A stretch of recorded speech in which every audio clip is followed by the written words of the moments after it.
2011, theft of a motor vehicle was withdrawn. Yes. 2012, house robbery withdrawn. Yes. 2012, house robbery, possession of suspected stolen goods withdrawn. Yes. 2012, Brooklyn, common assault withdrawn. Yes. 2012, in Matlala, possession of housebreaking equipment withdrawn. Yes. 2013, in Alberton, house robbery withdrawn. Yes. 2015, Silverton, carjacking and possession of suspected stolen goods withdrawn. Yes. 2016, possession of a firearm without a license, impersonation of a police officer, resisting and obstructing or assaulting a police officer withdrawn. Yes. 2018, attempted murder withdrawn. Yes. That's quite a checkered history. Most people don't rack up that kind of history with the police. Would you agree? Would you agree? Agree what? Most people don't rack up this kind of history with the police. I don't know that. You don't know that. And how is it, Mr. Matlala, that you lived such a charmed life? Out of that entire list of activities, you were only convicted once. How did you manage that? Or were the rest all just nonsense charges? Nonsense. Yes, were they just nonsense charges? No. How is it that you were, everything was withdrawn or you were acquitted?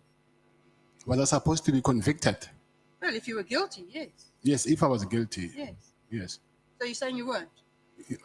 That's why they were withdrawn. All of those? Yes. I see. So, despite this long history of what I regard certainly as a checkered past, you have a long history of dealing with police officials, and you have unusually close access to very high-ranking officials. Why is that? Why do I have... Mr. Matlala, we're not going to get anywhere. I have 30 minutes. It's a short period of time. I could spend easily 3 days with you. Yes. So please listen to the questions. I don't want to answer something that I don't understand. Please listen to the questions. Yes. And try and answer the question. Don't repeat what I say. It's not helpful. You have a long history with the police. And yet, despite that, you have unusually close access to high-ranking officials. Why is that? I wouldn't say I have close.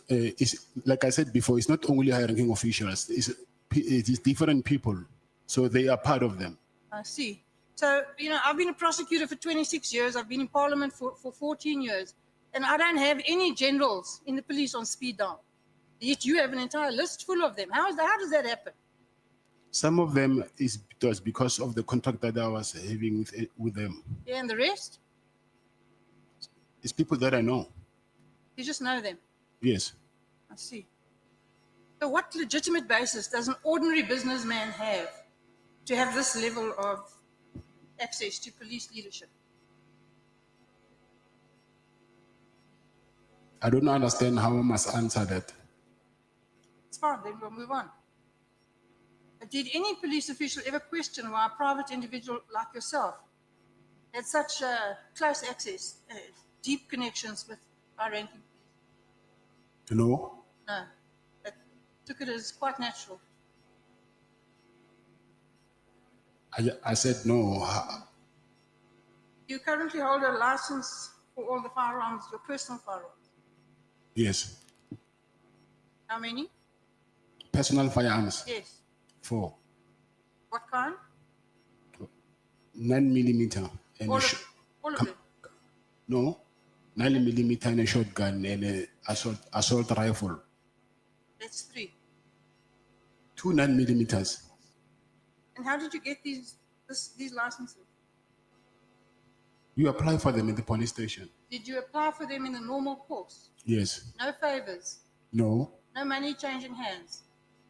No. You're quite sure? Yes, those firearms actually, they've been, I think 2 or 3 times they've been, the police have took them and go and check how did I get those firearms. So I think 2 or 3 times. I see. See, most people in South Africa would struggle to get a firearm license with a previous conviction like yours, yet you had no difficulty. Unless it's a violent crime, I will agree. How did you manage to get a security company registered with your criminal conviction? With my what? Your criminal conviction. Yeah, but you're raising your voice now, so I do you not keep- understand why you're raising your You voice. keep asking me to repeat myself, so I'm assuming you can't hear me. My criminal conviction is in 2001 and it's a non-violent crime.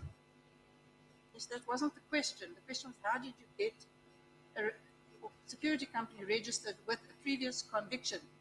That is an answer. A previous conviction that has nothing to do with violent crime, so there's no exception. I see. Now, the tender that you got from the South African Police Service was for the supply of which services exactly? With the SAPS, it was medical assessment Of whom? of the SAPS officials. You weren't a director of the holding company, is that correct? That's what you said yesterday. Yes. Did you disclose that to the police when you applied for the tender? No. So would you agree that just on the face of it, and I haven't had time to go through all the documents, but on the face of it, that really closely resembles fronting? No, it doesn't. Don't you? Would the company have been awarded the contract if the police had known that you were the effective contractor? It's Medicare 2420.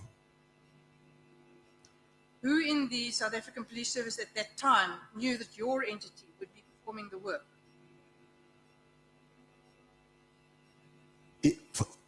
From the SAPS, Yes. no police officials are performing work on my behalf. You testified that you met Mr. Taylor for business engagements. Correct? For business engagement, yes. Yes. And your idea of the business engagement was to complain about the problems you were having, and then he should facilitate some means of assisting you. Yes. That's right.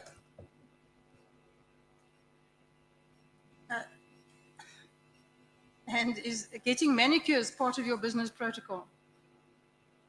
Getting a manager. Manicures, having your nails done.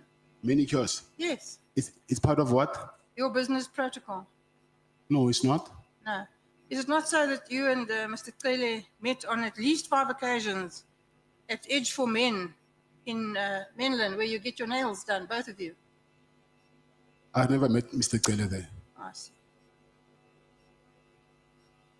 And the 500,000 Rand you say was because Taylor asked for it, and it was in return for him having facilitated getting rid of the difficulties that you were having. So getting rid of the harassment and sorting out your problems that you were having with the police. Is that correct? Did I understand you correctly? I said to you that after he helped me, he said to me, I must give him money because he also helped me. I didn't say I gave him money because of he helped me. He's the other way around. No. I accept that's what you say. But you asked him for assistance, he gave it, and then he asked for money. Yes, that's true. In return for that assistance. Yes, that's true. Yes. What do you think that is? Is that a business relationship, or is it just being good friends, or? I will say he's returning a favor. It's returning a favor. Yes, I will say that. So you were returning the favor. Yes, according to him, yes. I see. And you don't think that's corrupt? No. So you don't think that Mr. Taylor interfering, using his position in the police to interfere with police processes, make them go away, and then when he does that, you pay him $500,000. That's not corruption. Yeah, from his side, I will say it's corruption. But not from yours. No. You know that there are two parties involved in corruption. There's a corruptor and a corruptee. Yes, I agree. Okay, well, I'm telling you, in my view, in this situation, you're the corruptor. Okay. Why would any businessman just casually hand over $500,000 to a senior police official? Why didn't you report him? To who? To the police. The same police that are harassing me. Well, there are many police. I'm sure the entire police force wasn't harassing But you. there is only one national commissioner. Okay. So you paid to make your problems go away. Of course. Yeah. And I'm sad to tell you, Mr. Matlala, that is corruption. You call these payments facilitation fees. Of course. Yeah. A euphemism for corruption. You agree? No, I don't. So the lease on the property, the hospital property, you got the lease, you then got the contract, and then you complained the police were not giving you enough work. Why were the police under an obligation to give you work? It's part of the SLA. And what was that arrangement? What work were they supposed to give you, and how much? From all different work streams, from medical assessment to incapacity leave, injury on duty, any work stream that they have, a wellness. And who promised you this stream of ongoing work? Is the SLA itself. And what in totality was this contract going to be worth? 360 million. How much did you get of that?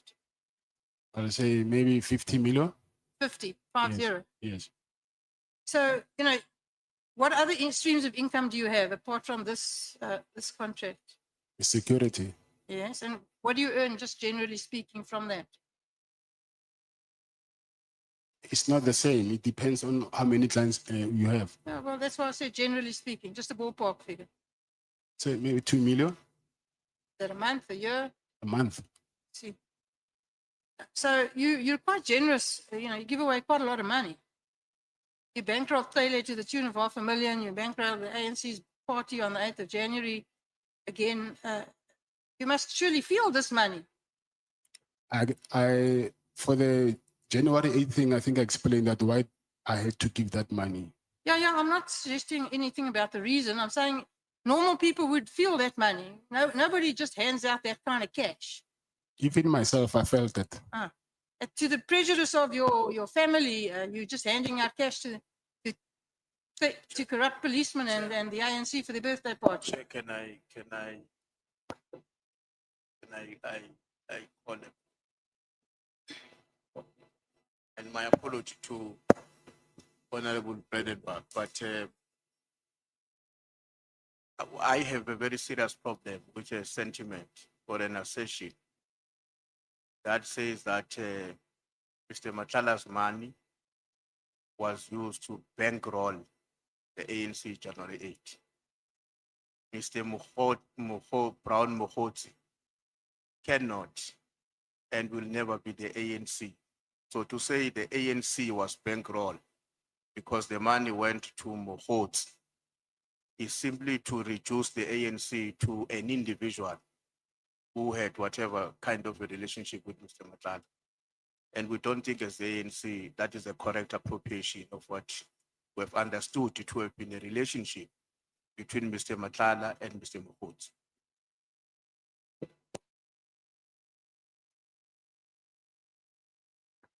Did Mohoti ask your money in the name of the ANC? Not in the name of the ANC. He asked me money, and then he said he was working with the minister of the police, who is in the ANC. Okay. The point is sustained, Chief Whip. Honorable Male. No, on a point of order. Mr. Matlala made an allegation that money was sourced to pay for people to go to the January 8th celebration of the ANC. And what the Honorable Bredenbach is doing is testing that evidence. And you cannot restrict her because we want to arrive perhaps at a conclusion that the money was for Mohoti or was for the ANC. So it can't be that when we are now testing the evidence that was led here, January 8th is of the ANC. People were paid transport, accommodation, and all of that, including buying table in the dinner of the ANC. So we're testing if this money is to benefit of the ANC. So we're now at a point of testing the evidence. We're not at a point where we can say we've now concluded that the money was from Khotsi. It can't be. We're testing that evidence, and the ANC was mentioned in the evidence in chief. Yeah, I think the witness has said it, honorable members, that he did not give the ANC money. He gave money to Mokgotsi, who said he was working with the minister. So the matter can be brought further. For now, it has not been proven that the money was used to bankroll the ANC. And that comes from the mouth of the witness. He says, yeah, you can continue testing it if you want to test it. The witness is here, he will respond for himself. But like I said, that point of order was sustained. Thank you. What did you give the money to Mr. Mokgotsi for? Said he wanted to entertain his friends and book them flights and accommodation. For what? Flights and accommodation. For what? For the To go where? January 8th celebration. And what is the January the 8th celebration? I think it's the celebration that the ANC hold every year. Thank you. So,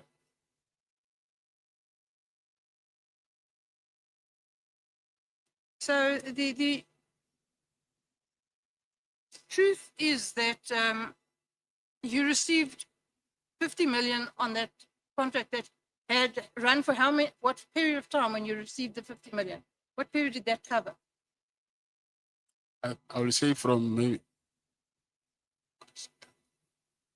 I say from end of September until January this year, End of September from which year? So, 2024. okay, so that's not very long. It's a short period of time with quite a lot of money. Would you agree? It depends on the kind of work that you're doing. Yes, well, I'm asking you, it's a lot of money, in my view, for that short period of time. So what was your profit margin on that 50 million? 30%? 30%. Yes. Handy. And so, it would appear to me that these massive payments were just not justified, that they were just rubber stamping money into your account. Would you agree? No. Your business depended heavily on the police service contract, is that correct? Yes. And that's why you were desperate to keep the contract alive Yes. and went to such lengths to get people to intervene to make sure the contract wasn't cancelled. Yes.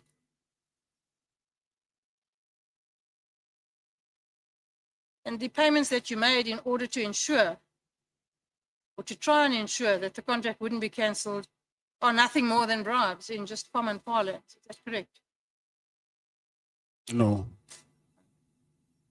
No. So what do you think a bribe is? A bribe. Yes. I know what a bribe is. Tell me what you think a bribe is. A bribe is a bribe. Is to Yes, tell me how a bribe works. Is to give someone money in exchange for a favor. Yes. Isn't that what you did? No, it's not what I did. Did you not give Taylor $500,000 in exchange for a favor? If you were in my shoes, you will do it as well. No, that's not the question. The question is that not what you did? Did you not give Taylor $500,000 Yes, I gave him for money. a favor? That's a bribe. I was not bribing him. You were. You're in denial, but you were. Jerry Boshocha is a good friend of yours. Yes. Not a very nice man. Busied himself with the drug trade and so on. You agree? Yes, I agree. Now, are all your friends involved in criminal activity? No, Well, how many of them are? quite a lot. Quite a lot. That doesn't bother you. Say that again. That doesn't bother you. You saying how many friends I have? Yes. How many friends? No, I said, how many friends of yours are involved in criminal activity? Oh, criminal activities. I'm sorry that I didn't get that. I didn't get that. I thought you were saying how many friends I have. No. I'm sure you have many friends. How many are involved in criminal activity? I don't know. Well, you knew that Mr. Boshoga was. Yes, I know. Do you admire people who involve themselves in the drug trade? No, I don't. Why? That's what they do. I cannot dictate what other people must do with their No. own lives. I absolutely agree with you that you can't dictate what other people do, but you can decide who to be friends with. Yes, I can be friends with you today. Next week, I hear that you're doing something which is not aligned with what I like. And then what would you do? I'll let you do whatever you're doing.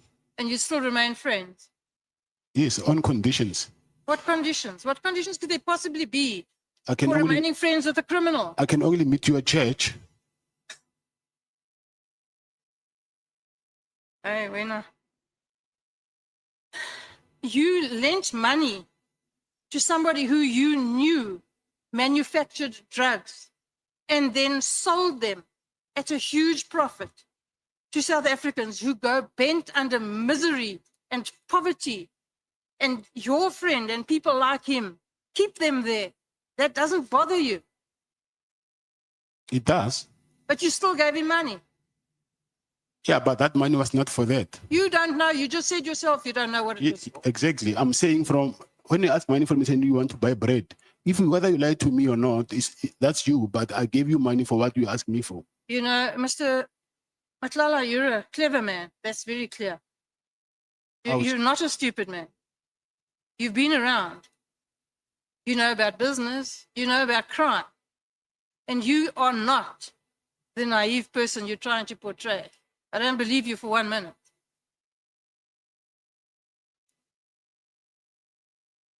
Now, have you ever heard anything about Mr. Boshoga again? Where is he? I don't As know. far as I'm aware, he hasn't been heard of again. Yes, I don't know. And what happened to his business? I don't know. And what happened to the money he still owes you? Not been paid. Yeah. Yeah.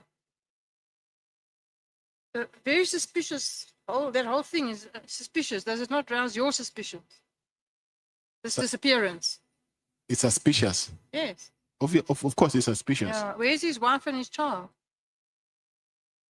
At their house, I think They've returned, just not him. they've what? Have they returned? It's just him that has not returned. They were never kidnapped. Oh, they were never kidnapped. They were never Oh, kidnapped. I see. I thought they were all kidnapped. When you traveled to KZN to meet Mr. Taylor, you go in a convoy of 6 or so cars with up to 14 men, you say. Yes. Well, unless you're an incredible show-off, what is the necessity for that? I'm in business. I'm advertising my business. Okay, so are all those cars branded? No, they're not. So then how do you advertise your business? They've got number plates. They've got number plates. Yes. Are they branded? No, they're not. So, well, then you'll agree with me that makes no sense. It makes quite a lot of sense. Okay. Do you travel in blue light convoys with this paramilitary style convoy of yours? No, I don't. You used to To do what? travel with blue light convoys. No. Yes. And how did you access those blue light convoys? I never used blue lights. Never ever. Yes. So anyone who says you did is a liar. I'm not saying he's a liar, but I'm saying I've never used them. Okay. The protection that you supplied in Ekurhuleni, you supplied protection to the municipal officers, I think. Correct me if I'm wrong, and also sometimes to the mayor. Is that correct? The mayor is How did that happen? through by then he was a chief of operations. Who? Mr. Julius Mkhwanazi. So he arranged for your company to protect the mayor of Ekurhuleni. Yes. And did you get paid for that? No. Did it free? Yes. Now, that's not a very good business model. It is.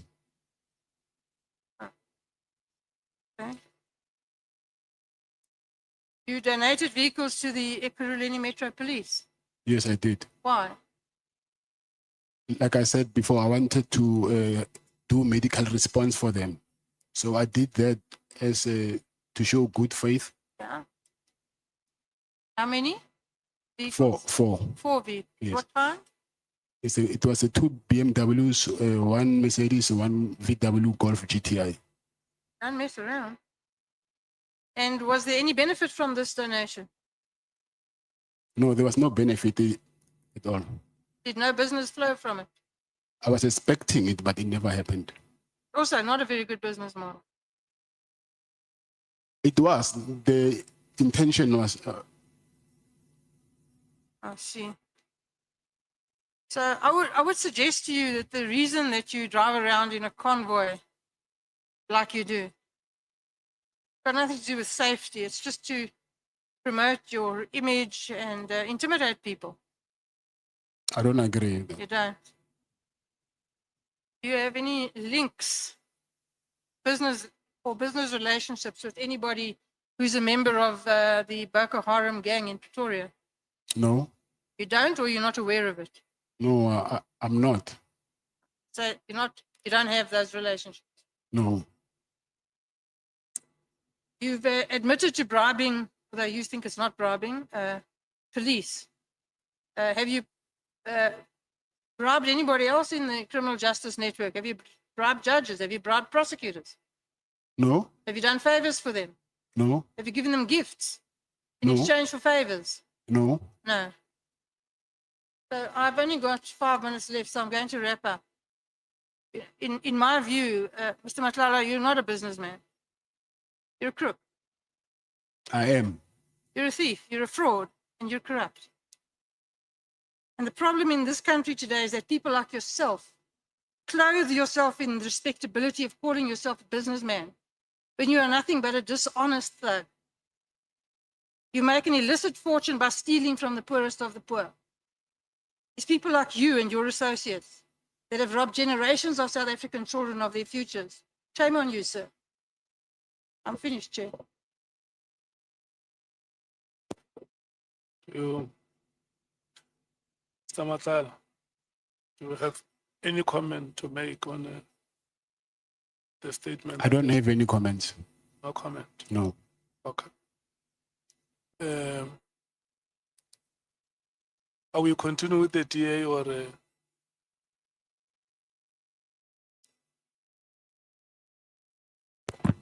Sorry, Chair, it will be the ANC next, but I wanted to check if there's any follow-ups that you are allowing on Honorable Breitenbach's question. I'm not going to allow follow-ups now. I want us to run at a later stage. We can determine if we take follow-ups.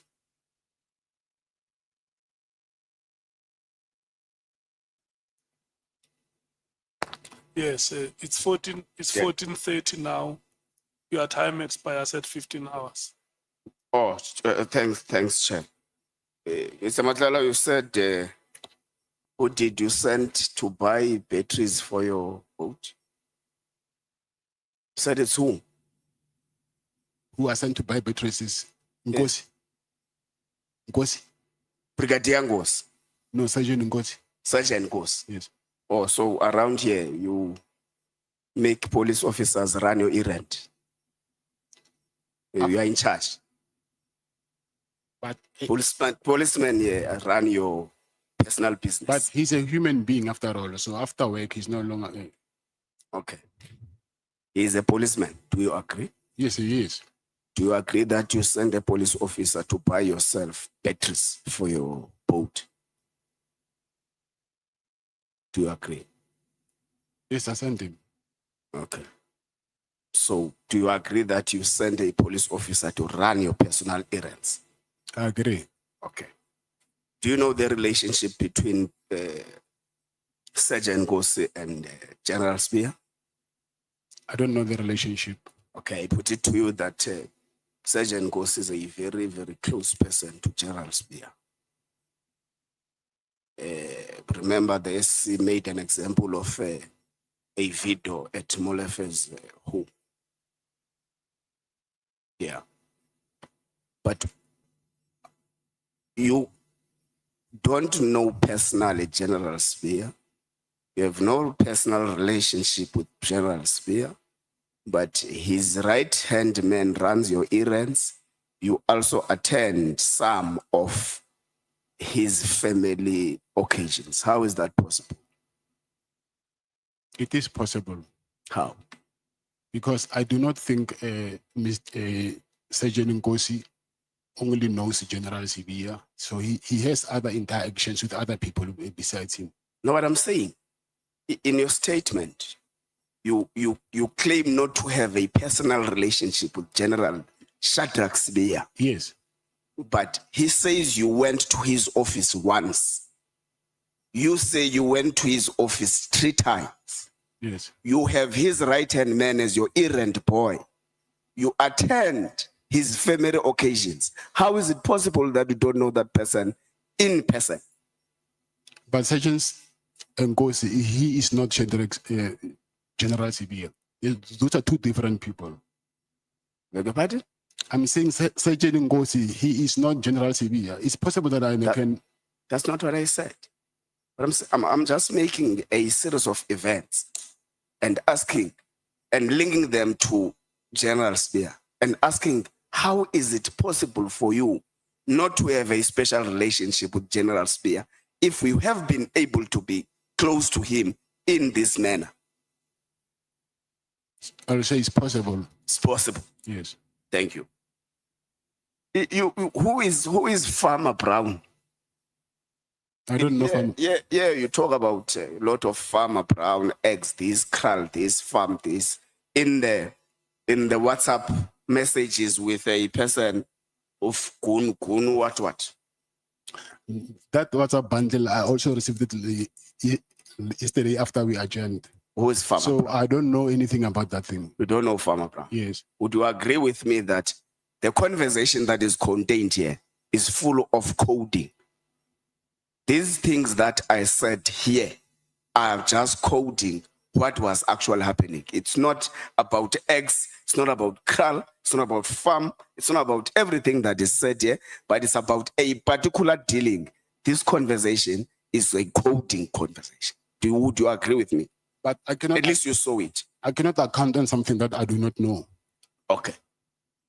Did you receive bid evaluation committee minutes on your WhatsApp? No. Do you dispute that you were part of this conversation? Yes, I dispute it. Okay. Maybe let's pass it there. Because it's quite interesting that you have got about 22 bidders for the Medicare tender and only you receives minutes of the bid evaluation committee. I didn't receive the minutes of bid evaluation committee.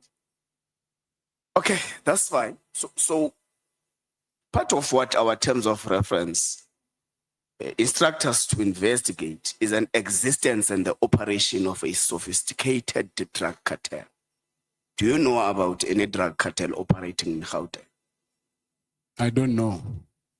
Do you know anything that is referred to be the Big Five? I've learned. I just learned about it recently. You are not part of any drug cartel. No, I'm not. Is your friend, close friend, as you say, Mr. Jerry, part of the drug cartel? Not that I know of. Okay, let's go to the listing of the hospital. You say you leased the hospital, but you couldn't access it. But going down the line, you say there was a clinic which made you know the officials of Ekurhuleni and stuff. How many hospitals or clinics did you lease or do you have? The hospital that I leased is one is inside the College of SAPS in Pretoria West. But you say Ekurhuleni municipality people, you knew them because they came to your property or your clinic to test COVID-19. Which one is that one? The clinic in Boxburg. So it's not the hospital that you leased. from Public Works. Yes. Okay, there's an article that was run on your name, amongst other articles, that you list the hospital in from Public Works, which was run by SAPS 6 months before the Medicare 24 tender was awarded to you. Yeah, but that was not true. How? When did you list the? I think I will say maybe 3 years back, I've been in engagement with Public Works. No. I'm talking about you getting the list, not the engagement. 2024. 2024, Yes. which month? Maybe around maybe November, December. So you list the property after you got the tender. You got the tender in June 2024. Okay, I might be confused. It's Yeah. maybe 2023, maybe. Okay. So it's blatantly not untrue that you list the property before the tender was awarded. Yeah, but before you get a lease agreement, there was engagement that took over maybe I'll say more than 2 years. Yes, we agree. Yes. But we're saying you are accused of leasing a facility with Public Works before you got awarded by the tender. Yes. And you are accused of having been a tender prophet. That you prophesy that you are going to get a tender in the near future, so you need this facility. That's what the media is saying. So we're giving you a right to reply to that. Yes, but first of all, even that hospital was not for that. By then, I didn't even know that I was going to be awarded the tender, because that tender also, I've applied for it before, and then I didn't win it. If I was a prophet, then I knew I could have gotten the first time. 3 years back before, I attended for that same thing. So this was my second time bidding for that tender. And then the hospital, I wanted to use it for the students who are inside the college there. So it's two different things. It had nothing to do with the tender. Okay. So is it General or Brigadier Lenono or Sergeant? Brigadier, yeah. Brigadier Lenono. Yes. Was part of the bid evaluation committee. Yes. An evaluation committee that evaluated, amongst other things, your tender documents. Yes. And you later offered her a job at your company. Yes, that's true. Why? She resigned from SAPS, and after she resigned, she went to join Metropolitan, the same company that was rendering services for the same thing that I was doing. But no questions were ever raised about that. So after Metropolitan, she came to me. Now it was a problem. So I did not know why there must be double standards there. And anyway, if you talk about association, the head of HR, she went to a wedding of a Metropolitan executive. Here's her photo. I didn't attach it there. I didn't have time. So why she was not... Who is the name of the head of HR? General Nkua. General Nkua. Yes. General Nkua is the head of HR that was coordinating the project that was run by Metropolitan in SAPS. And attended the wedding or what? The wedding of a Metropolitan executive. Yes. General Nkua. Yes. Okay, we have registered that. Thank you for that information. So, why was the tender later cancelled, in your view? I would assume that they wrote you a letter. Yeah, they wrote me a letter. What reasons did they provide to you? They said fronting. Are you a fronter? No, I'm not. Okay. You're not fronting for anyone. If you're fronting, I'm fronting for you. I don't think you'll allow me. No, to. you'll never front for me. No, don't worry about that. I'm giving you. You're not allowed to front for me. I'm giving you an example. Okay, sure. I'm saying when I'm fronting for you, I don't think you'll allow me to also take control of your finances. Oh yeah. Okay. So I wouldn't. So you dispute that. And even the shares, I own 100% shares. I do not know how that can be fronting. Okay. Then the next one was what?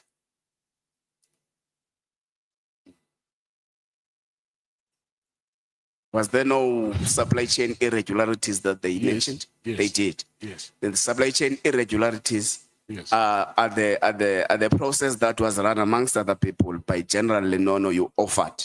I mean, by Brigadier Lenono, you offered a job. Brigadier Nono, first of all, before I offered her a job, I asked her because of I saw her when she came to the clinic to do the. They used to come. When they did the due diligence, I was not around, but they came for the second time, and I saw her, and I asked her, I know that you were working for SAPS. Then won't it be a problem if I employ you? And she said to me, That's not the question. What is the question? The question is part of what was written to you by SAPS. She was. Is supply chain irregularities. Whose irregularities? Some of the people were part of the process is Brigadier Lenono, the one you offered the job. Brigadier Nono, she was not part of the adjudication committee. No. She was part of the PEC. Yes. Remember, the adjudication committee is supposed to review the report from the PEC. So she is deeply part of the process. The evaluation process of any tender is the most important process. So she was part of the bid evaluation committee. Okay. So you offered her a job after that. Yes. Okay. But Now again, if she influenced my contract, then I will blow my cover by hiring the same person who. So that will be very stupid of me. Okay. I will hide her. I wouldn't. She will get her money while she's sitting at home. Okay. Did they mention poor performance? Yes, they did. Okay. So do you agree? I don't agree. Okay. Allegation ran that you may have given money to the people who were running the supply chain process. What is your response to that? I've given money to people who are running the supply chain process. Yeah. No. It's incorrect. No. So the only person who gave money is in the SAPS circle is General Victor. That's the only person. I will give people money, but not because of their in supply chain. Not in supply chain. But you gave police officers money, but they are not in supply chain. Yeah, not police officers, yeah, but I will say maybe people that I know. Oh, okay. Okay, let's take it back to the raids. There were items that were confiscated from your property. There is an allegation that has been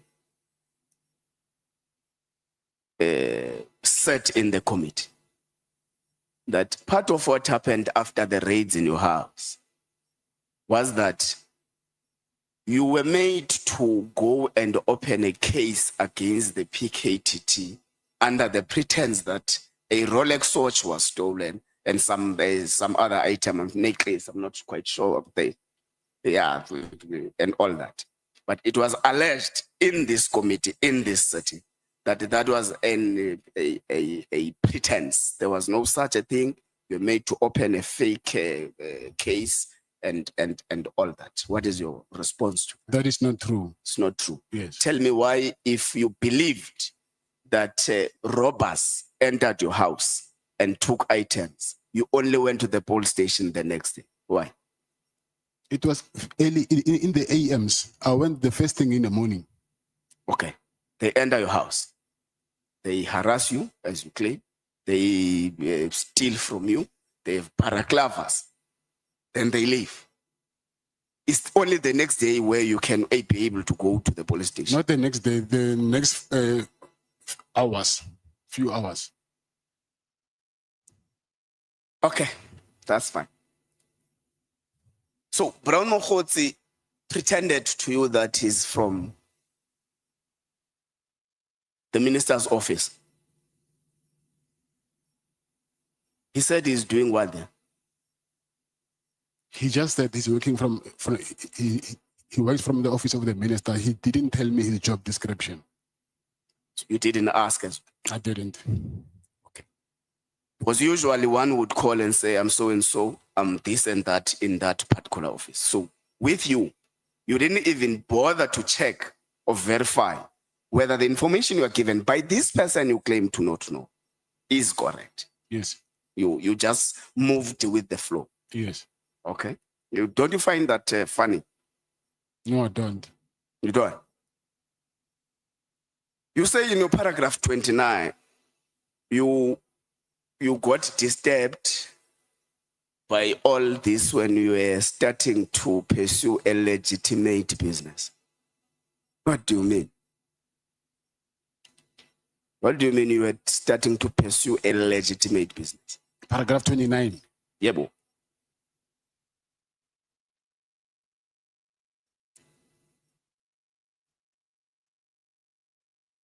Is it on page 9? 29. Paragraph 29. Yeah, but on page 9. Yes. I don't see what you're talking about. You. Yeah, then it may have been changed. If that's the case.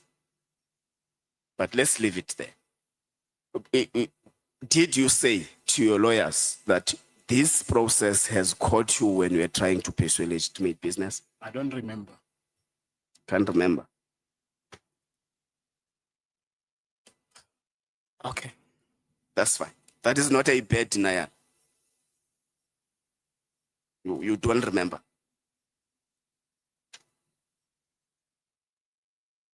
Yes. It's 30. Yeah, it has been changed to 30 now. Pursuing a legitimate business. Yeah, it's paragraph 30 now. What do you mean you were starting to pursue a legitimate business? Because I said before that my business was informal, Informal. not registered. Yes. What business was that? Like buying and selling of goods, Of? buying accident damaged vehicles, repair them and sell them. But whatever I was doing was not registered. No. But the raid started when you had a legitimate tender with SAPS. You got the tender in June 2024. The raids were in December 2024. Yes. So you already had a registered business at that particular time. Yes. So what do you mean by saying all this is disturbing you because you were starting to pursue a legitimate business? Isn't that a concession that you have been engaged into an illegitimate business? No, I think it's a wrong choice of word. So you apologize for legitimate? Yes, I do. Okay, that's fine. Apology accepted. Part of what you paid Brown for was to pay investigators. Did he tell you what are they investigating? Who are these investigators? Why should they be paid and all that? Not paying them, paying for their accommodation. That's what he told me. No, there's an issue about paying investigators. It was supposed to be Yeah, I a paragraph 35. No, it's supposed, okay, we'll come back to it. It's fine. So did Brown ask money from you Yes. to pay investigators of your matters? I'm saying he said he asked money from me to pay accommodation for investigators. For investigators. Yes. So he did not give you detail of these investigators. What are they investigating? How much must they be paid? Why should they be paid? I'm saying again, not paying them, paying for their accommodation. That's what he said. You want money for accommodation, not to pay them. Okay. So you also say you don't believe that Brown Mokhotsi knows the minister is fake. He's trying to make himself important. Yes. Do you know that the chief of staff of the minister came to the committee and said he has been, that he has received the conduct details of Brown Mokhotsi from the minister of police? Contract. Conduct details. I don't know. You don't know that. Do you know that the chief of staff of the minister, Mr. Nkabinde, said he has actually been requested by the minister to arrange meetings between the minister and Brown Mohotse and local leaders. I don't know. Yeah, so according to the evidence that we have, it's not true that Mr. Brown doesn't know the minister. Yeah, that was my suspicion. Okay. I think Honorable Sangoni tried to touch on this matter yesterday, and I didn't really got satisfied with the response. There is a consistent message you get from former Minister Peggy Cele that don't block Brown Mohotse because he may lead you to Minister Mkulu. And what was your understanding of leading to Minister Mkulu? He told me himself that they want to arrest Minister Mkulu with his team. So they wanted to get something that they can use to arrest him for. Then who's they? Minister Cele and his team. Oh, he didn't mention the team. Yeah, but he didn't have to, because I already heard when he was talking to one of the team members, like Lieutenant General Kumalo. Okay. So Brown also sent you a message that we need to fight everything that comes to you. To me. Yes. In part of the WhatsApp conversations, that's part of the things Brown sent to. That we need to fight. Yes, I know the fighting part, but whether it was to me, I don't know. But he says that comes your way. That's what he says. Okay, I will take the message as it is, but I don't think it is what you're saying exactly. But anyway, yeah. But anyway, it's on inverted. Yes, I'm not commas. I'm not disputing that. Yeah, it's on page. It's on the WhatsApp conversations between you and Mr. Mohotse.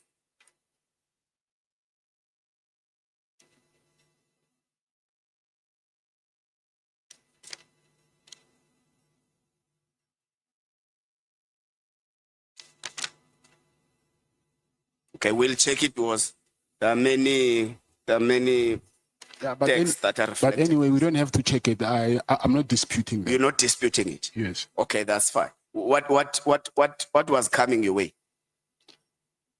I don't know what was coming my way, but I think he was Did you ask? referring. Did you ask what was coming your way? I didn't ask, but I think he was referring to that PKTT team. So Brown said, you need to fight. Because when he says we, he's not referring to himself alone. So Yes. when he says we, he actually includes you as well to fight the PKTT. Yes. So is that how you understood it when you received it? Yeah. Yes. Take us through when you say, as part of the messages, whatever the minister needs from me, from my side, I will be happy to assist. What did you mean? What were you referring to here? I was trying to entertain him, to tell him what he wanted to hear, because of that was what me and Minister Cele planned to do with him. All right, let's leave the WhatsApp chat. Now, General Cele says to you, part of why he is fighting Minister Mkulu is because he wants to fire people that were actually hired by him, which is Mr. Cele. So there's been an accusation that General Cele wants to run SAPS even though he is outside. So should this be confirmation that he was trying to control a state institution whilst he is no longer there? I don't know what I can make out of that, but I was just telling you what I heard from him. Okay. You say you were threatened that if you don't do that, you are going to be charged with an attempted murder of your ex-girlfriend. What is that? What that refers to what? If you don't do what? What is it that was required of you to do if you don't want to be charged for your ex-girlfriend's attempted murder? I was supposed to convince the person that Minister General Mukonazi and his team tortured to withdraw the charges against them, and also tell him that he must say the person who forced him to lay charges is Minister Mkunu and General Sibia. But who are these people who were threatening you? It's General Mukonazi. In the meeting that was in Paris? Yes, So he threatened you there. yes, And you have got a witness of General yes, Le, yes. General, Senona. General Snona. So General Snona, this threat was directed against you in the presence of General Snona. Yes, If called to this committee, he can actually collaborate what you are saying. I believe so. You believe so? Let's take the chair. I think let me try to conclude. Let's take the issue of, is it Nengi or Nengi, who may have laid a complaint against Sharon Kwanas at IP. Is it Nengi or? Yes, it's yes, Nengi? yes, It's a person you know. It's a person that stays in your wood. yes. So what was the complaint about? What happened? He's the one that I think I just said it now, that they tortured him. Who is they? Okay, he was arrested by the, I'm not sure whether it's the same PKTT or another unit, but it was in KZN. And then those police, and including General Mukonazi, I don't know where they were, somewhere at the farm. And then they were torturing him. Okay. Do you think you were arrested because you stopped giving General Keleman? I'm saying it might be one of the reasons. Are you angry against General Keleman? I'm not happy with him. You're not happy with him, Yes. such that you can say anything about him? Yeah, but not lie. Okay. Thank you very much, Chair. Is it Honorable Cameron or Honorable Sokanyile? 15 minutes, quarter past 3, you must be done. At 3:15, you stop speaking. Thank you. Thank you very much, Chairperson. Afternoon, Mr. Matlala. Good afternoon. Mr. Matlala, do you have any businesses at Eswatini? I don't have. Do you usually go to Eswatini to do business dealings? Maybe go in there. Yes, I go, but I don't have a business. When is the last time you went to Eswatini? 19 April 2025. Came back when? 20 April. 20 April. Yes. So meaning that you have Eswatini or you have a passport. I don't have a passport of Eswatini. You don't have a passport. No, I don't. How do you enter Eswatini? With a South African passport. Okay. You don't have an ID that says Vusimuzi Dlamini. I saw the ID, but it's not mine. It's not yours. Yes. Even the date of birth that is Yes. there, Yes, I saw it. Yes. you saw it. Yes. In one of the WhatsApp messages, there's a message that says you instruct your wife to bring the ID. Yes. You know that one of the Eswatini ID. Yes, I know the alleged message. Yes. You know that, is it yours, that message? No, it's not mine. So it has been imposed. And then, do you know a person called Radovan Kresha? That He's in name. the same center with me. Huh? He's in the same center with me. Which here? Yes. Why? I'm saying he's in the same center where I'm being incarcerated with me. With you. Yes. So But the do you relationship with know him. him? Yes, I know him. We are in the same center. The same center, meaning the prison. Yeah, okay. I'm saying CMEX. I don't know what to call it. Oh, okay. Oh, it's immense. Do you know that one of your associates, the reports, they revealed that he was once arrested with the hitman. Yes, I know. Who's that? Is it Tabiso?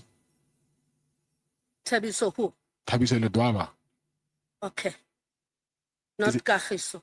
Kagiso, yes. It's Kagiso. Okay.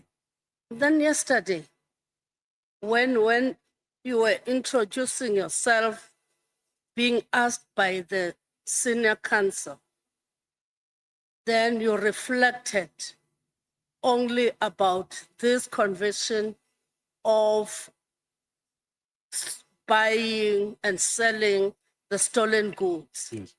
Why didn't you reflect about the other offenses that Honorable Bertenbach has reflected? Those are not convictions. I was referring to a conviction.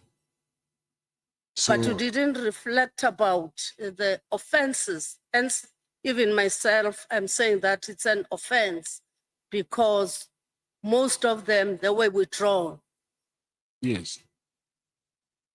Why didn't you reflect about them? Because I was not asked about my offenses. I was asked about my convictions. So those are two different things. Because to us, if we are having so many offenses and most of them withdrawn, why? We're asking ourselves about that. But I'm not asking you that one. Then the meetings that you had with the former minister, Cele, whereby at some point you said you gave him money through a Woolies bag. You know that Woolies bag now, it will be known as Minister Cele's bag, former Minister Cele's bag. They will call it like that. Did you enter that apartment carrying that Woolies bag yourself? Yes. Then it means that through the cameras, we can see it. Exactly. If we can say that we want to see when you enter that apartment carrying Yes. that Woolies bag. Yes. And those. Then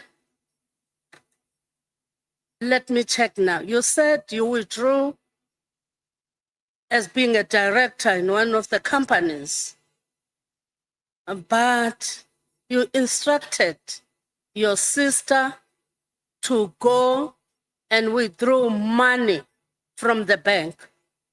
Am I correct? Yes, that's correct. Then is that not saying to us that your sister is engaged in money laundering? Are you not bringing a testimony to us to say that your sister is engaged with money laundering? And the reason for that is because she's withdrawing money from the bank. What is the reason you. for what is the reason for that? A huge sum amount of money? Then meaning FNB must be charged for money laundering as well. Why do they allow us to withdraw money? So they must first charge FNB for allowing us to withdraw that money. No, I was asking. It cannot be money laundering because that thing is legal. You go there, you order money, they give you your money. So if it was illegal, I don't think the bank will allow us to get But that money. taking it from your mouth now to say that you went to buy or to give people for what they've done for you, not working for you, not paying salaries, but it's for other dealings that we're thanking the minister and other people. You can't say that it's money laundering. I think Because if you can come and give me that huge amount of money, the 500,000, your I think- sister brings that to me. I think laundering it has something to do to clean money. So when you launder money, meaning you want to clean money so that it can be legitimate money. So withdrawing the money, let's say for a bribe instance, it cannot amount to laundering. That's why I'm saying that if your sister goes and withdraw the money, and that money are not going to pay salaries, how can you describe that money? To me, as a layman, I can say that you are giving us an evidence that your sister is engaged in money laundering. I think for me. we don't understand the term. Myself and you, we don't understand the term in the same way because I'm saying to you, money laundering. When you say laundering, you're talking about cleaning something. It's a laundry they clean, they wash. So you wash your money. Okay. So maybe it can be another offense, but not money laundering. Okay. So can you say that it can be regarded as an offense? Maybe bribery from my side, not from her side. How can we say that it's a bribery from your side? Because If it has been withdrawn by herself, not you. Yes, but I'm the one who instructed her I'm in control of the money because I'm the shareholder of the company. Okay. No, it's fine. Are there other people whom you have given money, like former Minister Tele? Is it only Minister Tele that you have given the money? I've given money to my wife. No. I'm saying you can give your wife, your kids, and apart from Tele, and this. Yeah, there's some friends that I gave money to. Who are they? I have to remember them. Because Boshocha, you lend him that money. It was not given because former Minister Tele was not given that money. He was not. He was given that money. Yes. People like what you have done to former Minister Tele, are there other people? Yes, I'm saying there are people who maybe they will ask money from me and then I'll give them money. Like the ones that they say are ANC people. Yes. Because Not those ANC. are not ANC people who Yes. can give other people Yes. some money. And do you know that there are political parties that can go to an ANC gala dinner, an ANC January 8th, just to copy what ANC does or what the ANC has said? Do you know that? I do not know about the affairs Of the ANC. of the ANC, or I don't even know anything about politics as it is. Good. I think maybe my colleagues, they were asking that. They were asking that because some of the people can go to an ANC rally just to look so that they can improve their own rallies. They can go there. Also, you said you met General Sibia 3 times. But looking at the WhatsApp messages with Brown Mokgotsi, it means that he was connecting you with with General Sibia, Lieutenant General Sibia at some point. No, he never connected me with General Sibia. Okay. In another message,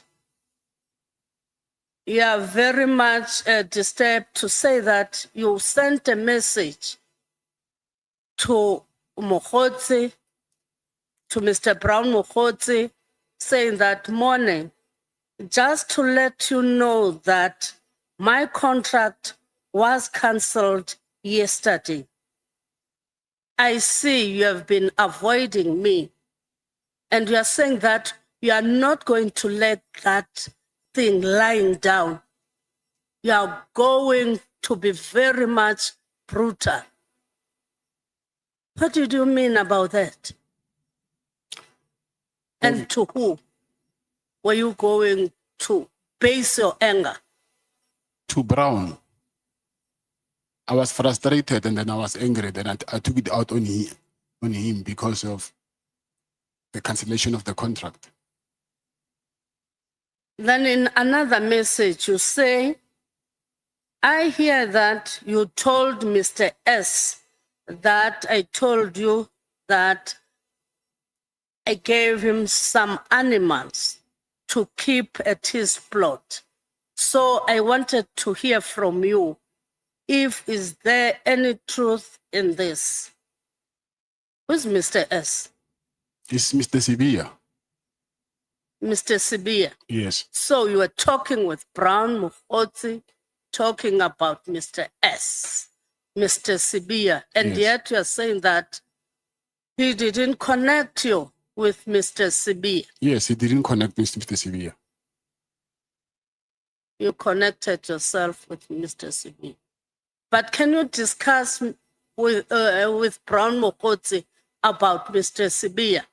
Because I heard a rumor that I gave him impalas to his farm. Then when I followed the rumor, I heard that the rumor was from Brown. Okay. No, thank you. Let me leave it like that. You are leaving many questions for me. Otherwise, that chairperson will kick me out. Thank you. Honorable Cameron, until 15:45. Thank you, Chair. Thank you, Mr. Matlala. So, Matlala, I want to move to the matter of the 6th of July. You were in possession of a contraband cell phone in your cell, weren't you? Yes. Who gave you that phone? I found it in prison when I got there. Who gave it to you? Some inmate who was there. Who's the inmate? We call him Nak. I don't know his real name. Were there any officials from prison involved? He's an inmate, not an official. But were there any officials that knew about the phone or that were involved in the phone? No. Did you have any other contraband in your cell? That cell is small, so it does not have enough space for other contrabands. It can be small phones. I want to go to the matter of senior SAPS officials. We've heard a lot about it today. I want to speak about your contract with the South African Police Service. To secure the kind of deal that you did, I want to know, who did you pay in order to get the deal done? No one. So you went through the normal tender process. Yes. And despite it not meeting all the necessary requirements according to the supply chain process, you still got rewarded the contract.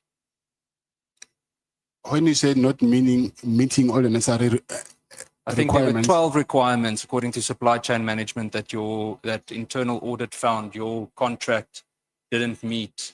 I think that they should have picked it up in the adjudication. Yeah, they should. That's why I'm asking who you paid, No one. because it's there where the big problem is. You know Lieutenant General Fani? I know him because he sent us a letter, I think last year, December. Have you ever met with him in any way No. individually? No. I would understand Lieutenant General Paglane. Have you ever communicated with him? Yes, Have you ever met with him? yes. Can you tell me more about those meetings? What were they about? No, it's just the casual meetings. It had nothing to do with business. So you met with the previous acting national commissioner and it had nothing to do. It was just a social. Are you friends? Yeah, come again? Are you friends? No, not friends. But what were you meeting about? I know him through someone else. Where did you meet? Maybe in February, I think, Of 2025? 2025, yes. Okay. Did you ever pay any middleman or do any kind of a transaction that benefited General Paglane? No. Not at all. No, And no one acquainted to him either. No. Tell me in terms of other payments, I did touch on this yesterday as a point of clarity. Are there any other senior police members that you have gifted or paid in any way or lended money to? No. None. No. And anyone that you assisted like you did with ex-minister Tele? Assisted. Well, assisted, bribed, paid, not bribed. Not that I know of. So there's no other corrupt relationship with anyone in the South African Police Service. Corrupt, no. Did you lend any money to other South African Police Service members? No. Okay. In terms of your relationship with Minister Becky Cele, why, explain this to me. I mean, we've heard your different theories today, but why would any legitimate businessman, as you call yourself, hand over R500,000 in cash to a, let's call him an ex-government official, if it's not a bribe? I know the Honorable Breitenbach touched on it, but explain to me in one sentence why would any legitimate businessman do that? Because I was under very serious harassment from the same police. I want to understand or make you understand that aiding and abetting is when a person assists, enables, or finances someone else to engage in unlawful or criminal conduct. It includes paying someone to use illegal influence or authority. I agree. So would you then understand why we say that you bribed him? To an extent, yes, I understand. Based on that specific definition and based on what you've told us so far, is that the only money that you gave to Becky Taylor, the 500,000? Yes. There was nothing else, no other cash, no Woolies bags. I want to move to a different matter. Do you know a person called Major General Faraz Khan? I know his name, yes. How do you know him? Do you know his name or do you know him as an individual? I got to know him that day during the raid because of they asked me about him as well. And Major General Moodley? Who? Never mind, you definitely don't know him then. Do you know a Major General Mzwandile Tio? No, I don't. Not. Okay. And do you know or have you had any contact with other senior members of the Crime Intelligence Division? No. And none of them ever did you any favors or you contacted them to assist with any kind of work? No. Have you ever given money to anyone in crime intelligence? No. Why did you hesitate? I'm not hesitating. I'm trying to think when you say crime intelligence, which unit is that? But I get it. Okay. Is it correct that you have cottages situated at the back of one of your properties in Pretoria? Yes. What are those cottages used for, Mr. Matlala? For staff. And have you ever availed them for police members' use? No. Did police rent them or did they No. use them for anything else? No. There was never a rental. Did you ever receive any internal documents from SAPS, documents that you weren't meant to have, anything that's classified or considered top secret, any memos, registers, anything like that? I think while I was in prison, because NPA came here in prison and they asked me to sign for a search and seizure. And when they went to my house, they got some of the documents, and then they found some of the documents, I think they're from SAPS, from my house. What documents were they? I don't know, because I was in jail. I just heard that there were some documents that they say they found from my home. But were you not aware of any documents at your house? The thing is, when I went to sign for the contract, so there was three big bundles of the documents and some other papers. So when I took these papers, I think I took some of the papers which did not belong to me. Have you ever provided any SAPS uniforms or equipment or identification to individuals that don't belong to SAPS? No. Not. Did you ever receive any uniforms? I know we touched on the blue lights, but did you ever receive anything of that kind? No, I didn't.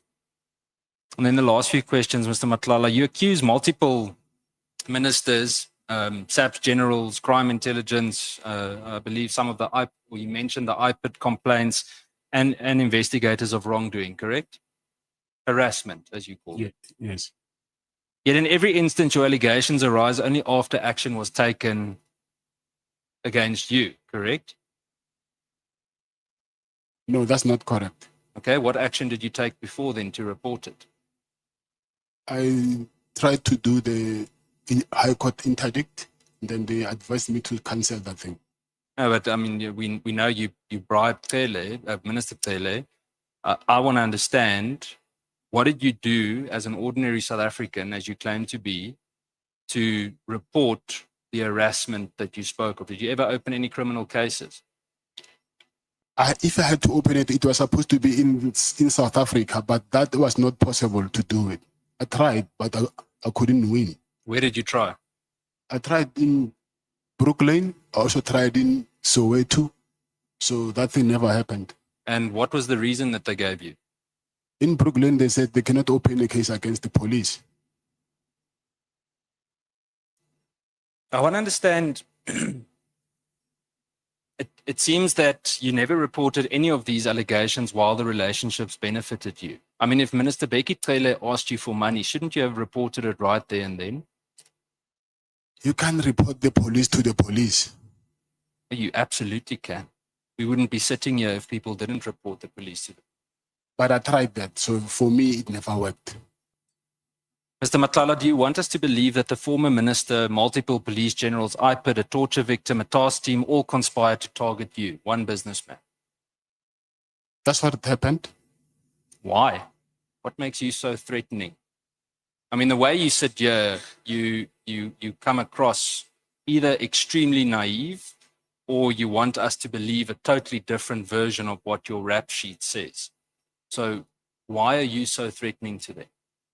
Why am I threatening them? No, why are you a threat to them? I'm not saying you're threatening them. I am not a threat to them. I believe that because of they thought that I'm close to General Sibiya or Minister Mkhunu. So actually, I was not the target from what I heard from Minister Tele. So, but through me, they were going to get to their people. So let me make it simpler. You willingly entered.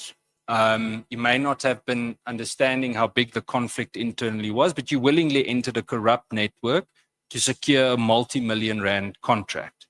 When that network became too demanding and a rival faction targeted you, you found yourself in a war that you couldn't control, correct? No, that's not correct. How would you describe it? I never brought anyone to get my contract. You bribed Becky Tele, not maybe for the contract, but to make problems go away.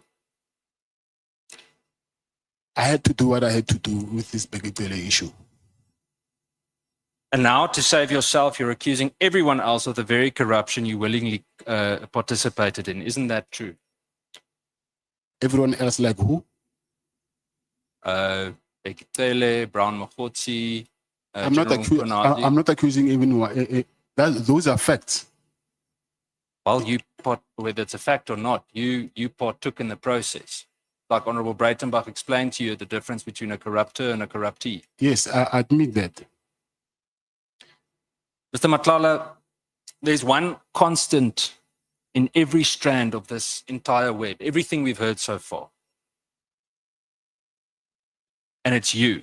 You with unexplained cash, your apartment, different properties. You seem to somehow insert yourself into investigations. You're shifting directors when it suits you. It's not a coincidence. I'm telling you that you're not some unlucky bystander that happened to find himself in this space. And go through the list of offenses and things that you've been charged of. It's very clear that you've built a very lucrative career on things that shouldn't necessarily have been the supposed, as you call it, ethical way of doing things. So I want to put it to you that you are the central figure in this corrupt enterprise. Isn't that the truth? Yeah, that's not the truth. So who is the central figure? I don't know.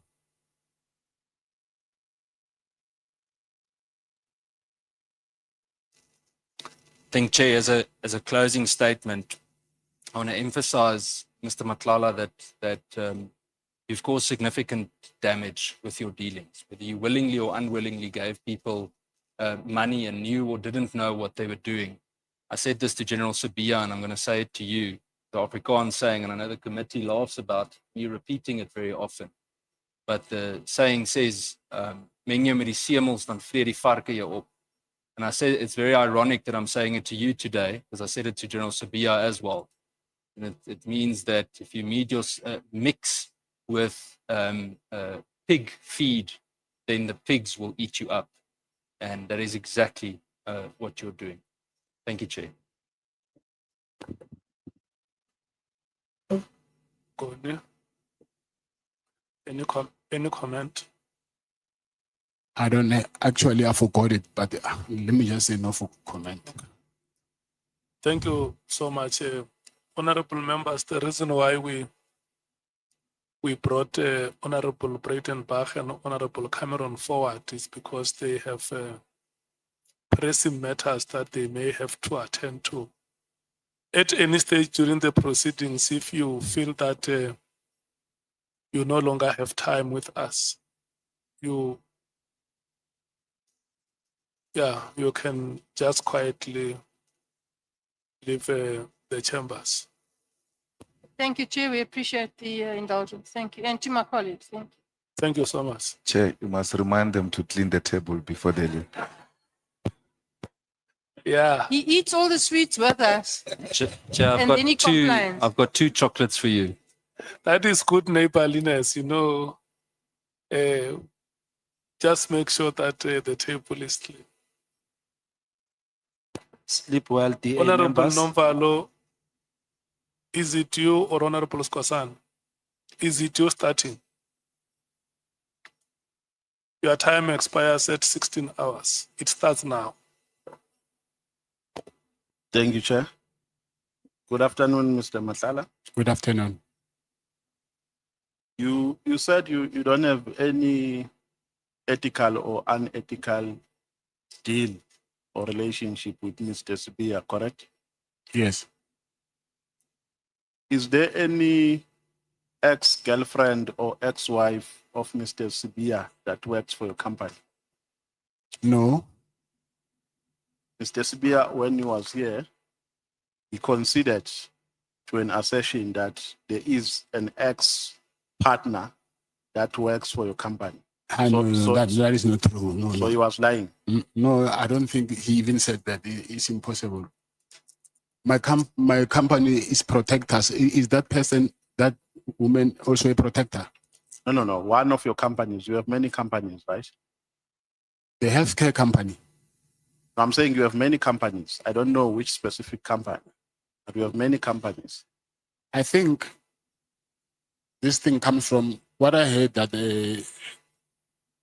there's a woman. This thing, I think, is the second time that I hear it. But I think they're confusing the companies. It's also a security company, but it's not mine. I think she's a director somewhere in the security company. I heard it somewhere. I just forgot from who. So it's not your company. No, no, no, no. So you are confirming here under oath that 100%, there yes. is no ex-partner of No, Mr. no, Sibia no. that works for your company. No, no. Okay. Now, the health risk contract gets terminated in May 2025, correct? Yes. When did you resign as the director of the Medicare? It was in December 2024. December 2024. Yes.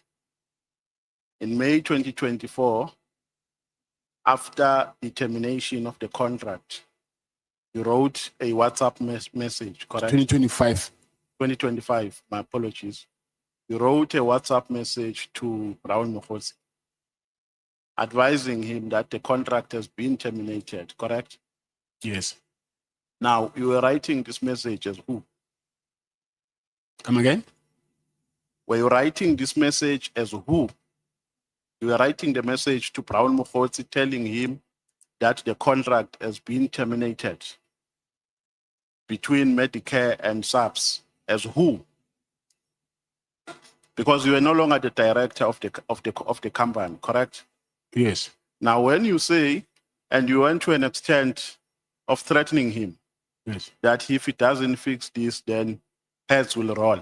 No, I'm not quoting you verbatim, but I'm saying in terms of what you said, I view it as a threat. Now, the question is, as who? Because you are not the director of the company. Yes, but I still own it. You still? I still own the company. Who is the director in terms of the CICP document? The director is just an appointment, so you don't need to be a director to own a company. So you can own a company even when you are not a director on Yes. paper. Yes. So the director is just there, is just a person. You are fronting with that person. No, I was not fronting. What is the role of the person who appears as the director? What is his role in the company? Executive role? I mean, practically, how does he contribute to the company? What responsibilities does he has in the company? Like the CEO will report to him or to her. So the company is yours, Yes. but there's nothing on paper that says the company is yours. There's something on paper that says that. What is that? The shares is the shareholding certificate. So you are a shareholder. Yes. So how much shares do you have in the company? 100%. 100%. Yes. Okay. So how many have you ever provided any security services for politicians? It's only Minister Kele. I mean, Minister Tele was not paying for it, correct? Yes. I mean, politicians who were paying for such services. I think the government supplies them with protection. No, I mean, politicians, they can hire their private security. Politicians. Politicians or any leadership, either MPs, politicians, No. members of the executive and so on. Not that I know, but if I'm wrong, maybe you'll remind me, but I can't think of any politician. So you have never provided any security I'm services? saying I stand for correction. If there's someone, maybe if you can tell me, then I say, oh, maybe I forgot. No, I can't know. I don't know any company. politician that I'm not I've party to your company. You I'm should saying know maybe you know better. something that I don't, but I'm saying for not that I know of. Okay. You meet with Mr. Mkwanazi in the Pels in a meeting that you allege that it was facilitated by Mr. Tsele, correct? Yes. And Mr. Mkwanazi in this meeting, according to your assertion, advises you to come to his rescue, correct? Yes. To influence IPIT, not to continue. I mean, the lady to withdraw a complaint at IPIT, correct? Yes. And then Mr. Mkwanazi also says to you, I mean, you also raise your frustration with Mr. Mkwanazi about a contract, the health risk contract, correct? Yes, that's correct. And then Mkwanazi, after that meeting, he does not return to you to give you progress report with regards to an undertaking that he made, correct? Yes. Don't you think that Mkwanazi played you on that day? Because the reason why I'm saying that is this. the sequence of events, on the 6th of December, they raided your house, correct? Yes. And the team that raided your house is the PKTT, a team which accounts to him, correct? And then on the same month, December 2024, they raided your house. I think the date is the second raid was on the, The second raid, it was the office actually, not the house. yeah, oh yes, but they raided you. Yes. And it's the same people, the same PKTT members who raided your house, correct? And then Mkwanazi meets with you. He makes an undertaking to you that he is going to intervene. He will speak to a person and revert to you, and he never reverted. On the following months, in May, Mkwanazi's team arrest you. So don't you think that Mkwanazi was busy with an investigation on that day, but you never realized it? Yes, I don't know. Don't you think that you were trapped on that day by Mkwanazi? Because this guy makes an undertaking that he's going to intervene. He will speak with the lady in question and revert to you. He does not come back to you. He does not give you any report. So to me, it shows that Mkwanazi was never part of any he never committed himself to an undertaking that he made to you. He was busy investigating you. What is your take on that? I don't think so. Or because if you're investigating me, then why will you reveal your colleague's secrets to me? Now remember, there are many skills of doing an investigation. Mm. You know that. There are many skills. You can't see an investigator at a first value. They lure you so that you can fall into a trap. And then when you have fallen into a trap, they play you. So Mkwanazi played you. Okay, he might have played me, but the charges against IP were there, and he really wanted these charges to be withdrawn. So are you saying even with that, he was still playing me? No, I'm saying there are many ways that and tactics. What if I convince that guy to withdraw charges? No, but I'm saying there are many ways or there are many strategies and tactics that you use to catch the mouse. That I understand, yes. Yes. So I'm saying that my observation here is that Mkwanazi undertakes to rescue you, but he does not come back to you to say, Mr. Matlala, this is how far I've gone in addressing your matter. I suspect maybe there was a change of heart because there's a lot of things that happened during that period. Because on Tuesday, also, I got a cancellation letter from SAPS. On Wednesday, I sent them a letter of demand, and then the following day, I was arrested. So I will say, yeah, because this person is heading a team which raided your house twice. And even after you met him, they still continue to arrest you. Because if he expected a favor from you, he was going to stop his team. He was going to use all the tactics to stop the arrest against you. But because in my assertion and in my proposition, which I'm putting to you, but because Mkwanazi is still and was investigating you on that day, but you never noticed that they arrested you. So it might happen that on that day, you gave them what they want. And you didn't notice that. no, I do not agree with that. Yes, you can continue. On what basis are you not agreeing? Like I said before, he asked me to convince this guy to withdraw charges. If I succeeded and that guy really withdrew charges, so was he going to say, no, tell him to reinstate the charges? I was investigating you. Let me move on, Mr. Matlala, because I'm trying to save my time. When you were responding to a question here, you said you are honest. I think you were addressing the chair because you were requested to be honest. So I want you to be honest when you respond to this question. Did you kidnap Jerry? No, Are you a loan shark? no. When you borrow people money, or let's talk about Jerry. When you borrowed him money, what were the terms? There were no terms. No, but you can't just give money to a person and say you can bring it back at any time. At least there must be term to say during this period, my money must be back. France didn't do that. I can even tell you that whenever you have it, will give it to me. Pardon? France then don't do that. I can So you even, just give money yes, and they will bring it back when they like. yes. Oh, okay. So at the time when Jerry disappeared, you said he was owing you how much? I'm estimating at 100 and something, maybe. 100 and So, something. yes. Okay. Now let's go to Minister Tsele. You are saying on a statement that we were using yesterday, you are saying on paragraph,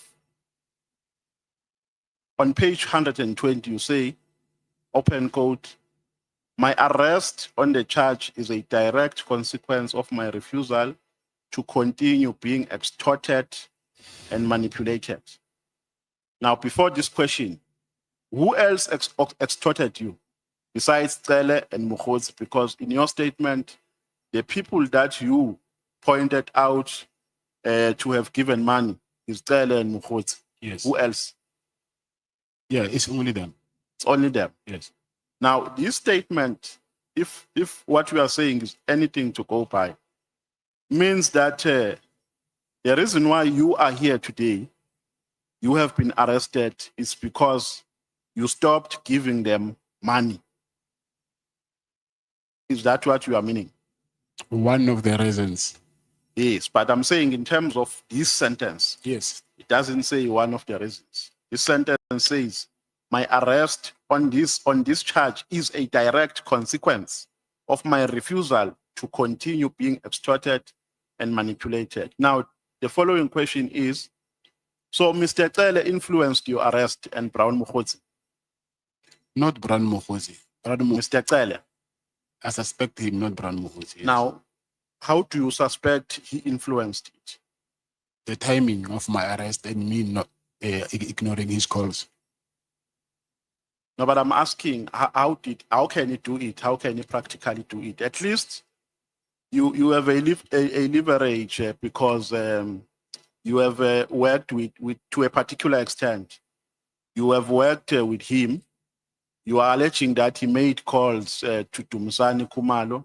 So you know his links, you know his network. Now, in terms of your suspicion, how can he influence your arrest? The same way he influenced them to stop my harassment. So he can use the same connection. Of course. Okay. Now, Mr. Tsele gives an instruction to Kumalo that they must withdraw charges. And you went in terms of of what you are alleging here in your statement. You went straight from Durban to Pretoria, and then you are saying here, open quote, you were given your guns without any fuss. So did that intervention by Mr. Tsele satisfy you at that stage? Yes, it did. You were satisfied. Yes. So that is why you never took the matter further, correct? Yes. Now, we are saying that part of the items that were taken from your house, the cell phone, watches, etc., etc. Now, the question is, why do you get satisfied with only getting guns when all the items that were taken from your house have not been fully returned to you? It's because I didn't want to start a war. What do you mean you don't want to start a war? Because I have already took them to the High Court, and they told me that I need to withdraw this if I want peace. So, and then I did that. So continuing now, said I want these things, so I will be opening a can of worms. You see where my problem is, Mr. Matlala? Yes. is that you don't mention the issue in your conversation with Mr. Tel. You don't mention that your watches, or he must tell Kumalo rather to return your watches and the cell phone. You are only speaking about guns. Why did you not tell Kele that for this matter to be concluded, or for me to be satisfied by your intervention, all the items that were taken in my house, guns, cell phones, watches, must be returned. After meeting Kele, you go to Pretoria, to a police station, you are given guns, you get satisfied, and then it's business as usual. Yes, because I didn't have the bargaining chips. So guns, cell phones and other items, except guns, they didn't matter. Cell phones, they return them. I think you missed that part. Yes. No. Just leave cell phone. Watches. There are Watches, other yes. items which Yes. you have listed here, except guns. A laptop and watches. Yes. Yes. So watches were not returned, Yes. And a laptop. and the laptop. Yes. Now, do you regard Mokhozi and Kele as extortionists?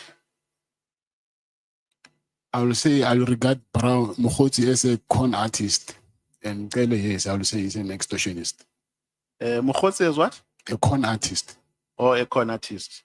So Kele is an extortionist. Yes. That is the evidence we are putting before this committee. Yes, that was extortion. Yeah, he extorted you. Yes. Okay.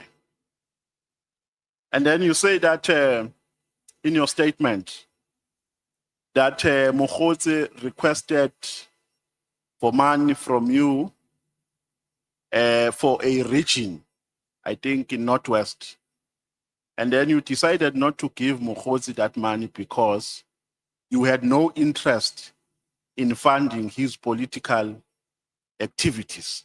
Am I correct? Yes.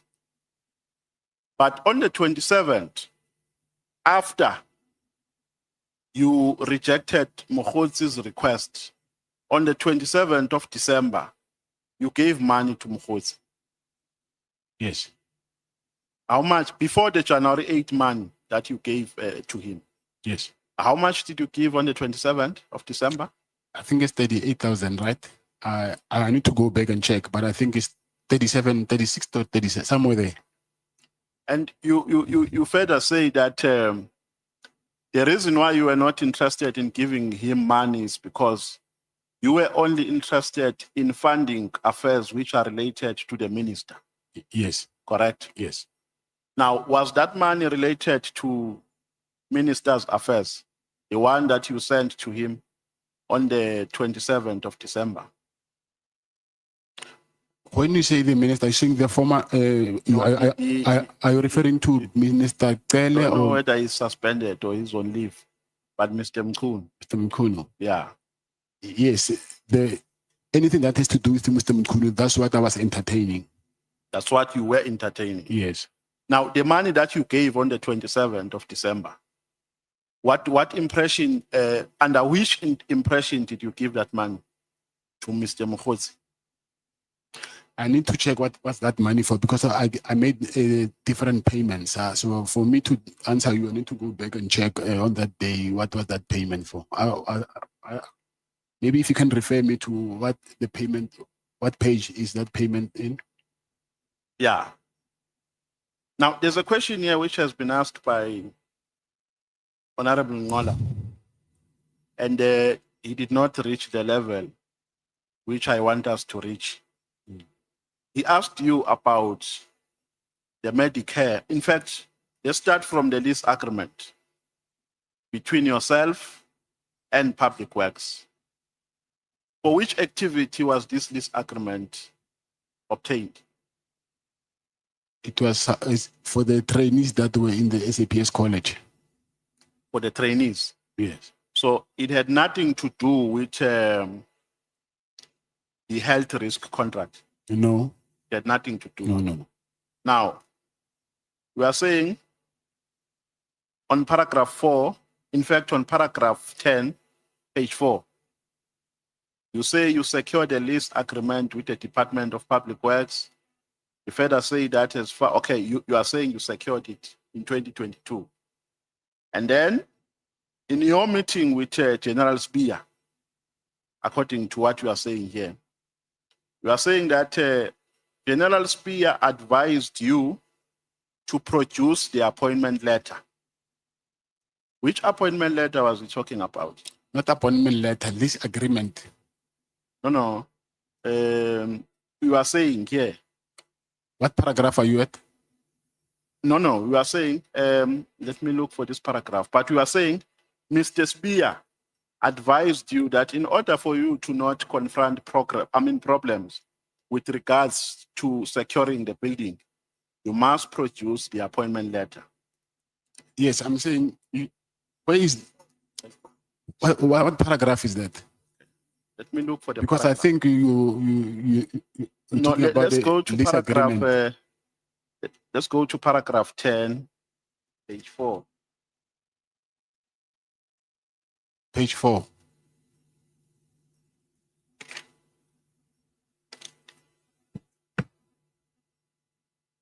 Of the old statement, the one that we were dealing with yesterday. I only have a new one. Pardon? I only have the new statement, but I think it's the same. Or you only have the new one? Yes. Okay. Where you are talking about your meeting with Mr. Sibia under the lease agreement.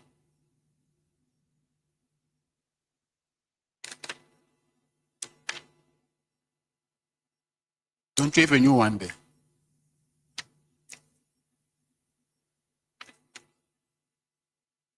But the new one. Let's go to paragraph.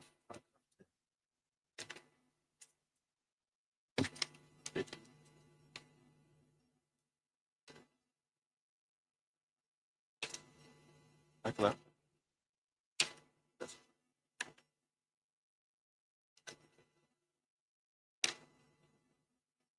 Okay.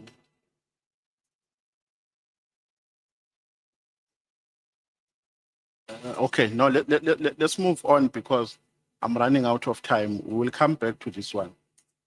I've requested Honorable Skosana to look for this part, which I've just put here.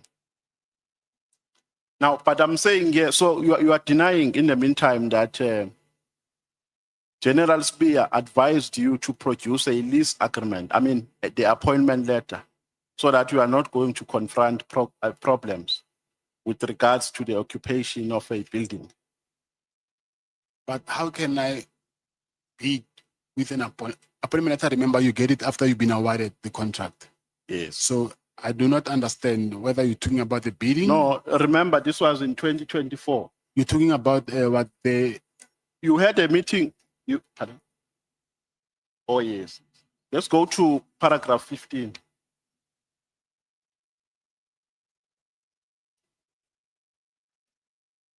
With the new. Yeah, this is what paragraph 15 says. About 1 or 2 months later, I met with Lieutenant General Spear again at his office. At the meeting, Lieutenant General Spear told me that it would not be possible for me to take occupation of the hospital, despite that fact that I'm reading it as it is written here. Despite that fact that I provided proof of 1 hour of lease contracts from the Department of Public Works. So what is your understanding of what is entailed there? No, it says, can I read it for you? Yes, you can. It says about 1 or 2 months later, I met General Sibia and at his office, and at the meeting, General Sibia told me that it will be not possible for me to take occupation of the hospital, Yes. despite the fact that I provided proof of the award of the lease contract from the Department of Public Works. So it's a lease contract. Okay. Now, let's go to paragraph 20, page 6 of the old statement. I only have a new one here. Oh, sorry, my apologies if you have the new one. Let me not overly burden you. But The CFO, when he was here, he said your company was underperforming.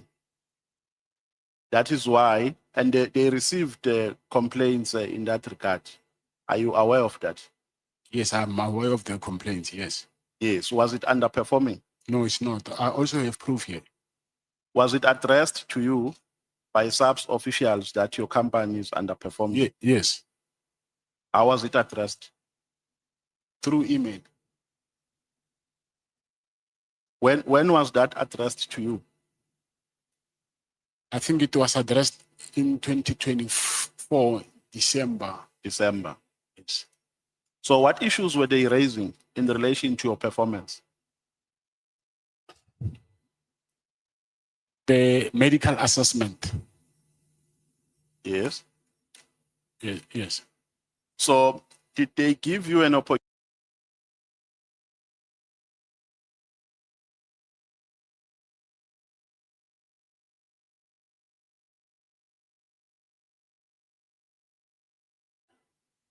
I mean, that thing is easy. You can check it on Google and check the shareholding.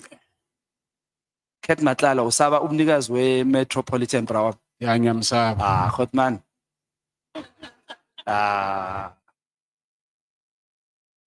Okay. So ngocabanga kwakho mfethu njengoba this guy this Metropolitan got it, you say they got it 3 times if not 4 times. Do you think babahlanganisele? Asikhulumele phansi. I think he's the preferred, I will say he's the preferred vendor maybe, but prefer yena. Ukuthi uyithole kanjani, that I don't know. But into ngibona ukuthi ba prefer yena.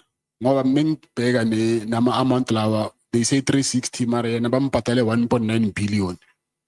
Mara Do you think ingamla lena ne?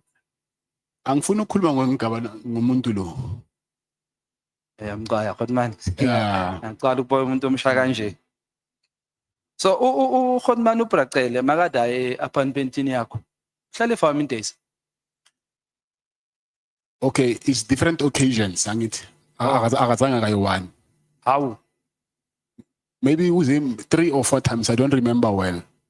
Okay. But maybe sometimes ulale kayi 2 days, sometimes 4 days, kanjalo, so akazange kayi-1. And all this time makaza lapha kwakho uvane fro or uphethe stock. Yazi uze nefro kayi-1 mara mina angazi ukuthi stock or ifro mara ngizwe ngalomfana lo washonile ukuthi unomfazi lapha. That day azange ngayi. The day uya wena mawuthi awukho busy uyomchecka bekabambile. Bekafasile. Bengafasanga. Bekayi1. Udla nje bahleli lapha ya. Angithi angithi lapha kune restaurant phansi and then bamlethele ukudla ya. Order from your room service. Yeah. Yonke lento ibhadala uwe. Aphinda acela imali makaceda lapho futhi. Injalo. I have out yo. I have akho. Ukhonela Nkosi lo othumekayo. Lo othumeka kakhulu lo bomthuma ibattery. Umthemba kangakanani? Angimthembi. Sorry? Angimthembi. Manje Khotman mawumgaya ikhadi nephini ukuthi ayothenga ibhetri umgaya kanjani iphini? Angithi I can control ukuthi asebenzise malini ngefoni. Oh, amazes. Ngimazisi ngiyazi ukuthi uzosebenzisa imali engaka and then that's it. So wena kahle kahle uyamnika noma ubani umuntu ikhadi lakho ona stress. Vele kunezinye izinto I can't do them myself. I understand. But why ungamtransfereli mhlambe ke? Le card. Le card leli momgaya lona. Ulithathe nini le card? Angisakhumbuli. Like behleli kuye so or uyeza zolithatha ahamba yothenga bese uyabuya lethe. No, ngitho alande ngithe bamdropele lona beliphethe iPA yami actually. Yeah. Ngithe iPA yami amniki icard and then ayothenga and then ayenze. Uyalibuyisa kodwa yena ubuyisela kuwe or ku PA. Yeah. Okay, ibike yakho uthe yini lebova ngayo? Mina bengiva ngevi road mfethu. Imasi lokho nje. Night special. Beku GSXR 1000. BMW. Isuzuki ngithi. Suzuki, yeah. Okay. So naye uyiride unkosi. Yeah. Oh, okay. So nitibane emabhayikini. Kwenzani? Nitibane kuphi amabhayiki nonkosi. No, ngithi ngihlangane naye kuba bomsibi. Mara Ubaba uMsibi. bekathanda ukuthi kakhulu ngebike ya. Oh, okay. Mm. But uyathumeka yena ne? Ah. Angazi ukuthi moya thumeka nangithi abantu abafani. Sometimes omunye angamtshela into ukuthi ayenze into angayenzi. Umthumeka yi-1. Ngimcela that time ukuthi angizele into le ibattery ya. Oh, waviolent ikhaya. Ngoba bakathanda angithi bike nama jet ski into eyi-1. Yeah. Do you have a sister or shade na somebody or relative ye-minister? Pink sister. Ubani? Minister Pink. Do you have a sister or Oh yeah, uye lo buku director lo. Mara awucacise nje yonke ngoba angikho mnandi kahle bo. buku boyfriend akusiya abashatanga. Boyfriend. Yilo mfana lo udlala ibhola lo wathi ubani? We Sundowns. Grand Kekana. Utraya no sister lakho. Yeah. So have you met the minister through Ay. awukazi? When have you met minister? Bahlukene nokuhlukana. Bahlukene. Yeah. Ubani wrong ile out or umntana kini? Anguzwa? Ubani beka wrong ile out or umntana kini obe wrong? Angazi angizingeni. Awuzingeni. Nonyabuza Hotman. No, mfethu lilonke mfethu. Kubhlungu ukubona umuntu omnyama wakithi ehuca ama change ngawo mfethu. It's very painful ukubona udonsa ama chain gcoke kahle. I would have wished ukuthi umuntu omnyama abe as successful as you are. I hope impilo yakho mfethu iphele makuwukuthi bayakusukela bonke laba bakusukelayo sidile nabo. If it happens ukuthi you get a chance mfethu ukuthi usitshele ezinye izinto eziqiniso zalabantu abasimoshela iCountry kabuhlungu kanje. The likes of lezinto eshiyo ngabo babucele. We trusted babucele kakhulu. Makakhuluma ngesiphoyisa udlula onke labantu abababiza ngabo minister o minister mkhulu no Khashalo Shem kuyazizamela kodwa akulungi. But we want you mfethu ukuthi empilweni yakho kule gasi yakho ushiye iqiniso eliyosilungisela iCountry. Ngiyakuphaphatha mfethu ukuthi izingane zakho nesibongo saka Matlala nesodlamini ingathi ungasebenzele ekuthenini makubukwa wena kubukwe emuva kuthiwa no ekugcineni le ndoda yaliphakamela iCountry la kubo yayolungisa yabaveza abamoshayo ukuze silungise singazitholi siyiCountry eliphelele. Ube sharp mfethu. Ngiyabonga. Ngiyabonga kakhulu. Thank you so much, the EFF, until 5 minutes past 5 for the two speakers. Thank you very much, Chairperson. Mr. Matlala, I wish to, before I ask my questions, send my sympathy to your kids and your wife. Thank you so much. Because no one, even a hardened criminal, must have police coming into their house and making their kids to sleep on the floor. No one must ever do that to our kids and to our wives. If they've got an issue with you, they must take you on.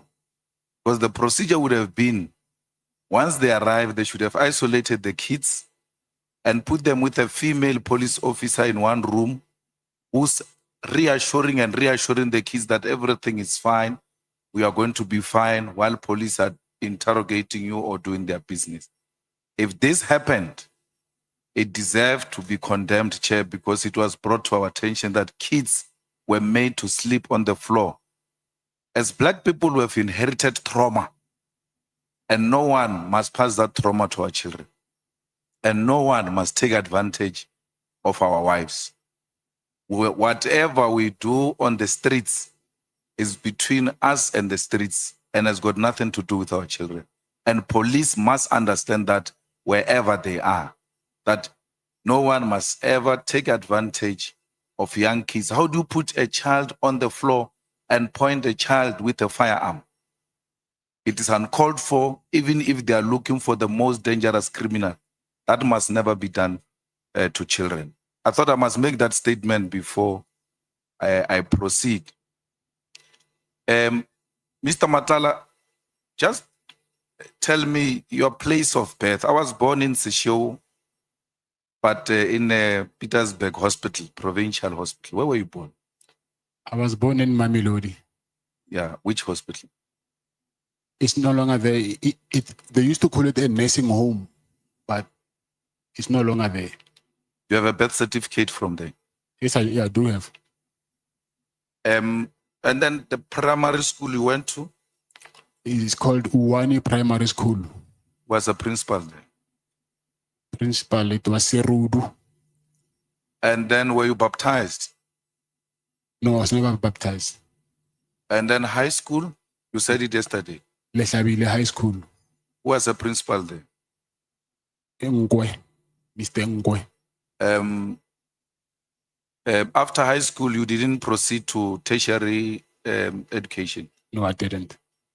And then you never worked in any formal employment or No, I never had any formal employment. so from high school, that's when you engaged in informal trade. Yes, I will say before even high school, my mother disappeared on me. Then I had to raise myself. I was actually a street kid. So I grew up in the street for a very long time. So I just realized after when I grew up that my mother passed away, but she was an albino. And I heard later that she was raped because there was this myth that if you can rape an albino, then you can get cured for whatever. Then that thing traumatized her a lot that she disappeared. And when I found her, she was terminally ill. Then I think it was 2002 when I found her through her friend. It was very late and then she passed on. But all along, I was street kid. I'm sorry to hear that.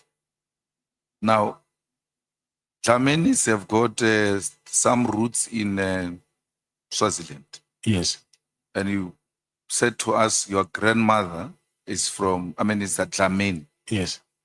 Did they have a place in Swaziland or was she originally from there? No, KZN. So you don't have any relation ever with some people in Swaziland? No, I don't have. So when you travel to Swaziland now, what were you traveling for? What purpose? I was invited to the king's birthday.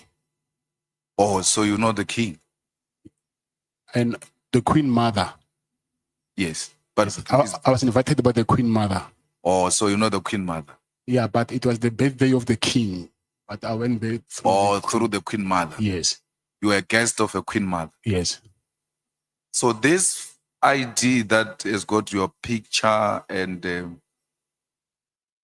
ID number that is similar to yours and all of that, what is the story there? I don't have an ID for Eswatini. So that thing was fabricated so that they can deny me bail. Yes, but in the judgment of the appeal or something, it looks like that judge didn't consider that as the grounds that must be used to deny you bail, because he says police did not produce the original ID. Yes. If I'm not wrong. Yes, on the judgment, they said that I've traveled to Eswatini using that fraudulent ID, but which is, is impossible. You cannot pass a border with an ID. That thing is not a traveling document. So they said that. And another thing is when I came back, unfortunately, they didn't stamp my passport. So they said I've got access to get in and out of the country undetected. Because my wife's passport, my passport, and my protector's passport were not stamped. So it was the overlook of the BMA or Home Affairs, I think. Why did you resign from Medicare? It's because of the allegations that were surrounding me at that time. They said they didn't know by then that she's my sister. They said I gave him a contract to a slave queen. And then also there was these allegations about me, which I did not think that it will be a good image for the company. So I just thought by then, let me just resign and put someone until I clear my name. So why didn't you also put your shares in a blind trust if you didn't want to damage the image of the company? Yes, that's what I did. The shares That's why I said I still hold the shares. But No, your shares in a blind trust if you didn't want to damage the image of the company. yes, that's what I did. The shares. That's why I said I still hold the shares. But No,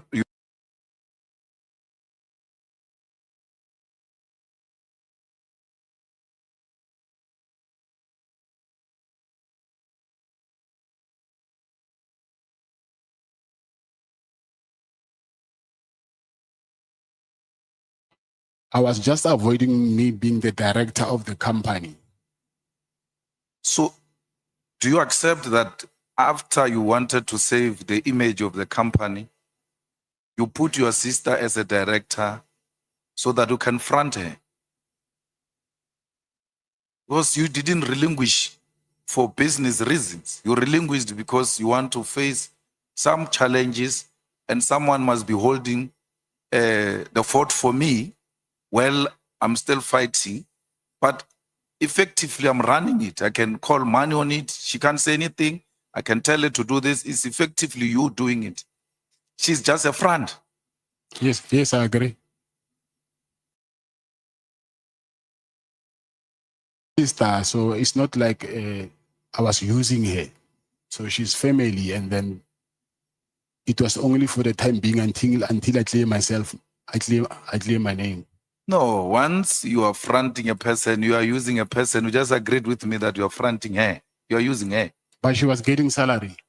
Yeah, even if she's getting a salary, she's not the owner of the company. You are using her. But she was getting salary. Yeah, even if she's getting a salary, she's not the owner of the company. That's what you did.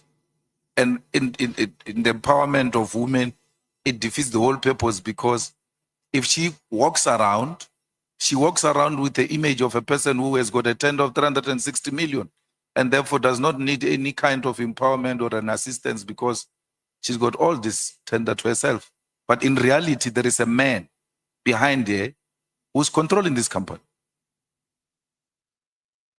Do you accept that is wrong? Yes, I accept that is wrong.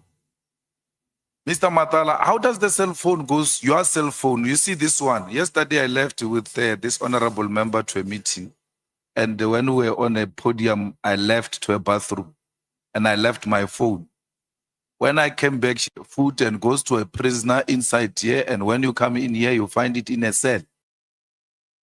When I came back, she said, I was extremely shocked that you left your phone because you go everywhere. The cell, for you to find it in the cell. NAC, you found it with NAC. You're No. given by NAC. No, it's not. It's not the same cell phone. Or it's a different cell phone? Yes. So it's not your cell phone? No. Or NAC gave you a cell phone that you can use while you are inside? Yes, I found him inside prison. He was using the cell phone. You didn't go with your cell phone? No. So when they found the cell phone, why are they saying it's your cell phone when it is NAC's cell phone?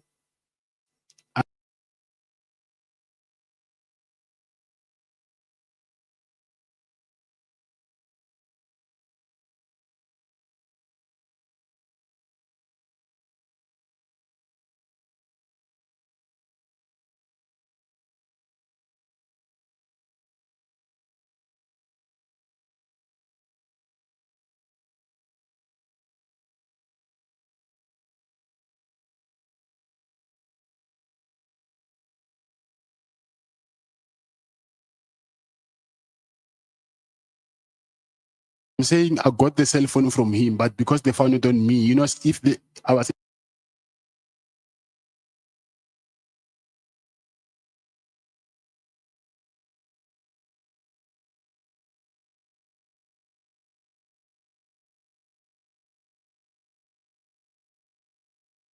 process, there's someone who came to me with that cell phone, because you know in prison a cell phone is like a public phone. You'll find 3 people using the same cell phone. So, someone said, "Hey, check. They're talking about you in the media." It was that day when Mr. Mkonazi was doing that press briefing. So when I held that cell phone, that boy left. Immediately, the members of the task force of EST, they came to my cell. And then the same day, those guys from intelligence and PKTT, they came to prison. So I asked myself a question that if this thing was found in prison, how did these guys knew that I was found with a cell phone? So I thought maybe it was something which has been organized for me to be found with a cell phone. That guy who was arrested and sentenced for killing Bozwani, what's your relationship with him? I'm forgetting his name. Keke. Vusi. Yes, I don't have a relationship with him. You have never worked together. Work? Yeah. No. But he's also from Mamelodi. Yes.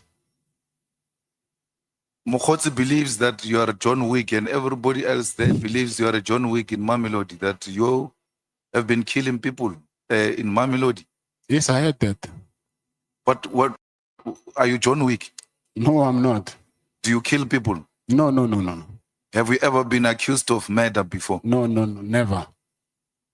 So what effort have you taken, the same effort you have taken in saving the image of the company? Yes. To save your image from being called a John Wick and being called a dangerous murderer in Mamelodi? What effort have you taken? That thing I heard it from Matlala Commission, but I was in CMEX. There we don't have access to anything.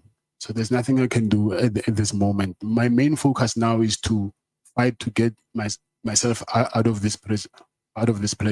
No, but you're called John Wick before you came here. No. I don't know about that. You are not called John Wick before you came here. Now, in your detail of 14 security or personal protectors, how many are former task force members? It's not task force, it's from the defense, it's special forces. Yeah. Yes. No, I'm asking about the task force, the police task force. So task force is one. It's one. And then the special forces? I'll say maybe 8. 8. Yeah. Out of 14. So it's special forces, 8 plus 1 task force. 9. That is paramilitary. It's not VIP protection to have such dangerous, the highest form of defense of the country in one unit. How much does that cost per month? I was paying them 100,000 a month each. Yeah. So what is your personal security detail budget per month? Because remember, it's food, it's petrol, it's convoy, it's hotels, it's all of that. My budget is 2 million. No, you said the security company makes 2 million. You can't budget 2 million. So the whole 2 million, when it gets in, it goes to those people. Yes, but I don't have one company. Oh, so you source from different companies to maintain that lifestyle. I've got a message. You know, Jerry's mom called me and asked me that I must ask you to return her son because she believes very strongly that you kidnapped her son. Yes. And she cries in tears because she says she knows you. And she has given you a plate of food to her, you are a child. If we were to talk to her now, as she's listening, what will you say to her? I will say that they are misleading her. And I think the people who are misleading her are the people who put me here in prison. Because I think they even went and told this same thing before the mother to Jerry's wife. So I will say she's being misled because they know very well I'm the first person who woke up at night there, and then I was the first person who was looking for Jerry everywhere. So when they say I kidnapped her, it's because maybe of my suggestion that rather let's tell the police the truth. And then they were not comfortable with that. And I said to them, it's either we do that or we never find him, because if we don't give them a clue, then how are we going to know how the police are they going to know where he is? So they were emphasizing that we need to save their image, his image. So me and them, we ended up not agreeing on one thing, because even myself, I was tired of looking for someone, but we must lie to the police on the other side. Yeah, but I'm saying I'm given some limited time and I'm allocating it to you. Speak to her. Talk to Jerry's mom. She's listening to you now. She's watching you. Talk to her. Her son has been missing for so long, Yes. and she feels very strongly that you took her son. The same way they felt very strong that you took AB's wife and AB's son. Yes. So before you speak to AB, speak to Jerry's mom. AB knows that. I think wherever he knows that thing I never. He knows very well that I've never. No, done leave that. AB. I'm saying Yes. AB, Jerry's mom is watching. Talk to her. I will say, Mama, you know very well me and your son. We are very, very, very close friends. We've done a lot of things together, traveled together, me and his wife and my wife. And there was nothing that I will do to harm your son. Actually, your son was like a young brother to me. So there are people who are getting between us, trying to convince you that I took your son so that you might think of me as this boogeyman that people paint me to be. But from the bottom of my heart, I've never and I will never, ever do anything to harm your son or your family. Thank you, sir. I'm sorry. Thank you. Now, did you have a business deal with Jerry in some comfort installing solar system? Yeah, but it was his business. But I'm the one who got it for him. So you worked together, and whatever the money is that you were supposed to transact at that level, Yeah. you sorted each other out. Yes. Now, just before Jerry disappeared, and then I think Jerry disappeared a week or two, and AB's wife disappeared 2 weeks after or so, but it was within a short space of time. Yeah, I think a week in between or so, yeah. They say Jerry and AB were in your office. You wanted them to do some tender in Limpopo of CID. You called AB because he had a CIDB 9. Yes, that's And true. they both declined to do that business with you. And that's where their problem started. He actually accepted AB, and it was not in Limpopo, it was there in Silverton, by where there's a fourth plant. And then he accepted. The thing is, he was supposed to go to a briefing. I think he missed the briefing or something. That's why the thing didn't happen, but he never declined. So now, do you know anything about AB's son and AB's wife? No. But were you not involved in helping them to find the wife and the son? Yes, I was.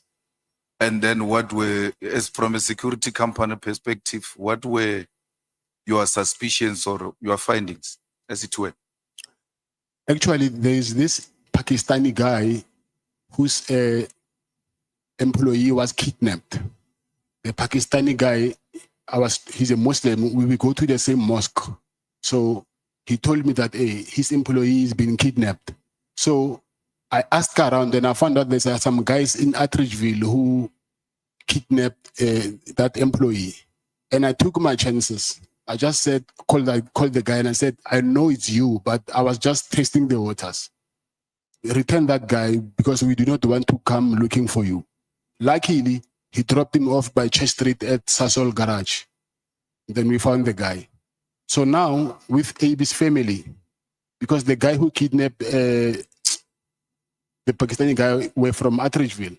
So I said to AB, because you are not far from Attridgeville, I suspect it might be these guys. And I called the guys as well. I said to them, you see now, we're starting, can you please return AB's family? And then he hung up and then he switched off the phone and then he just disappeared. And I just heard that after a while, they said, okay, I'm disguising to appear as if I'm helping AB, but I know that I'm the one who's doing this. But I think it was those guys trying to divert their attention. You remember when I started, I spoke about your son and your wife and how they should not be treated the way they are treated by police. Yes. AB's son and AB's wife did not deserve what happened to them. I agree, yes. especially the son of AB, who will forever be traumatized by those experiences. Yes. And Jerry's wife and children do not deserve to see their father not returning from home, because every sunset they look forward to the return of their father, and the father does not come back. Like you growing up without a father, these children want their father, they want to see their father returning. And no one must do that to children and our wives. Okay, you agree. With your security experience, do you think Jerry is still alive? I mean, those kidnapping people, if they kidnap you to extort money, for you to give them money, a ransom and all of that. But once they keep you for too long, you become an expense to them, because they have to feed you. They have to, if you are sick, medication, accommodation, and all of that. Why would they keep you this long when they know that there's actually nothing coming forward? Do you think Jerry is still alive? Not do you know. With your own security experience and your instinct as a friend who says to the mother of Jerry, this was like my younger brother. Something in you should tell you that this guy is no longer there or is still there. Honestly, I agree with you. At some point, he will end up being a liability to his abductors. So I don't think also myself by now that if he's alive, then what are they gaining for keeping him so long and then spending money on him, but they're not getting anything in return? So it's a very hard one to accept, but obviously when you add one and one together, for me, it does not give me, I wouldn't say that these people will benefit anything from keeping him so long. I don't think so. Now, have you been to the farm of the father of Jerry's wife to ask that they pay a ransom of 10 million or anything to that? To the farm. To the farm or to the father? No, to the father. Let's leave the farm. Have you been to the father, like the father-in-law of A? Jerry's father-in-law. Yeah. I mean, Jerry's father-in-law. Yeah. Have you been there and asked that they pay some ransom to these people? No, I've been there, but not to say to pay ransom. Yeah, but what were the discussion between you and the father-in-law? Because the story now is Jerry has kidnapped himself because he wants to extort 10 million from the father-in-law. And to a particular extent, you went to say to the father-in-law, please pay something, because it looks like the father-in-law is well off. He's not well off, but that's what they're saying. So actually, I volunteered to pay 5 million myself. And I said, if you guys can raise 5 million, I'll pay 5 million myself so that we can get him. So I went there to speak to his father-in-law and say, listen, let's go 50-50. I can pay 5 and you pay 5. And he said, if they kidnap me, you must tell them that they must kill me. I will never pay any money. Speak to the Jerry's kidnappers, your younger brother, and plead with them. For sure they are listening. They knew we were coming to speak to you. If you're to speak to their conscience, what were you going to say? I will say, what we need now is closure.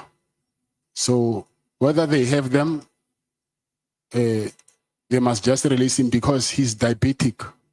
So I don't think wherever he is, he's in a good health.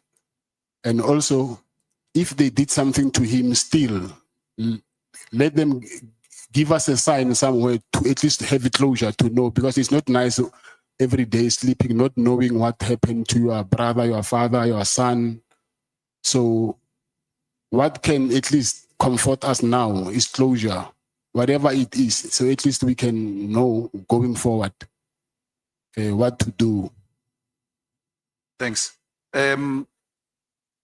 Julius Mkwanazi, what is the story there? You installed the blue lights he installed the blue lights in the cars that are owned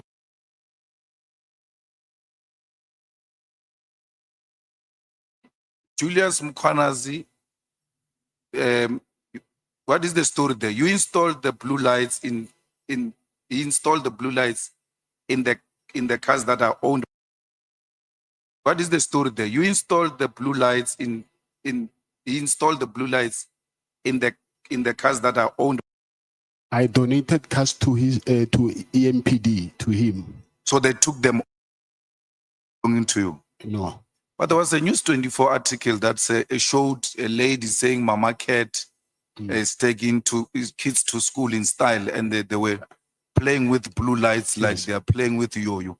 Yes, I'm divorced with my first wife, so I was not in relationship with my first wife. And Mama Cat is the media saying that. It's not her saying Mama Cat. So she's living her life, and then I don't even, and those are not my cars. So my cars are BMWs. I think everybody knows. I use BMWs. So those So are, she's got cars also with blue lights No. without your involvement.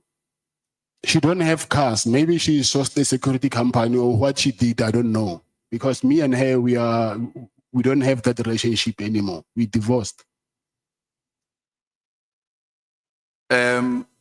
What is your relationship with Julius Mkwanazi? Julius Mkwanazi, I will say, he was a friend. Was. Oh, so you donated because you had a friend who was in the position of authority? No, it's because I proposed to him when he was an operations manager that, listen, I want to donate the cars, but with conditions that we do brand awareness. And then I will also send proposal to, Protected by you. no, not by me. I went there when it was only once, and it was when it was state of the city address. It was only once. Yeah, but you went to fetch the mayor of Yes. the DA with your cars, Yes. and they had blue lights. I don't know if they put blue lights on because I was not there. Was it not your protection that was driving the cars Yeah, on but that day? they came as backup. She had her own cars. So they only came. She needed backup. Or the DA mayor needed a backup from you?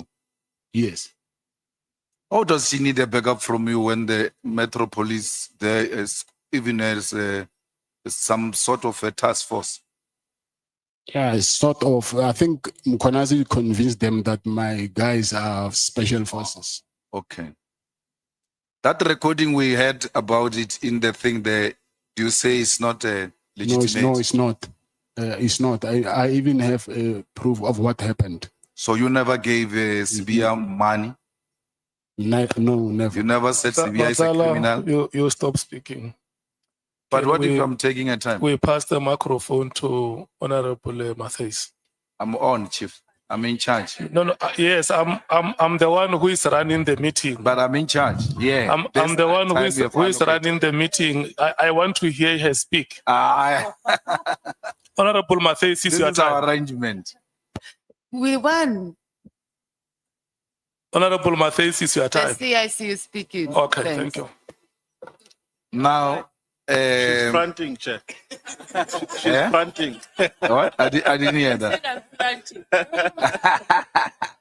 No, the person who's saying you're fronting, they will never even speak in the presence of their president. You see now what you did to me, Chair.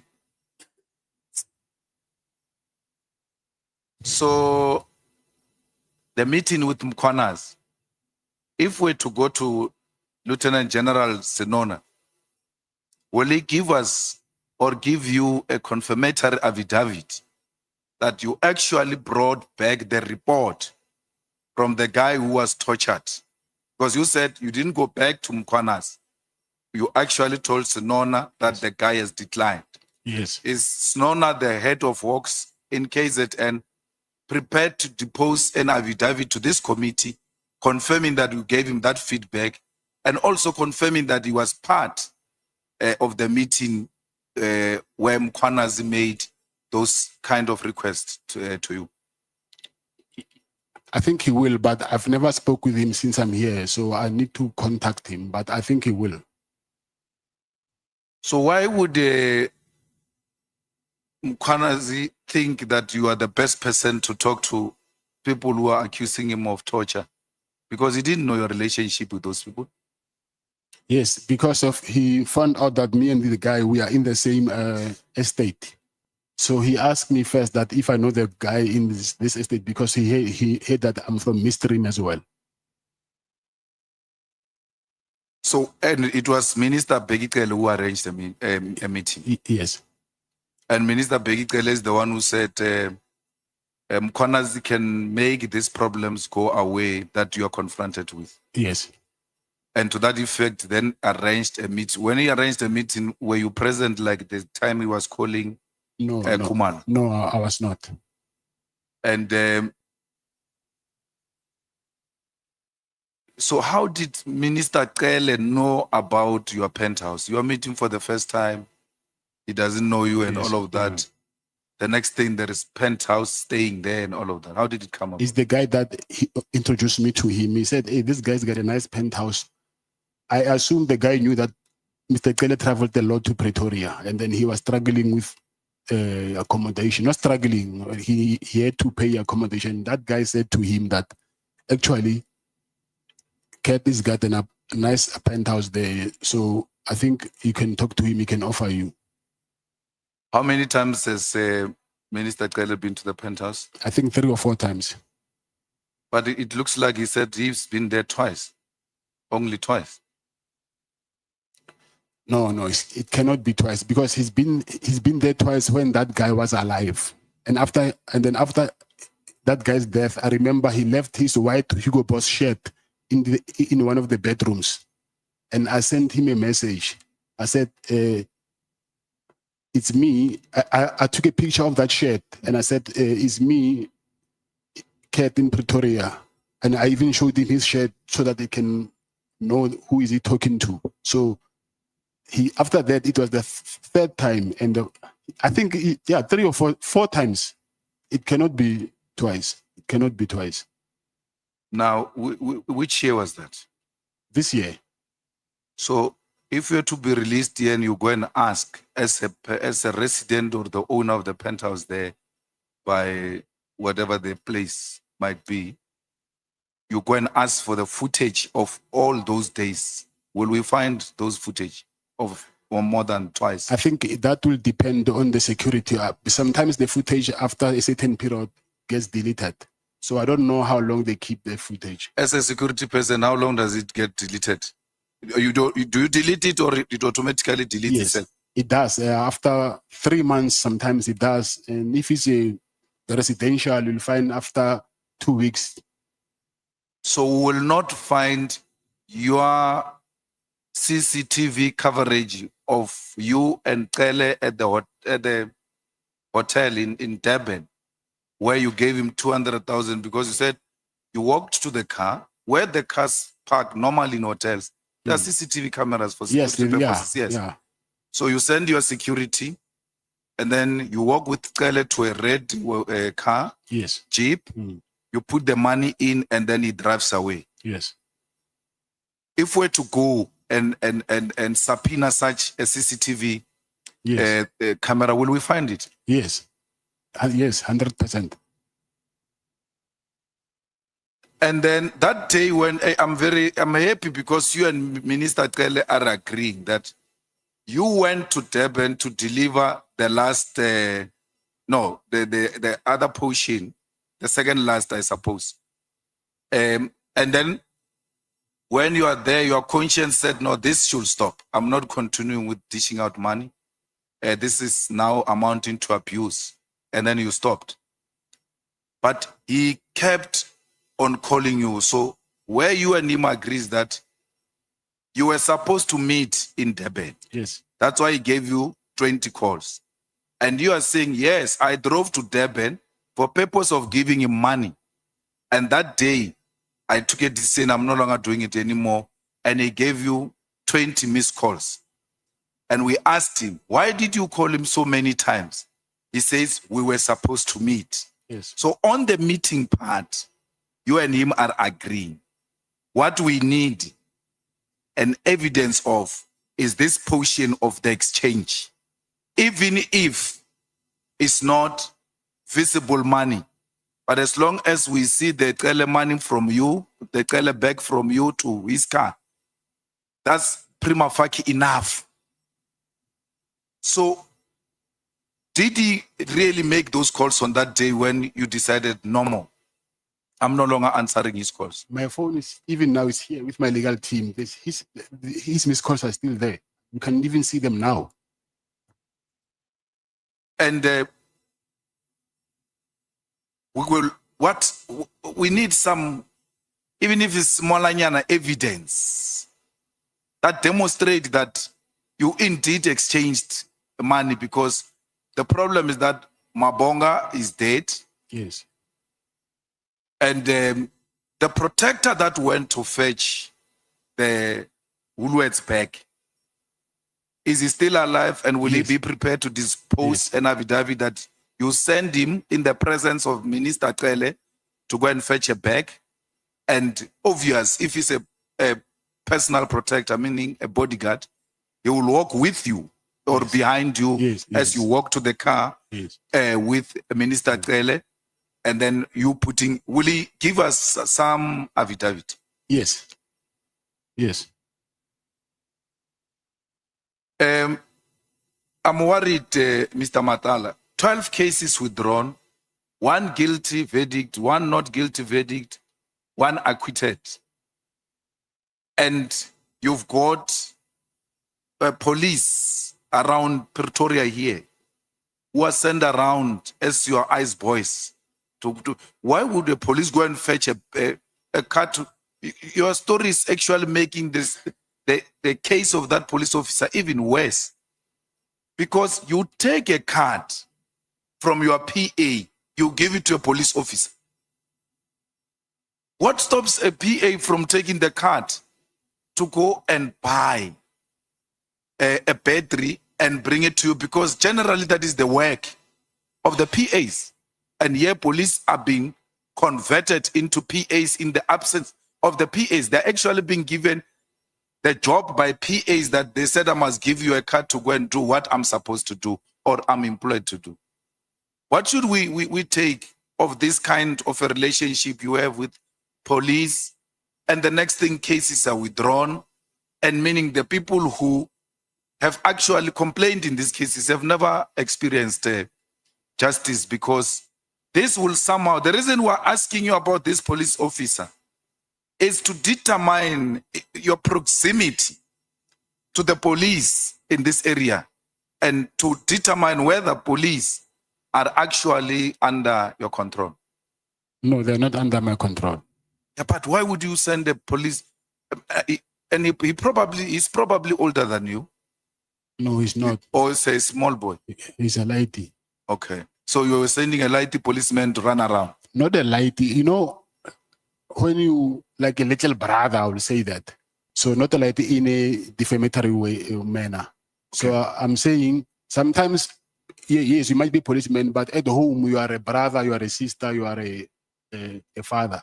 So when you are at home, whether you're a policeman or not, or you're a judge, if I'm your older brother, I can send you whatever, then you will do that. So it's not because of I'm undermining you as a police officer or as a judge or whatever. I'm saying you can send a judge who's your younger brother to go and buy a battery. Oh, bread or whatever you want. Yeah. A judge. Your brother, I think he will, when he's at home, you know, he'll call you Abuti, whether he's a judge or not. So that respect will always be there. Thank you. Thank you, Mr. Matlala. I want my sister to have an opportunity to speak to Kat, even if it's not too long. Let's go. Thank you, Mr. Muffa. Just quickly, this thing of your lifestyle is quite bothering, right? So you have, what is it, like 14 guards? You have 14 guards, personal security.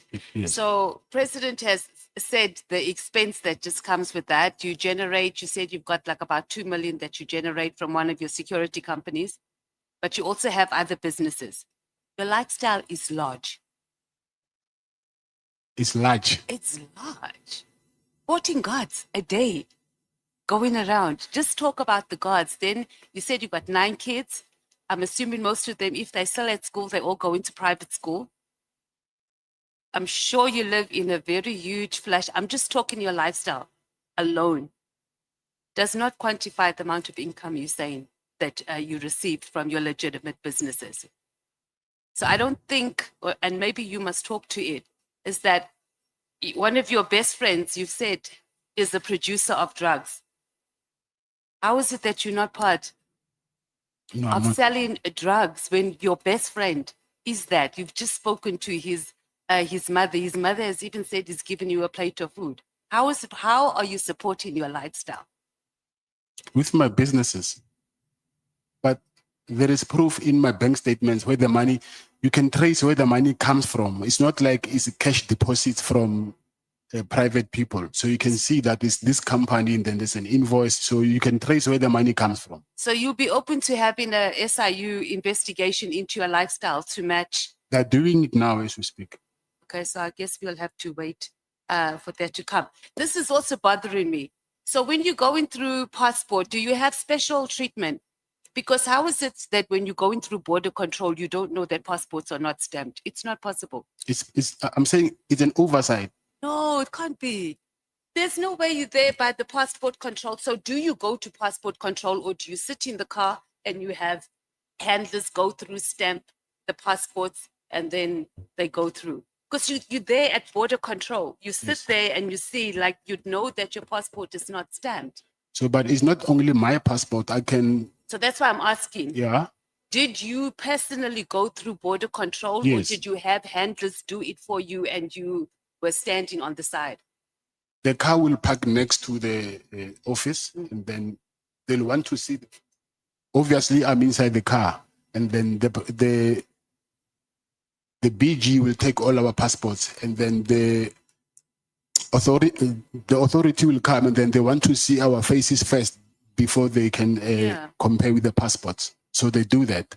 So what happened, I really don't On know. both sides, both the South African border Yes. side and the Lesotho border side. No, both it's of them only, just in, they've noticed it on the 19th when I went to Eswatini. And when I came back, it does not show me coming back to South Africa, from whose So- side, exiting or entering, because you have to get to. entering South Africa. I've never seen that. They stamp, and I don't think which border did you use? Because I don't think you do it. Oshuk. And then this John Wick reputation that President was talking about. You've just explained on how you have that John Wick reputation, because when we were talking about the issue about at one of the kidnappings, you said you took chances and you called whoever this person was, I missed the name, and you said, Mr. you Matlala, don't want me to you come stop, for you. And the you person stop was talking. released. Stop That's speaking. confirmation of John Wick. Thank you, Chair. Honorable members, we are coming back at 20 minutes past 5. If we can listen here. The next 5 speakers will last for 2 hours, 30 minutes. 2 hours, 45 minutes. So 20 past 5 when we come back is Honorable Bangazita.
work as the Deputy National Commissioner. You were discussing issues that were actually relevant to the supply chain management division. Why specifically you chose to meet General Spee? I think if you can check also on his affidavit, if you have it, his statement, it actually falls within his department because of I wanted him to do investigations of the corrupt nature of police officials who don't want me to occupy that hospital. So investigations falls under his department. Because when he was here, he actually did not say that you were there to ask for his assistance in investigating. In fact, he said you had actually solicited his assistance to persuade the finance section to actually pay your invoices because they were not paying you. No, I have his affidavit. He does not say so. In his affidavit. I beg your pardon? I'm saying I do have his affidavit. He does not say so. Okay. I think maybe the committee also has his affidavit. We can share it and check what he was saying. Yeah, for your information, there are lots of things that General Spee said that are not in his written affidavit. Yes. Yeah. But were you invited to the engagement party of his son, Karabo? No, I was not invited. Why not? When your wife was invited? Yes, my wife was not invited by him as well. Was the invitation specifically for your wife, not for you? No, I'm saying even my wife was not invited by him. I didn't get that. I'm saying, can you hear me? Can you hear me? Yeah, can you hear me now? Yeah. I'm saying even my wife, she was not invited by him. My wife was invited by her friend who was attending that event. Invited to attend somebody else's party. Yes. Okay. All right. Can we actually look at the harassment that you actually suffered under the hands of the police? In fact, after your unsuccessful attempt to open a case in Brooklyn Police Station, you then suddenly received a call from a gentleman who introduced himself as Mr. excuse me, Brown Mohotsi, wanting to assist you. Where did he get the information from that you were in trouble with the police?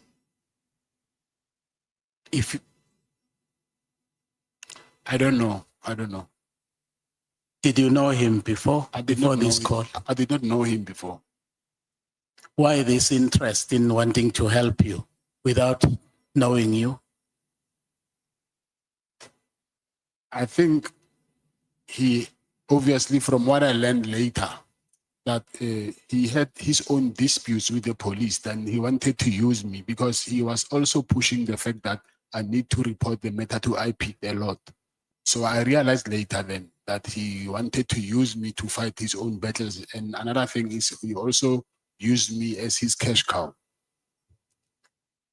Did you say in your affidavit that he said he was phoning from the minister's office? Yes.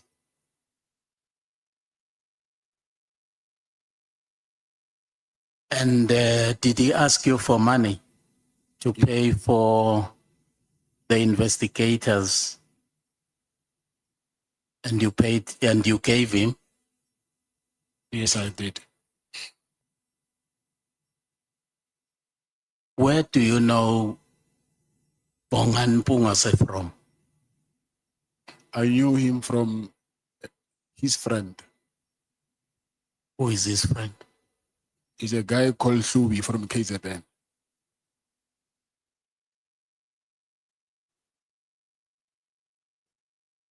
And how did he know that you had a brush with the police? Because immediately after you have had a discussion about your predicament with Mr. Mohosi, he also came into the picture through a telephone call, offering his assistance to a point of wanting even to facilitate a meeting between you and Minister Cele. I think the matter is because I'll assume that he saw it from the media because of it was all over the media. Did you pay him for this facilitation that he actually did for you? Mr. Cele or Bongan? Oh, I mean Bongan. Bongan. Yes, I did. Because I didn't see that in your affidavit. Because I was going to complain because Bongani is actually my homeboy. That why did you not pay him? Because you are generous, you pay others and you don't pay. Mkhotsi, on the 19th of December, you sent him pictures of the raid that actually had taken place in your office. What was the purpose of this? Why did you send Mr. Mkhotsi pictures? What did you want him to do with the pictures? At that point, I believed that he was working from the office of the minister. So I wanted him to check if they can find out who these people are and then what do they really want from me. Can you confirm your WhatsApp conversation with Mr. Mkhotsi regarding the January 8th celebration that was going to take place in Cape Town? Was there any communication between you and Mr. Mkhotsi regarding that event? Yes, yeah, there was.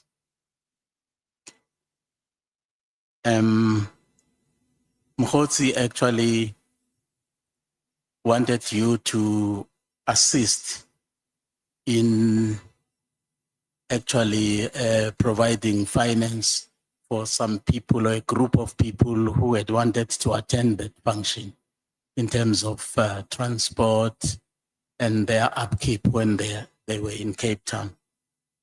How much did you pay for that? Because there is a certain amount of money that was actually bandied about by one of the witnesses. How much did you pay? Can you remember? Yes, I will. In total, I think I'll pay between 150 and 200,000. Okay.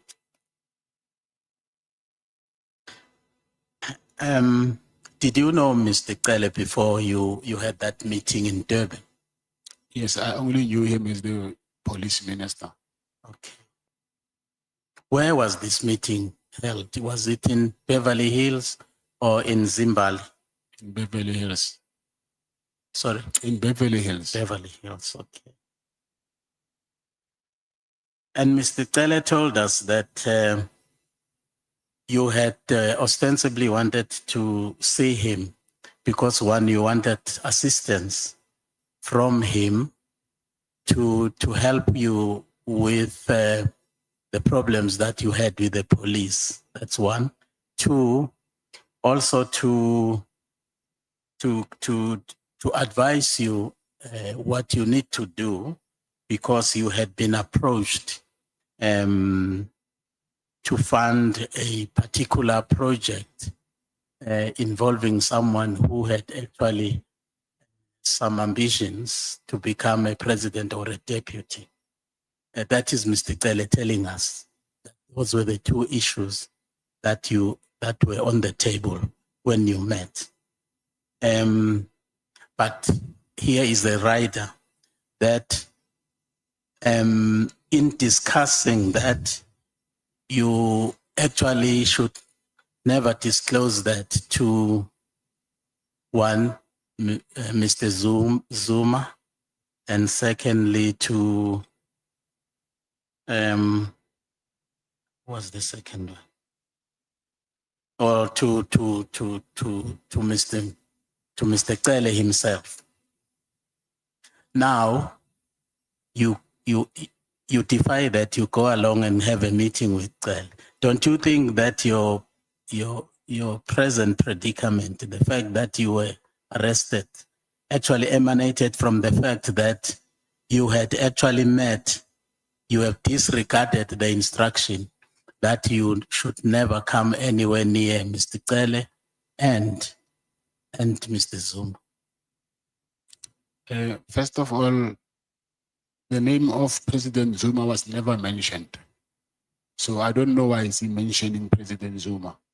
And then even himself, because anyway, I've never met with Minister Mkono. He's the one who told me that he has presidential ambitions.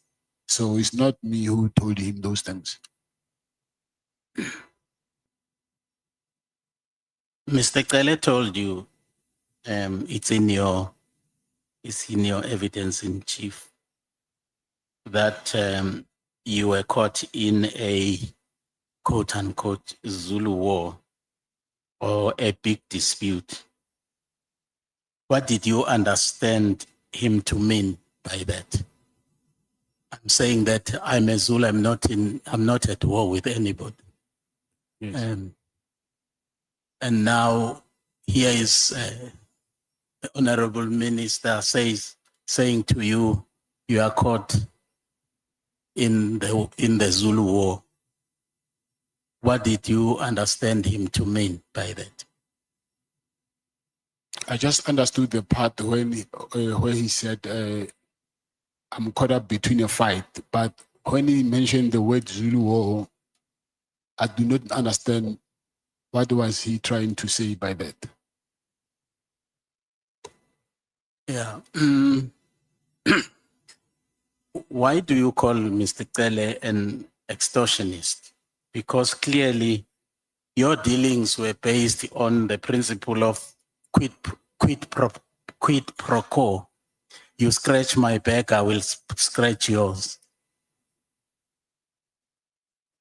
He made a phone call to General Kumalo to release your firearms. And indeed, he did that.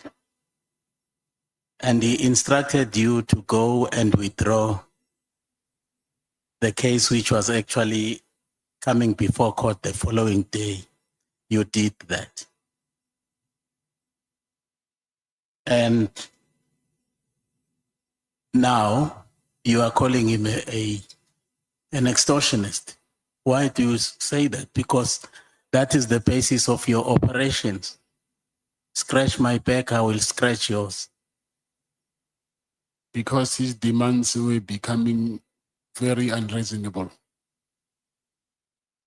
But his demands may be commensurate with the kind of service that he has actually been giving you. Yes, that I see, but like I'm saying, he started to want more. And giving less.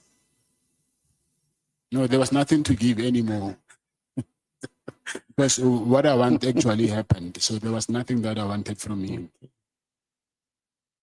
And Mr. Kele actually went on to advise you to keep entertaining Mr. Mkhotsi because it, and I quote, would eventually lead them to Minister Mkhun.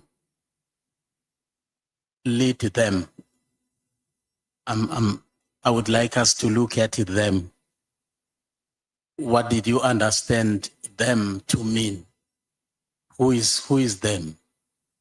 Is the team that he was working with, the PKTT. Oh, okay. Now, did you realize that Mr. Tele was actually recruiting you?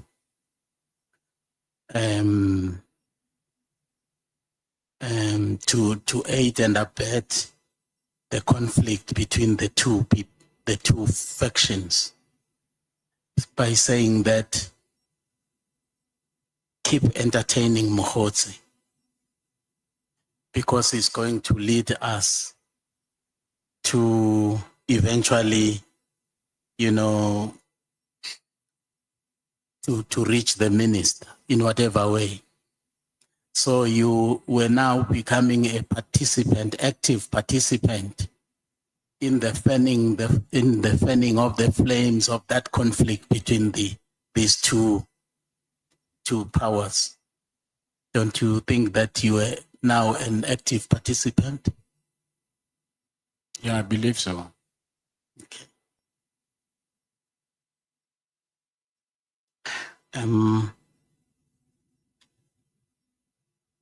Now, Mr. Tele now told us he did not deny that he actually enjoyed your hospitality in your facility around here in Pretoria. And in fact, he told all of us that it was really nice. How many times have you actually extended that kind of hospitality to Mr. Tele to utilize your facility here in Pretoria? I would say maybe 3 or 4 times.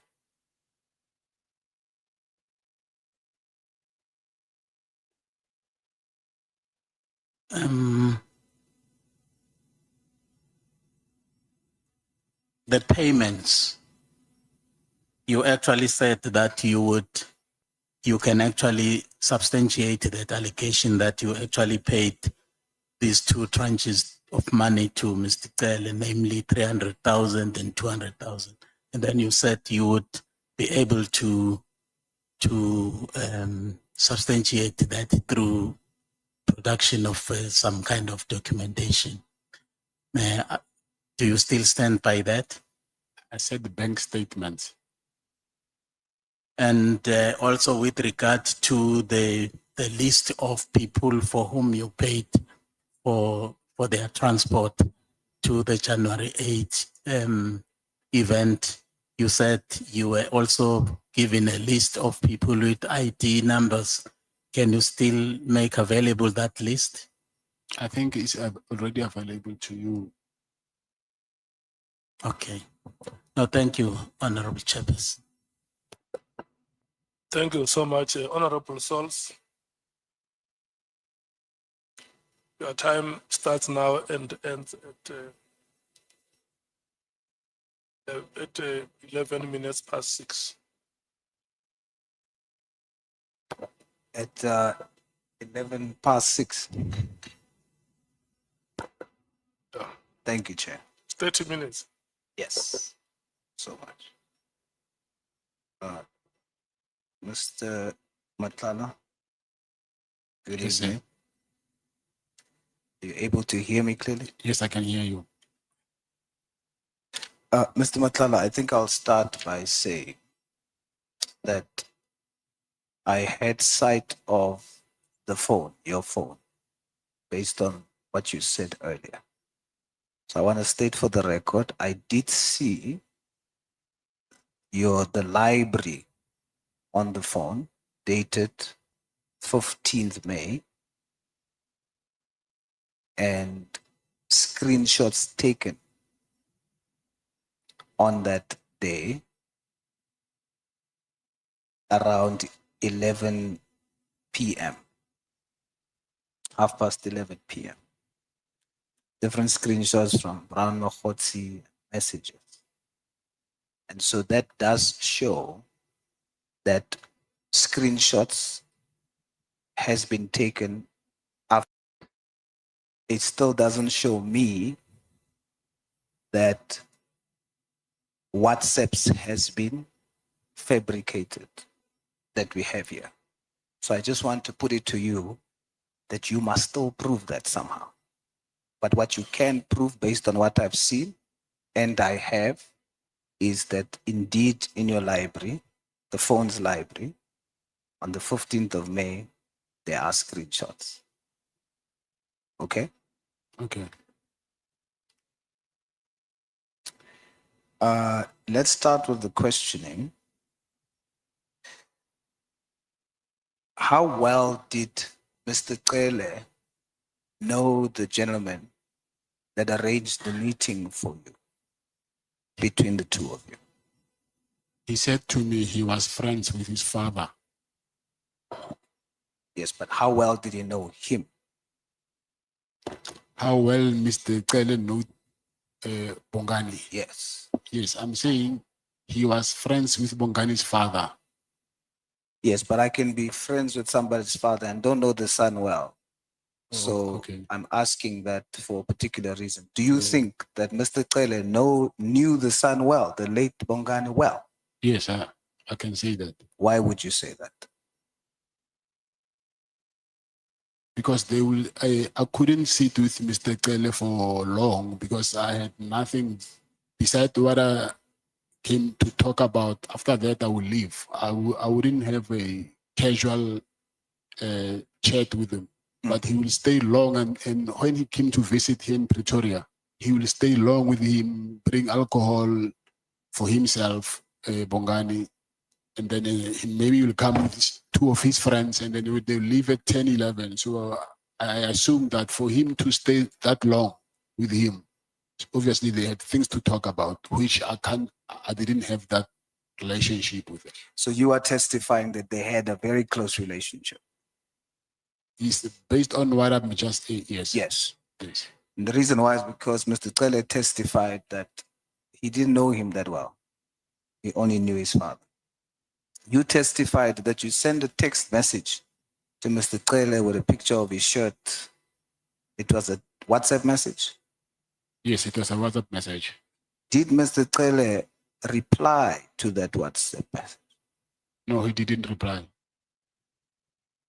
Did you and Mr. Cele ever exchange, apart from that text message that you sent, did you ever exchange text messages where you send to him in text and he replies to you in text? Yeah, I think he did once. Only once? That's what I can remember. Yeah. That I can say in certainty that this really happened. So you are testifying that there was a time one time when Yes. Mr. Cele sent you a text. I'm asking that because Mr. Cele testified that he never sent WhatsApp messages or text messages, so he would never have sent you a text. But you testifying he did send one. I remember that because I think if you can remember, I said at some point he was in Senten Hotel and he asked me to send my protectors to take him and the wife to the wedding. So that day, that's when he sent me the text of where he was. So I can forward it to the guys. But as soon as I saw the text, I knew the place. So I just told them that they knew the place as well. Yeah. All right. I want to jump on the Zulu war thing as well.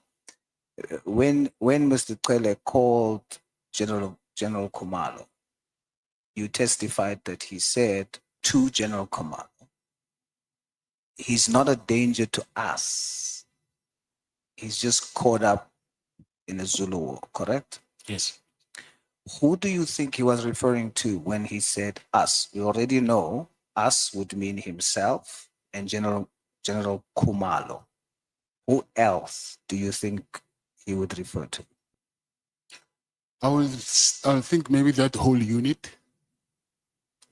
Which whole unit? The PKTT unit. Are all of them Zulus?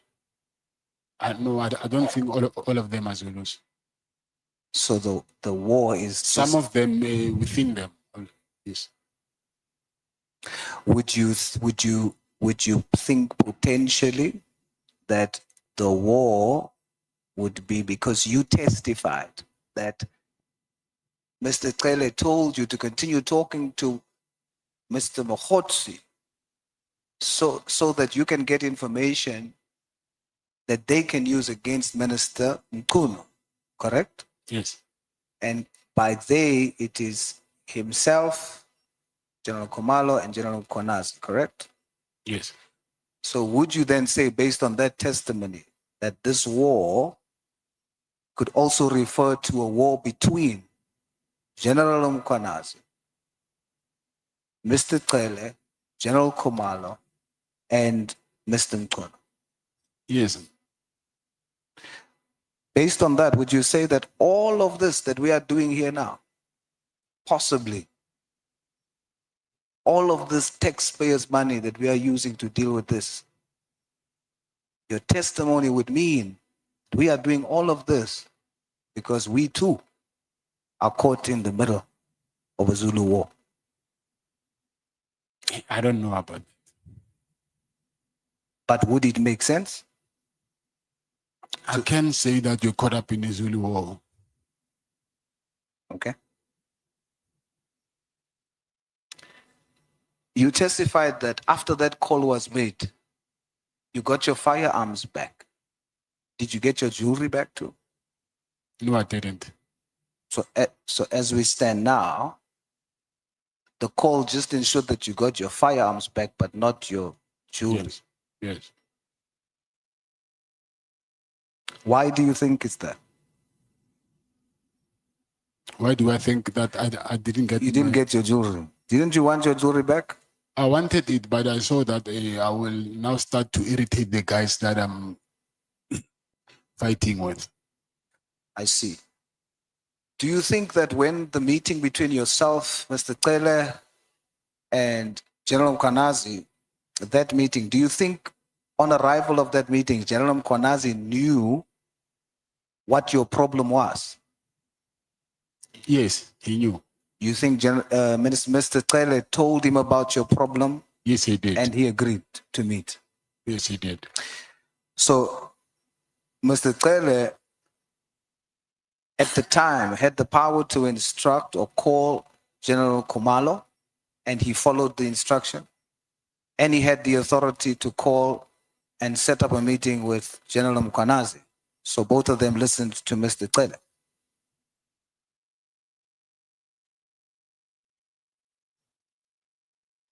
Do you think Mr. Tele has that kind of influence on both of them? Yes, I do.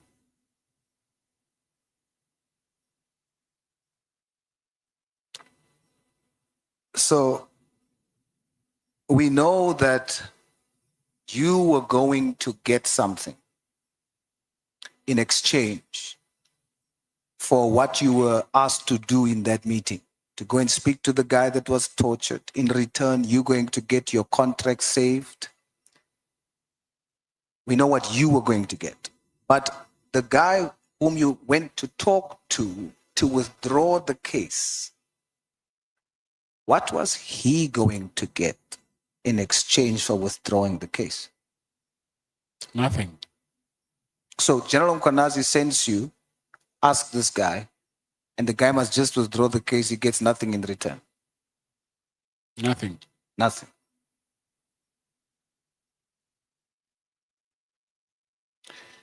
So you are testifying that General Mkwanazi, based on your testimony, he knows a senior police official that's involved or that is corrupt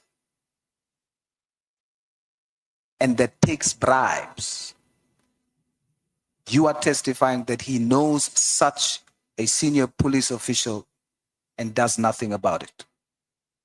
Yes, because he even gave me the address of one of the properties that she owns, that he alleges that he bought with the money that he got from the that service provider.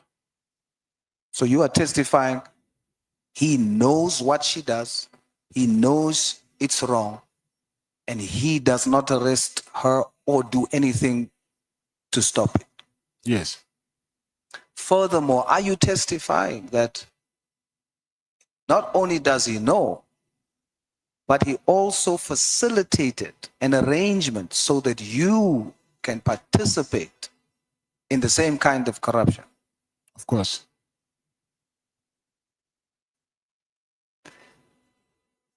Are you testifying that the request for you to go and speak to the gentleman who was tortured to withdraw the case, are you testifying that General Kwanazi was asking you to defeat the ends of justice? Yes. And you agreed? Yes. So would you say, based on your testimony, if your testimony is true, would you say that you are corrupt, General Kwanazi is corrupt, Mr. Taylor is corrupt? Is that what you would be saying? When you say I'm corrupt by trying to influence this guy to withdraw the case. When you agree to assist in defeating the ends of justice, you are participating. But I was not given much of a choice because he said he's going to charge me with the case of my ex-girlfriend. And it actually happened. That's why I'm here now, because of that case. In your world, yes. In your world, yes. You are found in a rock and a hard place. But in terms of the fact, you would be participating in defeating the ends of justice. Yes, in that context, I agree. So it's all of you. Yes. So then, when that didn't assist, when you didn't succeed in getting the gentleman to withdraw the case, when you didn't succeed, you are testifying that because you failed and because you stopped or refused to pay what Mr. Tele wanted, you are saying, are you testifying under oath that that's the reason you were arrested? I'm saying those two reasons. And also, the third one is I sent them a letter of demand after they canceled my contract. So I sent the letter of demand on Tuesday, and on Wednesday I was arrested. So the answer is yes. Yes. General Kwanazi testified that you are part of the Big Five. He only named two in his statement, yourself and Mr. Malife. And he says there are three others, but you are two. Are you part of the Big Five? No, I'm not. Do you know Mr. Malife? Yes, I know him. You know him? Yes, I do. Not personally, but you know him. How do you know him? I know him personally. You know him personally? Yes. Do you work together in this Big Five arrangement? No, I know him because he used to come and visit someone who was my client, and he was very close with that person. So when I say personally, I'm not saying he was a friend. I'm saying I can see him, I can be with him when he was visiting my client. So you are testifying that there's no such thing as a Big Five. You are not part of the Big Five that does robberies and trafficking and drugs and armed robbery. That's what you testifying. But General Kwanazi testified that you are. So who's lying under oath? I'm not saying it does not exist. I don't know about it, the Big Five thing. But the fact that you are part of, you are one of them. Yes, I know that I'm not part of it. So who's lying? I'm not part of it. Who's lying? I don't want to use the word lie, but what I can use a word, because now I have to decide. We've got two versions of the same thing. Yes. We can't take both. So I need to hear for the record. Are you saying that General Kwanazi is lying, or are you saying you can't say he's lying? I'm saying if it's not a positive, then it must be a negative. So I'm saying I don't know anything about that. I'm not part of that. So he's lying. What he's saying, I don't know how. I think he's the one who needs to prove that. Based on is it untrue? Yes, untrue. Okay. Mr. Matlala, do you love money? Yes, I do. Sorry? Yes, I do. You know, there's a scripture in the Bible that says the love of money, not money, the love of money Yes. is the root of all evil. Do you know that scripture? Yes, but I'm not a Christian. Sorry? I'm not a Christian. That's okay, but you know the scripture. Yes, I know the scripture. My religion says that we must enjoy everything that God has put in this on this earth, but legally and in a way that we don't tend to be greedy about it. And I agree with that too. It's basically saying to you, stay away from evil. Yes. And now this scripture I'm talking to you about says, what is the root of it? What we see is the fruit, but the root of it is the love of money. You say that you love money. Yes, I do. Now I have with me something that was given as testimony or as evidence, allegedly from bizportal.gov.za. And it states that for your business, Cat Security, Mr. Hangwani Morgan Maimela was added as director of that company in 2017. Is this true? Yes, that's true. Now, it's very widely reported that he was the one that spearheaded the network who benefited from the contracts at Tembisa Hospital. And your company, as you testified and is in your statement, received RFQs from those contracts or from the hospital because you were registered as a vendor and you received RFQs. Yes. Babita Diakora, she reported that that's how this corrupt acts was happening at Tembisa Hospital. That there would be vendors, RFQs would be given, but it was the companies were selected not in the normal way. And we now know that you are one of the companies that benefited, and the man on the top is a director in one of your companies. Now, you spoke earlier about how you felt the pain, the hurt of having lost your mom, the hurt that you felt, and how you had to grow up. I want to put it to you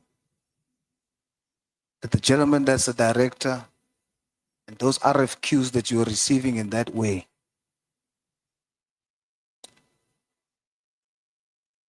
Babita was shot 12 times in front of a yard. You see that feeling that you had, or maybe still have? She has a 12-year-old daughter who's now going through exactly the same thing.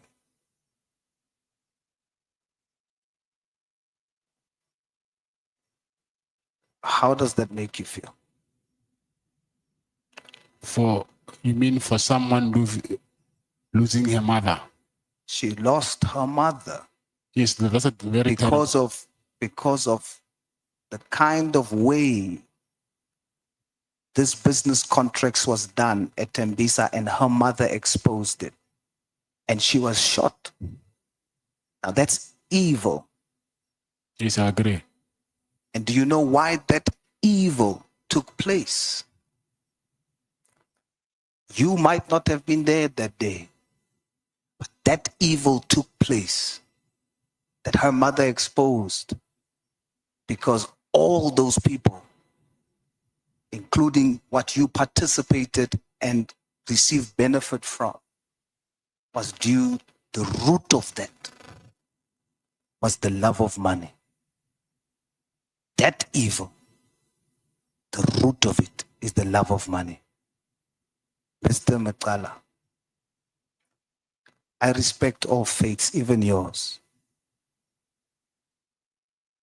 And one thing I know, Allah Akbar, God is great.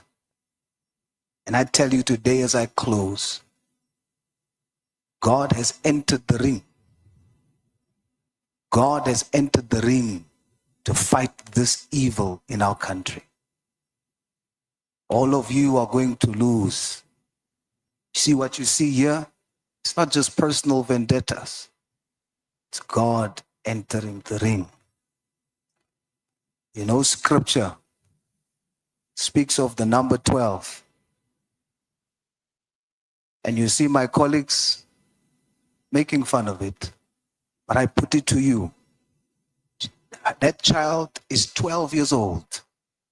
Was 12 years old at the time. She was shot with 12 bullets. The number 12 speaks of a new governmental order. Babita, her blood is speaking from the ground. There's a new governmental order coming. All these whistleblowers that are being victimized, they are going to win. And those involved in evil is going to lose. Are we?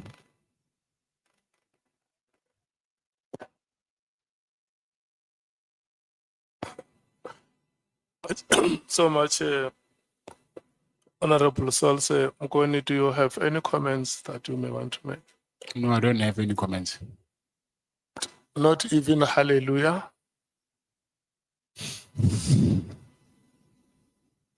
Okay. We are progressing very well, honorable members, and I must applaud you. Honorable James, your time starts now. 6 minutes past 6, 21 minutes past 6, we should be done. Mr. Matlala, I listened to your testimony yesterday in which you claimed that firearms, cell phones, gadgets, and similar items were taken from your property during the raid on the 6th of September and again in a subsequent raid, right? I would like to clarify the following. When you received your items back from SAPS, how exactly did you collect them and what did you collect? I went to the police station and I went there with my protectors. And then they said I must go to the, at the back, there's an SAP 13. And I found a gentleman there at the SAP 13 and then who said I must produce my ID document to confirm that it's me. And then I showed him and then he took out the register book and then he booked them out. Okay. You are saying he booked them out. That means you took many things. I put it to you, I visited Brooklyn SAPS. I went to verify and I tested what you told us yesterday. I'm just back from there. I went yesterday and I went again today. You only took one item out of that SAP 13. One item. One item. What is one item? You took. I put it to you that you on that day, you only took one firearm is what you signed. That is in the SAP 13 book. I'm saying that's a total lie. It's impossible. I had got all my firearms. I personally checked the records this afternoon and they indicate that you only collected a single Beretta pistol. Is that correct? It's not correct. It's a total lie.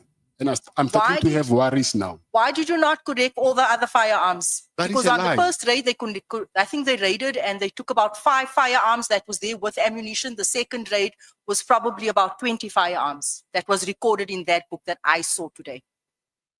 That is a lie. It's a lie. It's a lie, yes. I put it to you that the person that signed for those items is a lady A lady He's not a collected. lady, he's a guy from Northwest. He speaks Tswana. You see, that is something You that I didn't don't collect understand. it, sir, but you didn't collect your items. Someone else collected those items on the 31st of December. It was me. I remember very well. Even my VIP car, it was broken there outside. They had to fetch me with another car. I was there myself. I'm saying to you, I sat in that office earlier on when I left this place. A lady collected the remainder of those items on the 31st of December. I put it to you. You claimed that your watches were missing. You claimed that your laptop was missing. You claimed that SAPS has stolen from you. Yet you did not open up a case for your watches, your Rolex, your laptop, and everything else. You didn't open up no case for that because that wasn't recorded in the SAP 30. Raising your voice because of this. Because I'm you not are fighting lying. with you. Because you are worth me raising my voice to. No, you are also lying because what you're saying is not true. I saw. So you are saying that I'm blind. I'm saying that you are not telling the truth. I'm That is a talking the lie. truth. Yes, 100%. I'm saying so. I have I'm proof. saying to you that the records reflect that you did not fetch your own firearms. No. Then how did my firearm go to my office? So this is why this committee needs a forensic investigator so that we don't have to do our own investigations. But I did it anyway today. It's impossible. I put it to you. When I ask questions, No. it's not because I don't know the answers. You collect. I remember very well. It was on New Year's Eve. The guy told me that Yes, it was on New Year's Eve. I'm telling you, it was on New Year's The Eve. guy said to me that he stays he's from Northwest. He was even speaking Tswana. I remember very well that day. I will never forget. They came with a black BMW.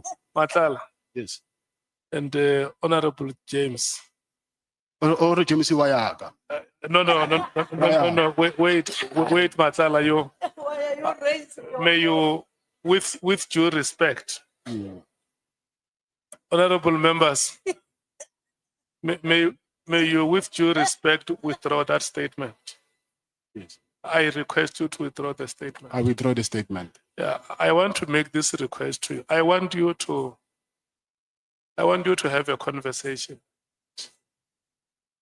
Don't breathe on each other's neck. Yes. Because you are going to make each other uncomfortable. Just relax, take your breath, ask your questions. I've been relaxed all along, but you can see where this comes from. I'm talking to the two of you. I have made an observation. That's why I talk to the two of you. And I want to make this request to you that please have a conversation. You can proceed, Honorable Chair, James. I came here because I was invited and I've honored the invite. So I don't appreciate when someone is raising a voice at me, whether she takes my testimony or not. It's okay. I understand that, but there is no need for her to raise my voice. I'm not a child.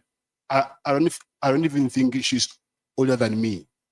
But even if she is, still here we treat each other as equals. So I don't think she's at the right to raise a voice on me. That I'm not comfortable with. Mokodi. You are not my equal. You are definitely not my equal. Say You that. can't say we treat each other as equals. We are sitting on two different sides of the Honorable fence. James, Honorable James, listen.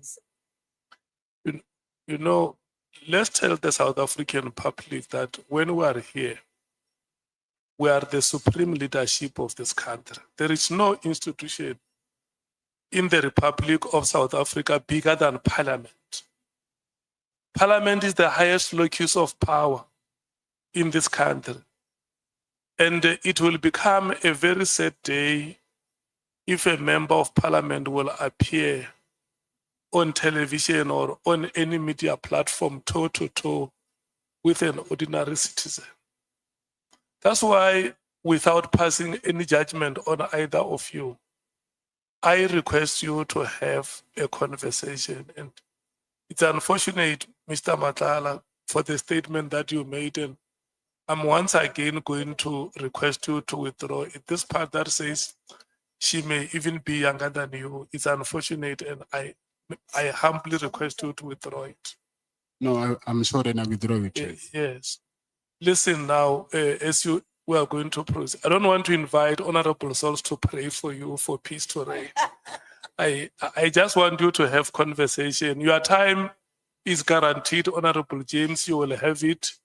No need to panic. Just have a conversation with Mr. Matlala. And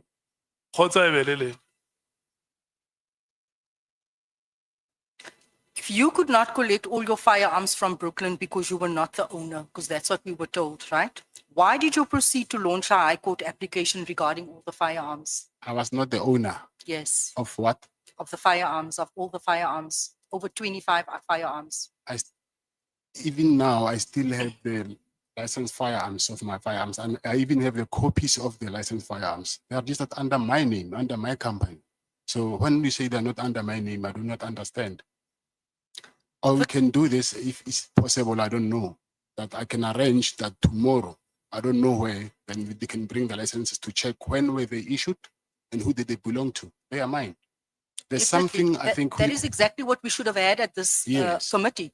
We should have Yes. had the evidence of the SAP 13 book to Yes. verify your statement. Yes, I think there's something that is missing there, but Definitely. I'm telling you honestly, those firearms, they belong to me. And then I have even the license of those firearms. The crux of your evidence to the committee is that you are just a legitimate businessman who is being deliberately targeted by police through falsified or manipulated evidence, correct? That you are just a businessman and SAPS is targeting you. SAPS is not doing what? SAPS is targeting you, Not the entire SAPS, yeah, some unit but from- there's a portion yes. of SAPS targeting you, right?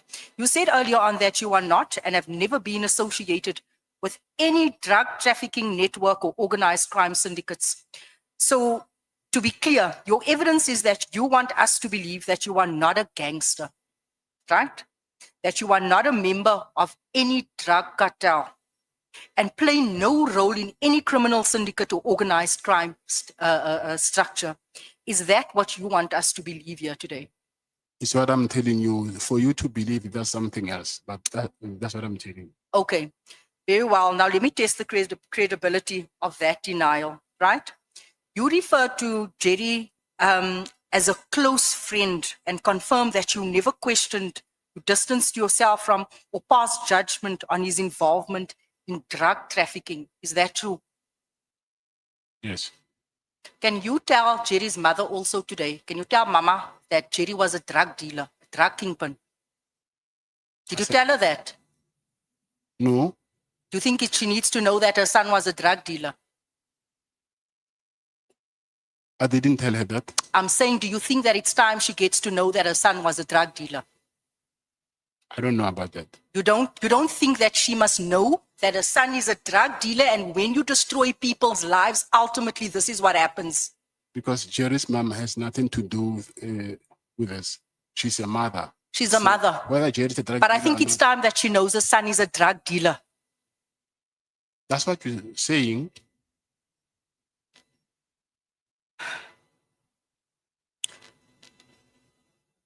Do you know someone by the name of Ishmael Nangi? Yes, I do. Were you involved in a business relationship with Ishmael Nangi? No. You weren't Yes.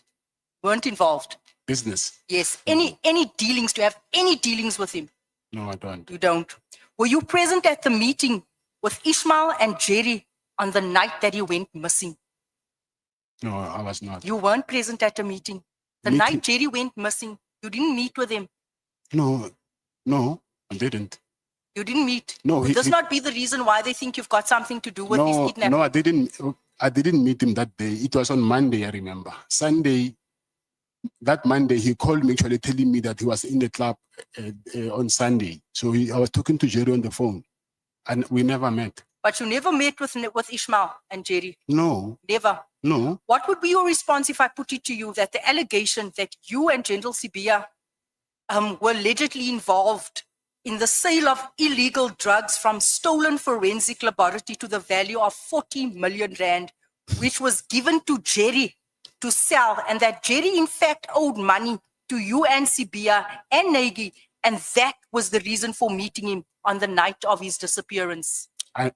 Like I'm saying to you, That Jerry owed you guys money. It was a drug deal gone horribly wrong. that is not true. Not true. Yes. I highly doubt that the truth of your answers, Mr. Matlala, but let's move on, right? Because you've had nothing to do with his disappearance. Yes. Because that's earlier true. on, Mr. Malema said that his family thinks that you are involved. And now I put it to you that there was 40 million rand worth of drugs sold, stolen from forensics that embroiled, alleged yourself and General Sibia. But you have nothing to do with that. That's my first time hearing that from you, actually. Would you accept that as a general principle, bribing powerful public officials is a fundamental ingredient of organized crime networks? Bribing people is the ingredient needed for networks. Yes, I agree. Thank you. Besides the 500,000 that you bribed former Minister Becky Cele, have you ever given money, gifts or financial assistance to any senior SAPS members? Besides that 500, have you ever given anyone, because we need to track the money? Have Not- you ever given money to anyone, paid for anything in SAPS? Think very nicely. Not that I can think of. Not that you can think of. Let me try and refresh your memory. Have you ever personally paid for cosmetic procedures, namely a BBL, a Brazilian butt lift, right? For a senior member within South African Police Service? No, You've never paid? no. Okay. In that recording that you denied here all day, you are heard saying that you left 200,000 in a bin for General Sibia's office. You deny that is you on the recording, because you said that's not your voice. Your voice has been tampered with. Yes, it's not my voice. It's not your voice, so you didn't leave 200,000 for No, Sibia. no. Jy en Sibia het niks te doen vandag nie. How do you know General Richard Shibiri? I know him through a friend. Through a friend, very close friend of Sibia as well, right? I think they are colleagues, not. Yeah, they colleagues. Amal, same mengelmoes. In the same recording, you say that you paid this general 80,000 rand in cash. That same recording that you're singing that you gave the 200,000, 80,000 to this member. Like I'm saying, that recording is fake. It's fake. Yes. So you didn't pay for this. This 80,000 was for the fact that he was promoted from a brigadier and he was promoted to crime intelligence, and you paid for the celebrations. You didn't do that. No, I borrowed him money and he paid You me borrowed back. him money, Yes. the money for the party to Yes. celebrate his promotion. But he paid me But back. you just said just now that you never gave money. So you know a lot of friends. You have a lot of friends in SAPS. He borrowed me money. He borrowed money from me and he paid back. In the very same recording, you reference amount of 500,000. Here we don't have a name being paid to a crime intelligence official. Do you also deny this? That I paid 500,000 to who? Crime intelligence official. In No. the same recording that played, all this money, trailing of monies that you've paid to people in SAPS. Unfortunately- Not you, not your voice. No, no. Okay. Do you understand that the common thread in the evidence before this committee is that you were corruptly bankrolling and influencing senior police officials? Whether you deny it or not, you have admitted to bribery of a former police minister. So why on earth should we believe you that you didn't bribe any other officials? I'm not saying I want you to believe me. I'm telling you what I know. So whether you believe me or not, that is something else. Why would a person who presents himself exclusively as a businessman be routinely providing large cash payments to senior police officials, including claims of leaving money in bins, paying for medical procedures, funding of officials within crime intelligence? Why would you be doing all of this? I've You never got done your that. firearms back. Why do you pay? You have a history of paying people in SAPS. But the Like information, you captured SAPS. but the information you have is wrong. I've never And left. people are always borrowing money from you. It's always in SAPS. Can I answer? Are you You finished? may. I'm saying I never left any money in the bin.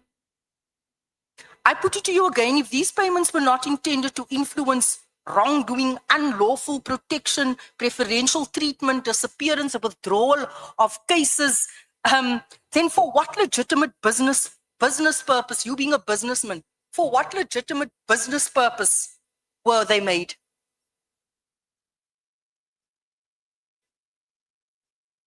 You presented yourself as a businessman. All these transactions, what business value did it have in it for you? Business value meaning giving Mr. Taylor money.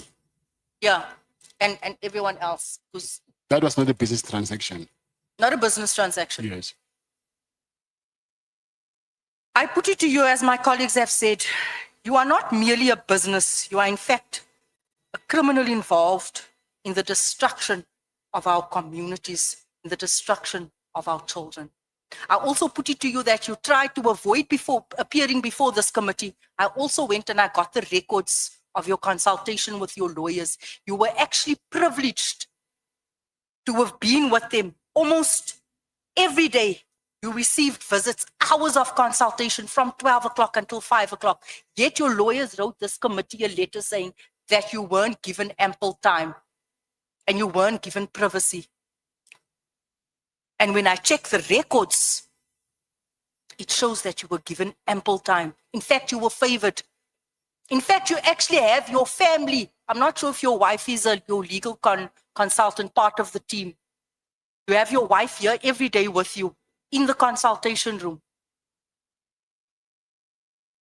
This department has gone beyond the call of duty to accommodate you, and yet your lawyers could send this committee threatening messages saying that they're going to take us to court. Is that right?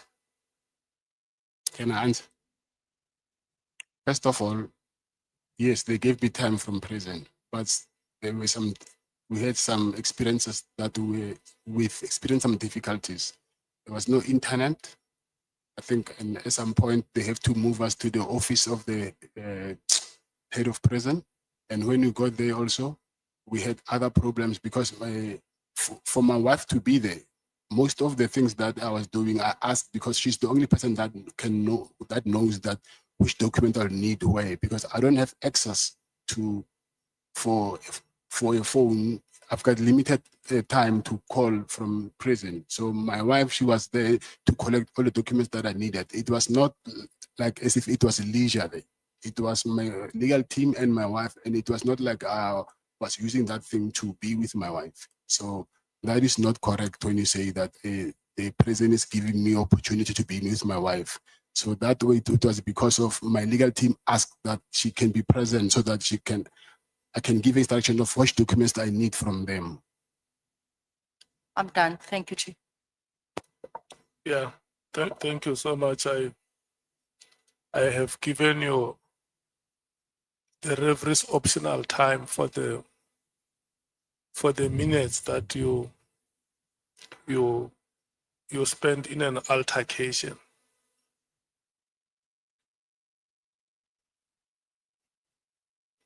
Honorable Chief Whip, Honorable Sangun, who is speaking. I will go first. Thank you very much, Honorable Chairperson. Good afternoon once again, It's Mr. Matlala. up until About that. 18:56. Thank you so much. Mr. Matlala, maybe let me just start here. You testified earlier that General Nguwa had attended a wedding of a metropolitan executive. Yes. Now I know you're telling the truth because I was at that wedding. In fact, I think I spent some time with General Nguwa. Is it your testimony that attending a wedding constitutes corruption? No, I'm saying the association. If it was me, some general from SAPS attending my wedding, it was going to be a big problem. But because of she attended the wedding of their darling, nothing was ever said about that. Okay, I'll come back to that because you make some other claims around that. Mr. Matlala, are you an honest man? Yes, I am. You're sure you're an honest Yes, man? I am. Okay. Yesterday when you were testifying, you told us you had 9 children. Yes. Are these children with your wife? Yes, some are with my wife and some are not. Okay. After you told us you had 9 children, you then said, I take care of all my children. Is that true, Mr. Matlala? Yes, it's true. So why did Miss Dora Ledile Papo have to get a maintenance order for you to maintain your child? Because she was making some demands which I couldn't agree with. Okay, and the maintenance order was granted, right? Yes. Are you fulfilling the terms of that maintenance order? I can't fulfill when I'm here because of my bank is closed. No, but it was granted. You were supposed to start paying from the 1st of January. I was paying even You was paying until you got here. I was paying even upfront and I was paying even more. Okay. And then the child of Miss Lerato Kola, are you maintaining him? Yes, I am. Are you maintaining him? Yes, I am. Okay. So it is not true then when we hear that you told Miss Kola that she may as well just kill that child. You are never going to maintain the child. You don't see the child or anything of that kind. That is not true. I cannot say that with my child. So both Ms. Papo and Ms. Kola would not be accurate that you are not maintaining children. Say that again. Ms. Kola and Ms. Papo both would be able to testify that you are maintaining the children, Ms. Papo, up until you got into prison. Yes, they can.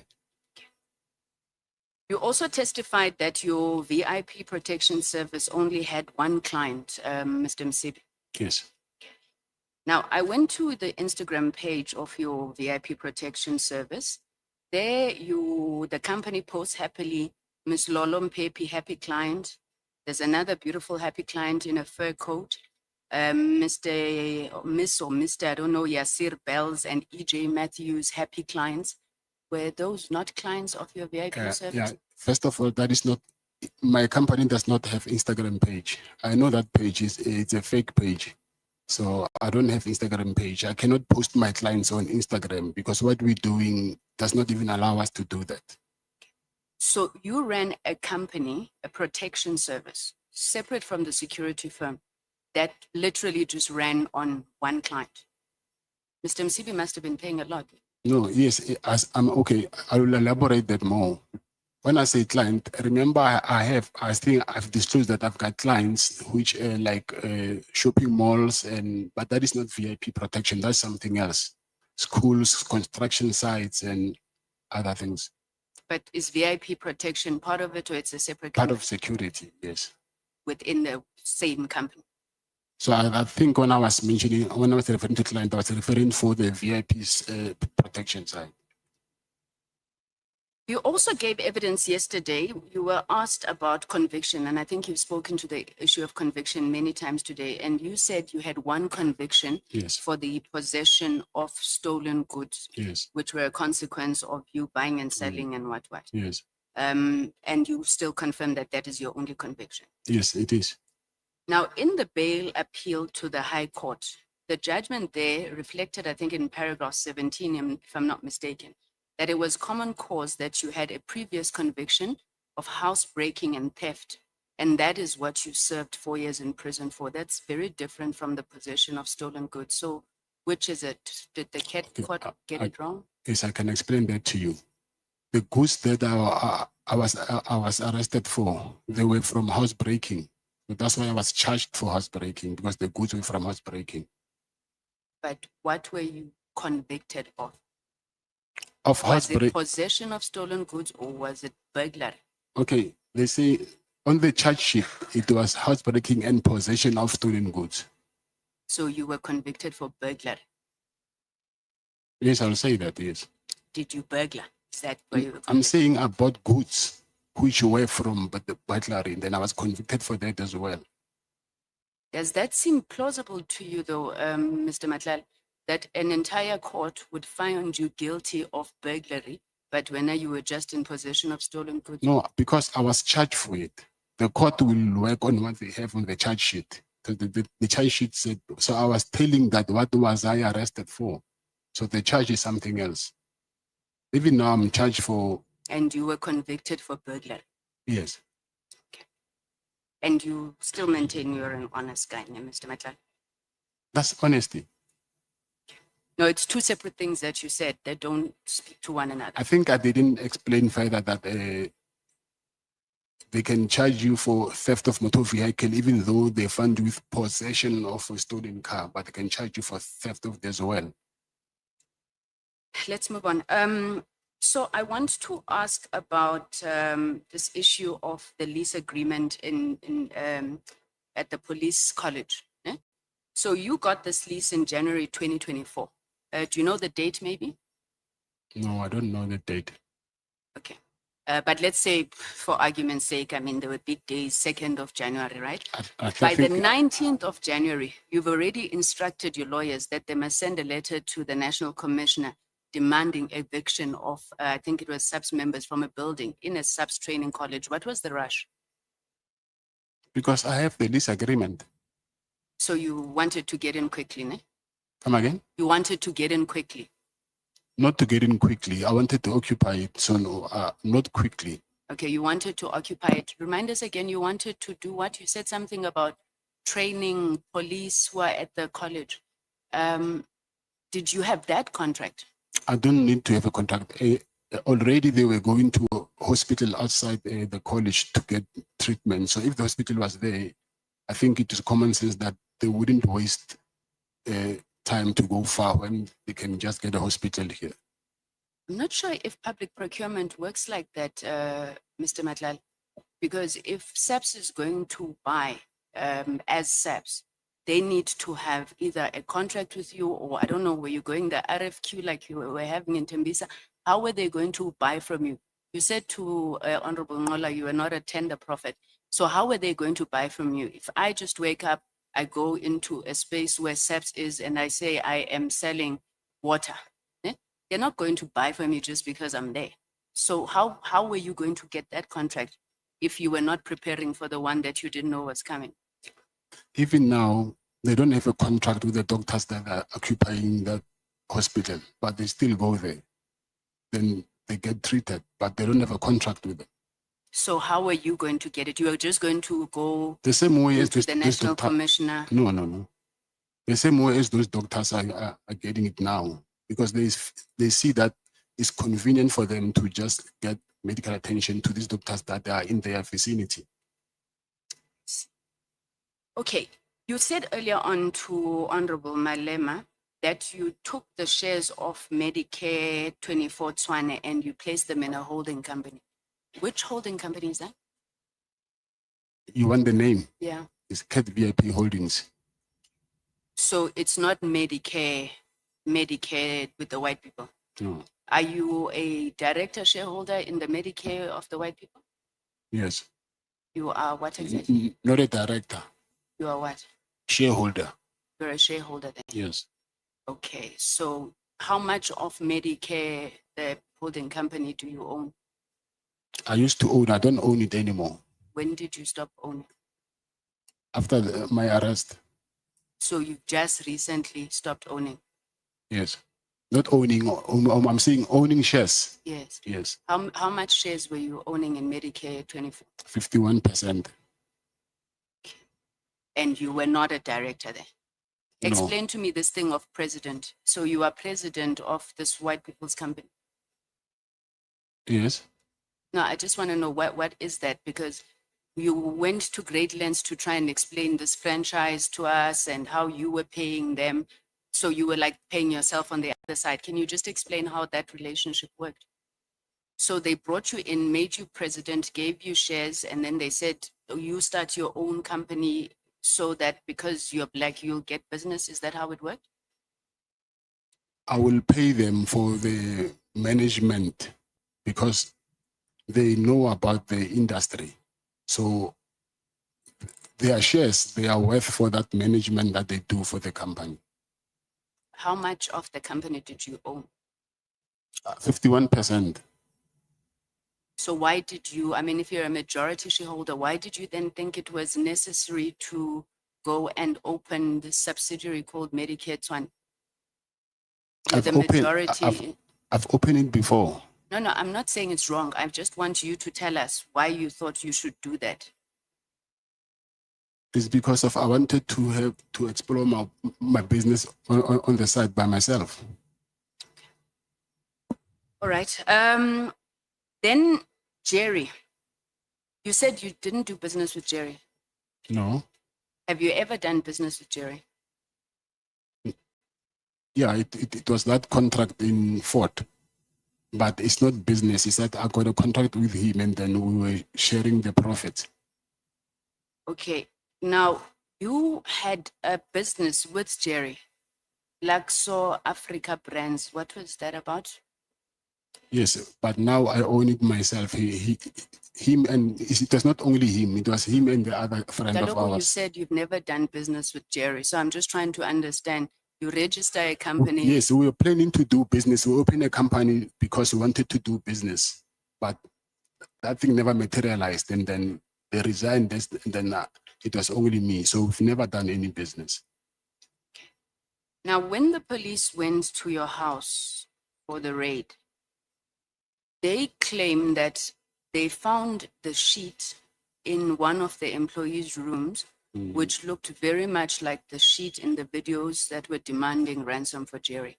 How Yes. do you explain that? I don't need to explain it. I do not even understand how is that possible. Because first of all, this drug kingpin that they claim that I am, I will go to an extra mile of kidnapping someone, but somehow I forgot to arrange a safe house and end up putting someone in my own house where there is staff, there is children, there is my wife. What if they see that person there? So it's easy, it will easy for them to go to the police. So that thing that they're saying, I see what they are up to, but it does not make sense to me. So the correct way to do it would have been to put him in a safe house. But it does not make sense. How can you kidnap someone and stay with him in your own house? It does not make sense, that thing. How I understand it, Mr. Matlala, is that in one of your employees' rooms, there's a curtain that closes the window.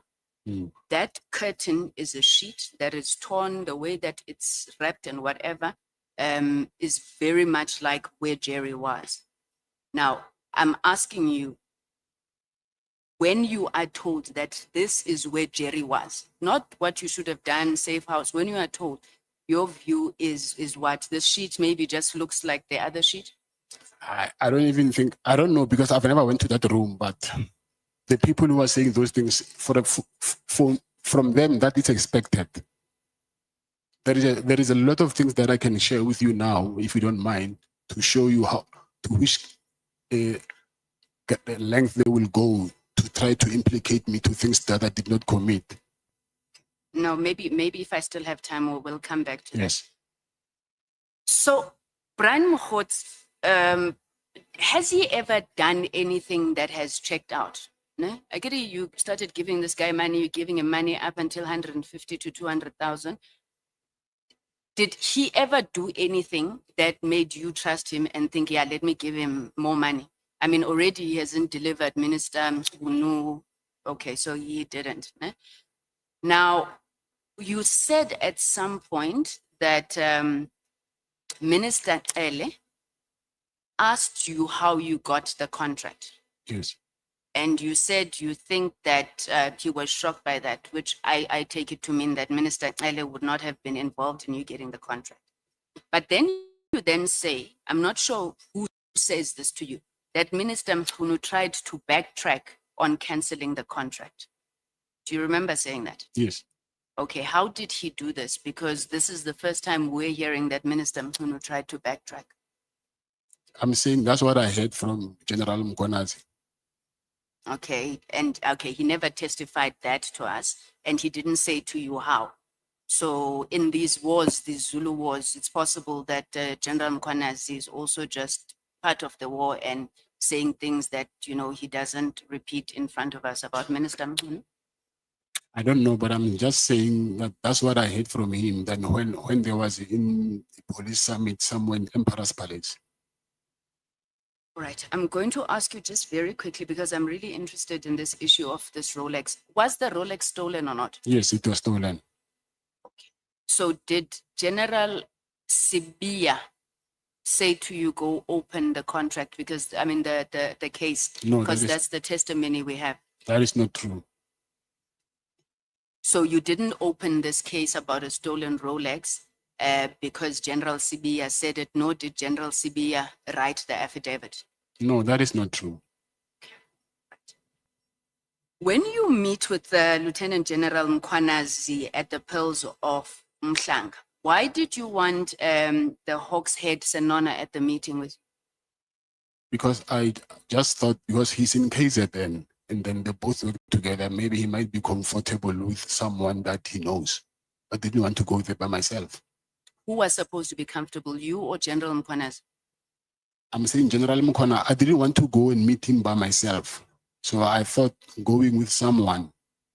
Then I asked Mr. Tele that he must ask if I can bring someone, and then he asked who, and then I mentioned General Senona. So what is your relationship with General Senona that, you know, you would feel protected when he's there? He's like a big brother to me. So you get in there with General Sinona, you meet with General Mkwanazi, you tell him what your issues are. Then he says, oh, okay, no, the first thing that he talks about is that he needs you to what? Okay, so you say on paragraph 128, Lieutenant General Mkwanazi said he'll help you with your contract flow, but you needed to cooperate, ne? Because he was very close to General Nkua, who oversaw your contract. So what did you understand by him saying you needed to cooperate? He explained further, but I understood that he said I need to give also them money so that they can work with me. So are you accusing General Mkwanazi of also seeking to extort money from you? Not him. I'm saying he said I must work with General Nkua. Okay, let me rephrase. Are you accusing General Mkwanazi of encouraging you to do corruption? I'm not accusing him. That's what he told me. Now, you then further on paragraph 129, General Mkwanazi is still on General Nkua. You say that General Mkwanazi told you that General Nkua is possibly corrupt, she's got properties and things like that. From your evidence there, when you mention these properties that have been turned into B&Bs and what, would you say in Mhlambi the value of those things is over 100,000 rand? Yes. So section 34 of the Prevention and Combating of Corrupt Activities Act, right, imposes a duty on certain individuals to report corruption, fraud, theft, forgery, artery, etc. if the value involved is 100,000 rand or more. This particular section applies to individuals in a position of authority who know or suspect that these offenses have been committed, and failure to report is a criminal offense. I'm asking you now, are you saying General Mkwanazi knew that General Nkua is corrupt? However, he did not fulfill his duty to report such corruption? I'm saying General Mkwanazi told me that General Nkua is getting money from the service provider that she was working with. And then she was even buying properties that she cannot afford. So arguably then General Mkwanazi himself is guilty of a crime of not reporting. I've read to you section 34 of PRECA. Yes, I hear you. Lieutenant General Mkwanazi withdrew an allegation he had made against former Minister Cele, that Minister Cele provided you with banking details. Because we don't know what to believe anymore now. Did Minister Cele at any point provide you with banking details for the payment of any monies? No, he never gave me any banking details. On the 7th of February 2025, I'm just not sure where it is in the witness bundle, you sent a message to your friend, Mr. Mike Van Beek. It's one of our friends from our Mlungus from Medicare, Mr. Mike Van Beek. You said when? 7th of February this year. Okay. You sent a message to Mr. Van Beek, which contained extracts of an article about the arrest of the National Commissioner and Lieutenant General Kumar. Mr. Van Beek then responds to you by saying not good. And then you respond by saying, it's actually good. My person is going to be the National Commissioner now. This is something that also General Mkwanazi had testified about. Now, just to be sure, because your phone was tampered with, do you remember these messages? No, I don't. So are you disowning these messages? Yes. Let's assume that you know these messages are there because I'm interested. Who would have been your person in this instance? No, I don't know that message. I cannot even assume. You cannot even assume. Maybe my final question, Mr. Matlala. Okay, I've got 4 minutes, so I'll ask this one very quick. Ekurulen, your friend there, Mr. Julius Mkwanazi, you said you donated these cars. When was this? I forgot the period. I think 2023. I think 2023 or 22. I'm not sure. I forgot. What was the process that was followed for the donation? I sent a letter of donation, and then they accepted the letter, and then that's when I donated the letters. Did And the the cars. municipality acknowledge? Did they declare in their financial statements the donation, anything of that kind? There is a process. Did they accept? Did they send you a letter accepting the donation? Yes, those letters actually, they are with IPID because they came to my office to do the investigation. So we Okay. can confirm that with IPID. So there are letters Yes. accepting. And also the rejection letter when they said, no, you need to fetch your cars back, to send me a letter. Okay. So- And who wrote those letters? Would it have been the From city Ekurhuleni. manager? I forgot. So you testified that you've got special forces and task teams as part of your entourage. Do you have any other policemen or women on your payroll? Payroll meaning You pay who regular, works for me. that you pay. They don't, yeah, they would work for you in different ways. Do you have other policemen that you have on your payroll? Who are still in the police force or who works for me. I want to understand that. Who are still in the police force that you No, regularly give no. money to? Okay. Let me stop there. Thank you very much, Chairperson. Thank you, Mr. Matlala. Thank you. No, thanks, Chair. Until 20 past 7. Until 20 past. Thanks, Chair. I think, Mr. Matlala, I want us to start by dealing with what appears to me, and I'm sure maybe other South Africans, as very strange coincidences. You know, coincidence is possible, but some of the coincidences become very strange when they assume a particular pattern. I'm going to enlist those coincidences and ask you to comment on them. The first one is that you have a problem with your tender, whatever the nature of the problem was. And then you decide to Google the details of Lieutenant General Spear. And you get hold of him and you arrive, the man is an acting national commissioner. That's coincidence number one. The second coincidence is that your wife attended a party that you don't know. You don't know he's going to the party. And then suddenly she becomes unwell. You decide that she says, please come and fetch me. I mean, you're a highly guided man. You are followed by a big entourage. But you decide on that day, I'm going to Uber. Never mind my security situation. I'm going to Uber and get to the place where my wife is. And in your statement, you are saying your wife had said, please come because I'm not well after having taken some few glasses of champagne. But when you got there, she said, no, don't rush. Don't rush, baby. Let me finish my other glasses. And you stay. And upon you staying, you then recognize that, by the way, this is a party of a General Spear's child.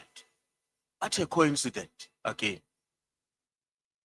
And then the other coincidence is that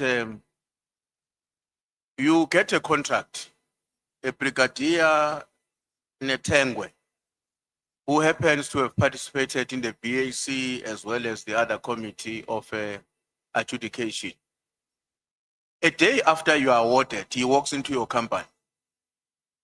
And then he says, you know, my niece is in deep crisis. Please employ my niece. You employ the niece immediately. All of these things, what message should they be communicating? How to explain these coincidences yourself?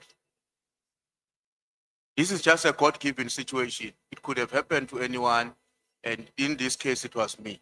How to explain this coincidence in a rational way that South Africans can understand in the way that I suppose you do? Okay, the first one is I didn't have a problem with a tender. It was a lease agreement for the hospital. It was not a tender. When I went to meet with General CB, so it had nothing to do with the tender at that time. So, and then he was the head of the detectives. So if it, I don't think it could be a coincidence because of you'll only find one head of detectives. So it was him. So whether he was acting as a national commissioner by then, it didn't change that he was still head of the detectives. And my wife, when I said I went to fetch her, it was very late. So my protectors had already knocked off. To call them to come back, I think for me it will waste time. So that's why I just decided to take an Uber to go fetch her. And Mr. Natengwe, I wouldn't even mention him in my affidavit if I had something to do with me, if I'm the one who initiated to hire his niece. So I mentioned it because of also, it came to me as an instruction more than a request to hire his niece. Why would it be an instruction? I'm not saying it was an instruction, but it appeared to me as if, not in directly, but it appeared to me as if I'm telling you that you hire my niece, but not in like, someone will tell you things, but not in so many ways, but you can pick up between the lines that this guy is saying something. So why does it have to happen a day after your contract has been, just a day after it is awarded? So it's coincidental that this instruction came to this brigadier on that day. He was the contract manager. I think he still is. The point I want to drive home is that this exemplifies a particular coordination in which you and these other police officers are engaged on. That's my own conclusion, because I cannot understand very well the coincidences, the way in which they have occurred. Yes. Now, when you went to give a lift to your wife on the Uber, she was not well. Not well, sick, because I'm saying she had too many glasses of champagne. Okay, so the reason why she needed to call you was because she didn't want to drive back herself. by herself, so that she drives with you. Yes. So that is the reason why when you arrived, you couldn't immediately leave. You had to stay because she needed to take a bit of other classes. What would you say to the person who says, the main reason why you had to remain was because another coincidence was about to happen, that Spear was going to walk in. You had to wait for this coincidence because you enter into a venue, somebody's party is taking place, your wife was not directly invited by the people who are responsible for it. You discover upon your arrival is Spear's son. And then the wife says, baby, don't leave. I want to take a bit more again. And while you are waiting, and Spear walks in. Is that a pure coincidence? How can that be a coincidence? Because that is his house. So obviously I will find you in your own house. So there is no way that you'll hide because of now I'm around. He was entertaining his guests, so he will be around. So would it be correct to conclude that you and Spear have a potentially stronger bond than what the South African nation may know? No, we don't have. Okay. Now, on paragraph 72, now this was a paragraph 72 of the unsigned version. So I'm going to explain what it means so that I don't have to worry, check on the new one. I'll give you the background. The point you are making there is that the allegation that you were funding a campaign for Minister Mchunu are unfounded because you couldn't have engaged on such an exercise, given the fact that you had known Brown Mohotsi for a very short period of time. Now, that is not my main issue. My main issue is that because you are demonstrating that you don't give money to a person or for a cause that you have met a person on a very short period of time. But from your own information. You met former Minister Cele, and in less than 3 months, money was paid.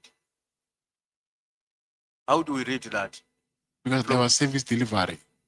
Was a service delivered. You remember that you have told us that actually you were supposed to pay him R1 million. Yes. So you owe him $500,000.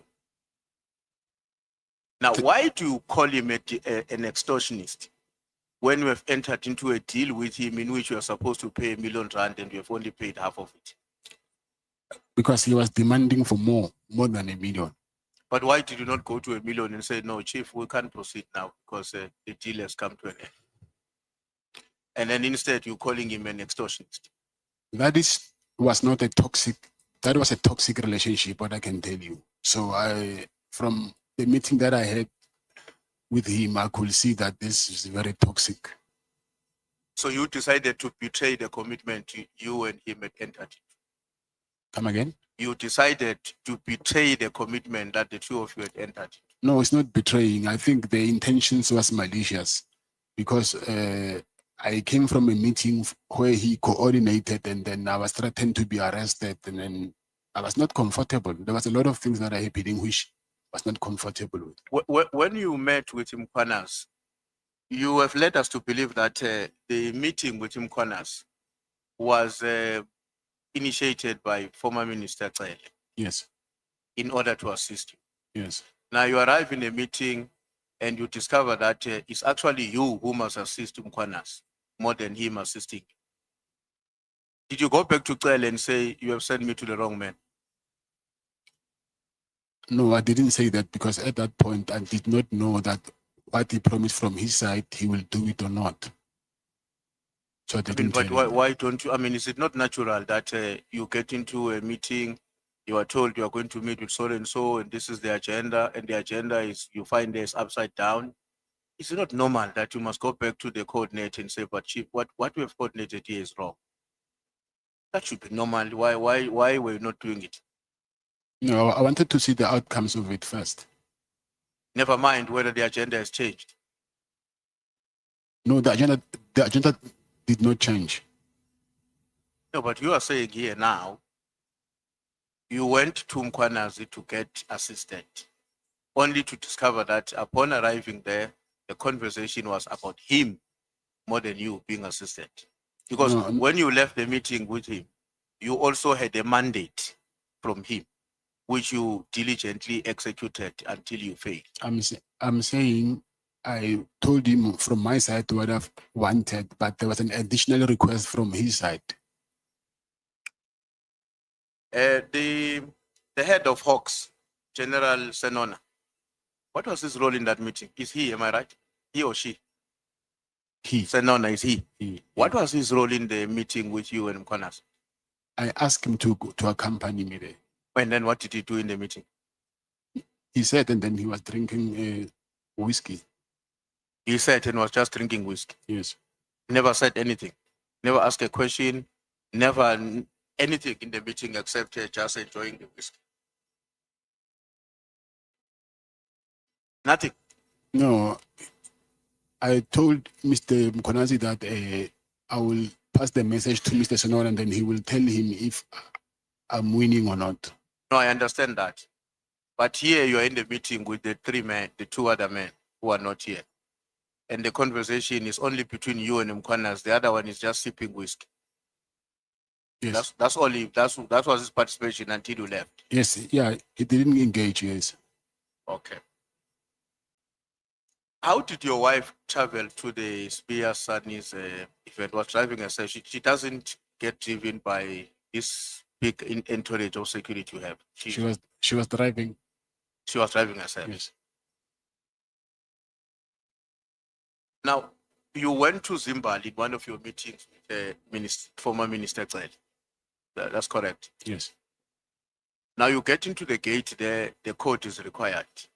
Now I know that place, that when you get there, you need a code. You then decide that you are not going to call the person whose place you are going to use in the meeting, but you are going to call Hangwan. Why? to give you access? Because someone is not there and you are not going to his place. No, I said I couldn't get access to the codes. I had problems getting the codes, and then I asked Hangwan because he also has a house in Zimbabwe to open up for me. Okay, where were you supposed to access the code? Come again? Where were you supposed to access the code? From my house. Also in Zimbabwe is your house where you were meeting. I've got a house, yes. So you were meeting in your house? Yes. Oh, I thought you were saying you were meeting at somebody's house. No. And then Hangwan has a house as well, but got the details from him. In paragraph 146, I'll summarize it as well for you. You don't have to go there. You are talking about a visit in CIMEX here, and where the police officers are said to have engaged in a wrong practice. From what you are saying, I'm paraphrasing you, to engage a particular man, and they came with a computer. You know that story? Yes, yes. Are you comfortable to tell us who's that man? Yes, I am. Who's that man? His name is Jermaine Prim. Jermaine? Jermaine Prim. Is he serving a sentence or still attending a... Today he went to court, but he's on a waiting trial. He's on a waiting trial. And then is the one who came to you to give you this report? No, after I heard that voice recording, I was complaining. Then I said, hey, I heard this thing. And he said to me, hey, actually, this is strange. There are people who came here, ask me how this voice manipulation technology works. And then Why? Have you had any dealings with him before? With who? Jermaine. Dealings? Anything? Is a person you know very well and trust? And no, I know him because I met him there. So it's another prison? Yes. But only on this matter, because it's talking about you, you trusted him wholeheartedly. That those people who came are actually from the police. They are from the police. They are from the police? Yes. They are the people who are investigating my case. So I'm saying you took his word on that, or the police have also confirmed that actually we did come? No, they did not confirm, obviously, but I know, and I can give the date, and then if the committee wants to, they can go and check with the video footage from CIMEX. There's 24-hour surveillance camera there. Okay. The 5 million you were willing to pay as part of the contribution to get your friend Jerry out, who were you going to pay to? I was going to pay to Jerry's wife. So for her to pay to who? To the people who demanded money. So there were people who were in contact with the family? Yes. And looking for 10 million rand? Yes. Okay. Now, I think somebody asked this question, but I just want to further clarify it, help for you to help us to clarify it.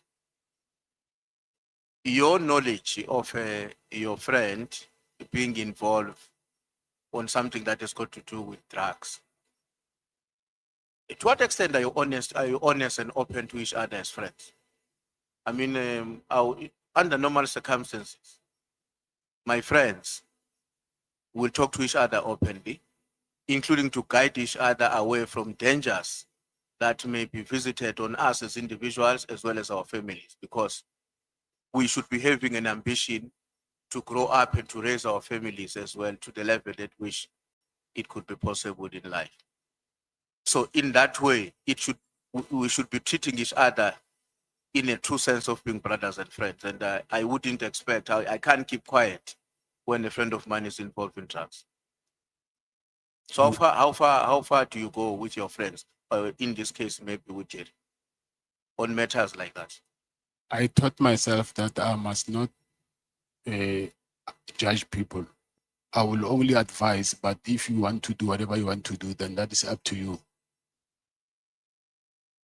So that is your own approach to how you engage with your friends. Yes. You leave them to do what they want to do. So are you not worried, Mr. Matlala? Because there is an understanding that at times people who are not close to us, they get to understand us better on the basis of the company we keep. I am not worried that if you keep a company of friends, or one amongst them, who engages in activities that are not honorable, if I put it that way, that has an impact on your own standing and reputation. Yeah, but I do not understand. Is that a question? Yes. Are you not worried? My question is, are you not worried that the company you keep might have a negative impact on your image and standing? No, I don't think people who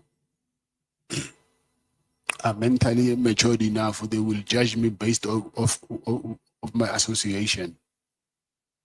Do you think so? Do you think that's how a normal life works?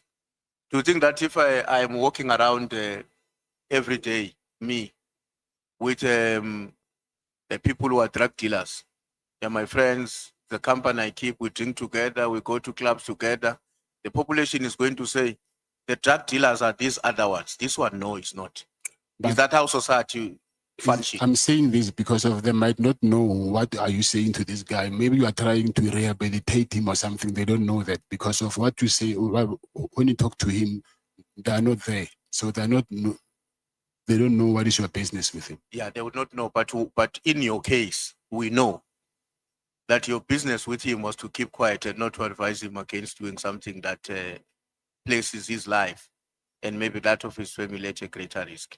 I In your think- case, we know. You know what? We know because you have told us that you did not say anything to advise him against on the basis that you live your own life and let them live their own life. Obviously, first time when I find out, I will ask that what's in for you? Why are you doing this? But then you tell me that a man got to do what a man's got to do to survive. So I cannot give you money. So whatever you want to do, and then if I say stop this, then you will end up asking money from me. So you'll do whatever you want to do, but you'll at the end of the day, you will see that what you're doing is not good or is good. So if they don't heed your advice and proceed on the wrong footing, such as the one that we're talking about, you proceed with your life and not do anything. There's nothing I can do, unfortunately. No, you can. I mean, you can stop being a friend. Friendship is not comparison. It's a choice we make because of common values, and the fact that we may have grown together, or like me, and we are in the same organization together. It's a choice we make. Friendship is a choice, not comparison. Disagree. You agree? Yes. But when you choose to keep a friend, even if the friend is engaged on a practice that you know in terms of the law is illegal. Because there's a contradiction there, Mr. Matlala. I will allow you to comment on it because earlier on you told us that the reason you resign your directorship on the company that were awarded a tender by SAPS was precisely because you were concerned that its image may be dented by the fact that your name is associated with certain things which are negative. Yes, that's correct. So when I heard you saying that, I concluded in my mind that this is a man of integrity who cares about his reputation, not just to himself, including how the nation perceives him. But now, how do I reconcile that with the fact that the same man, same sentence, how do I square a cycle on that issue? Same man, same sentence, I will stay with you, my friend. Never mind your drug dealing, but you are my friend. But I cannot compare a person with an entity. Then an entity, I have a choice to resign and then sort whatever I need to sort out. But a person, I wouldn't say he's a bad person because of what is. Sorry, you can go ahead. Now I'm saying I wouldn't now want to judge you because of what you're doing. But my business, I have a choice that I can, because it's my business. But I cannot tell you that stop doing this because of now you will tell me, okay, I'm stopping this. Give me the same money that I was making. And then that's not a good friend. The next thing I will say, I'm stopping the friendship. Because if we are honest to one another and we are good friends, we are family men, I mean, you're a family man, you've got a wife, got kids, you've got profound responsibilities, not just to your own, to yourself, but to the family in its entirety. So it's incumbent upon you to say to somebody that drags your name into a direction that will endanger that future, to say, no, I can't stay with you. It's not compulsory for me to be a friend with somebody. Never mind, even if we grew up together, we'll spend years together. But if you take a route that is the one that we are talking about, I'm perfectly entitled to say, no, let's stop. Now, I'm asking myself, because we can't even get evidence where you would say, no, I went to a common friend. We've got a common friend. We realize that this friend of ours is engaged on a dangerous terrain. I went to this other one to say, help me to persuade this man away from this thing. Why would two friends not do that to one another? Yes, I hear you. You agree with me that it's Yes. not normal that Yes. two friends would not do that to one another. No, I agree with you. Okay. Now, the other issue that kept me worried, Mr. Matlala, and it kept me worried because it communicated a message of a person in you who has a capacity to falsify information without pressure. Cele comes to visit your place. He's going to stay there. There's no pressure there. There's no pressure for you to say to people, that's my business associate. I mean, somebody's coming to my place. Whoever that is going to be at the gate has got nothing to do with that. They must give the key Yes. to the person themselves. Why would you have a pressure to cook up a particular relationship with that? It was not pressure. Yes, I know you were not under pressure. That's what worries me. Because on these other things you have explained to us and we have understood. You have acted in certain instances on the basis of pressure that you are subjected to. You remember you've been saying that. But here there's no pressure. Why do you make a choice of for a lack of a better word and with respect, of telling a lie? And I'm saying that with respect. Yes, yeah. Why does that? I think that's what came out of my mind at that moment. Even without any pledge? Come again? Obviously, without any pledge. You just decided that I'm just going to falsify this information. No, I didn't want them to ask questions that why is the former police minister doing here? No, I mean, that's what I'm saying, but this is your house. In any case, they will see him, that is him. No matter how you have classified the relationship, Yes. they will still see is him. So I would have expected that you will say, give the key to Mr. Clele is going to be there and leave it at that point. You know why that issue about the ability to change things without pressure, you know where it becomes a problem. At some point, we are going to have to interact, as Mr. Malema was asking earlier on. At some point, we are going to have to contend with two versions of the information before us. You having given General Cele money, him saying that I didn't get it. And without us having the recordings, as you were saying, you answered the question, some of them get deleted after some times, without us getting that information to firm up your evidence.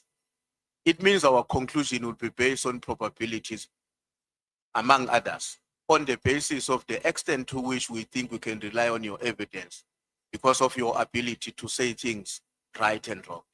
Do you see that we'll have to take that position? Do you think it would be fair for us to take that position? Yeah, I hear you, but unfortunately, I do not have any evidence that I can back my statement. So I think maybe my witnesses for the in Beverly Hills, because I was with my protectors at that day. So I think that maybe, or even maybe if you can check maybe the footage that side. So it means you will forgive us if we conclude that we've listened to Cele, we've listened to you, you gave him money, he says I didn't get money. So you'll forgive us when we come to a conclusion that based on other things that Mr. Matlala said, and his ability to communicate false information even when not under pressure, it's possible that even in this case, he's not telling us the truth. You'll forgive us if we make that conclusion. I think at the end of the day, it's your choice to whether you believe or not. But I'm just telling you what happened, and then I do not have a reason to lie over that. So if I wanted to lie, I would have said I've also paid General Mkonazi money, and I've never said that. So I was saying what actually happened. So if I wanted to lie, I could have implicated other people. Yeah, but I'm just asking, you will understand us if we make a conclusion like that based on our interaction with you on other matters. Yes, that's what I'm saying. That at the end of the day, the choice it needs to come from you. Okay. My last question, Mr. Matlala, has to do with your security, the former task force or the ones who are from the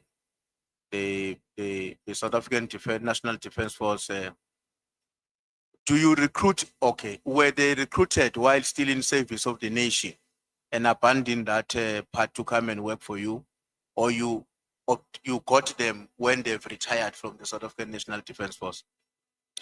Some I got them when they retired from the defense force, but now these people, they will recruit each other because hey, there is good money there. Let's go there. And you'll find that someone say, hey, I'm going to resign from my job and come here. Thank you very much, Chair. Thanks, Mr. Matlala. Thank you so much. It's exactly 20 past. Honorable Skosana, your time runs until 10 to 8. It starts now. Thank you very, very much once again, Chair. And good evening, Mr. Matlala. Good evening. I just want to say to you that the other witnesses who came in here, like General Kwanas is still going to come back here. And the evidence which you have given us today as well, has to be tested. Yes. As I said earlier, I think I said this is not a court of law. We are probing here. We are not crucifying anyone. Now, I'm going to start by asking you, do you know Major General Sinona from the DPCI is the hawk boss in KwaZulu-Natal? Yes, I do. How long do you know him? 5 or 6 years. Because I understand that he said that you've grown up together. Is it true? No. He didn't say that. No, I'm saying him. We grew up together. Yes. He's older than me. I'm sorry? He's older than me. Yes, he's older than you. But he mentioned that he played football with you as well. But yeah, if you say no, it means it's incorrect what he was telling General Mkwanazi. Now,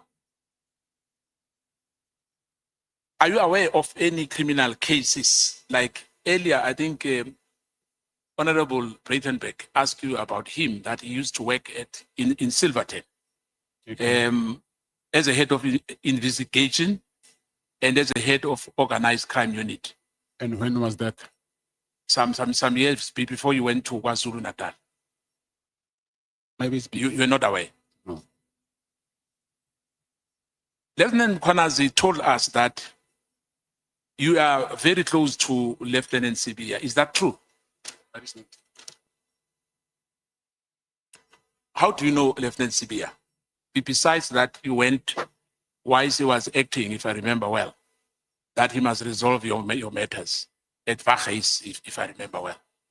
Was it for the first time you've seen General Sibia? Yes, in 2024. Yes.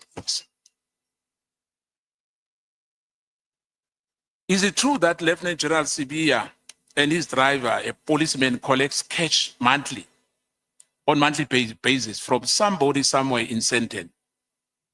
Did you ever told General Mkwanazi about that? No. Now, Kwanazi never said we are part and parcel of the so-called drug cartels. He never said so when he appeared before us. That I can assure you. He said there are people who are members of the so-called a drug cartel. But I'm going to put it to you. Do you know any drug cartel members? Do you know any drug cartel members? No. Besides what was mentioned at Matlala Madlanga Commission? No. So is it not true that somebody, or anyway, because you said now, you said that you don't know him, and I don't think that it will be fair for me to ask you this question.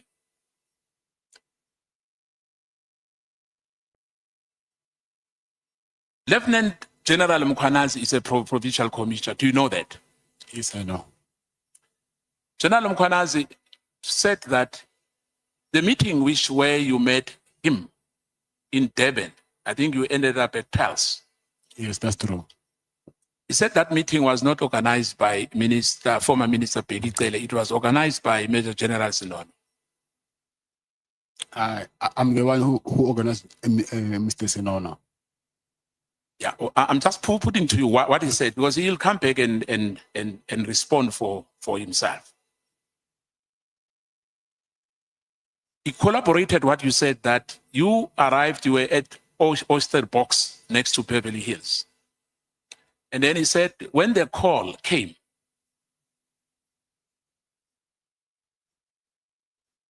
he was told he must come to Oyster Box, and he said, no, he's not coming there. You must come out. You came up with a small car, and then you gave him the description of the car. Who, me? No, well, I Major General Sinono, but Major, not you, Sinono said that, I remember very, very well, that when you come out, he will see you is at Belleville Hills. Then you'll follow him, as you said yourself, that you went to Pels, the boom gate, you opened, and you went to a penthouse there. Am I right? Yes. Now, then you were arrested, am I right? Besides that, you raised an issue about, before you were arrested, there's this guy called Neji from Mistream. In his own version, he said Neji was called right on the spot when you were, the three of you, at Pels, by Major General, by yourself, because he said that the so-called kidnapping and the torture has got nothing to do with him, because that is the DPCI matter. So the issue of him, the case being opened for him, it was a fabricated story. And there's a person who was kidnapped. They went to the Neji guy works with a private Yes. The kidnapper. Do you know anything about Malelane, that they went to trace that person who was kidnapped in Malelane, in Mpumalanga? Malelane, no. You don't know anything about that? It's Malelane in Mpumalanga. Yeah, in Malelane. Remember, just before the border, there's Malelane. So the person who was kidnapped, why Neji was called, is because there was a person, a Muslim for that matter, who was kidnapped, and they looked for him, and they went to Malelane. Unfortunately, he was not there. There was a border policeman who was involved, alleged involved in the kidnapping of that person.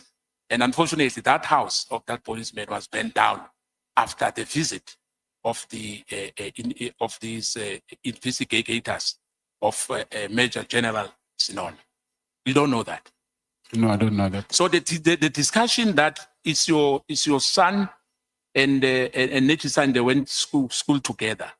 General Mkwanazi says it's not so. because he was called. You called him on the same day. Called who? You called that Neji because it resides in Midstream, where you've got a house there in Midstream. That's what he told us. First of all, why would I call him? Because by then I did not even know. I knew him after that because I had to go and look for him. So I did not call him there. But anyway, I'm just putting that to you that he's going to tell us that you called that gentleman on the same day when you were at Pals. Okay. And you know him before that. Now, the issue that he asked you to call him to withdraw the case, that's your version, am I right? Yes. But he said that he doesn't even know who was tortured because the DPCI. Hence, I'm saying the truth will be revealed at the end of the day. That who's telling the truth? I think there's also a video of that. That's fine. Thank you. Now, I think that you were allude to. In fact, you were brought into Durban for one reason only. One reason only, because you know that the disclosing operational engagement with investigative subjects prematurely will have violated the 3 substanding orders on sensitive matters. In other words, Major General Sisinono brought you to Durban for you to give like an informer, like an informer in a way. You were being under investigation by General Mkwanazi. What would be your take on that? They brought me as an informer. What I'm saying, Major General Snono, the one you said is your brother, brought you to General Mkwanazi, not in good faith. What's your take on that? First of all, I will say he did not bring me to Mr. Mkwanazi. To Mr. Mkwanazi, I was brought by General Pele. So he did not know before that I was supposed to meet him. Yeah, but remember, Minister Pele was not there. Yes. Yes. So you're saying... So I'm saying if he comes back to us and say, and collaborate what I'm asking you now, because that's what he told us, to say, the meeting was arranged by Major General Sinon, yes, not Minister Pegite. Mm. And Pegite was not there, am I right? Yes, he was not there, yes.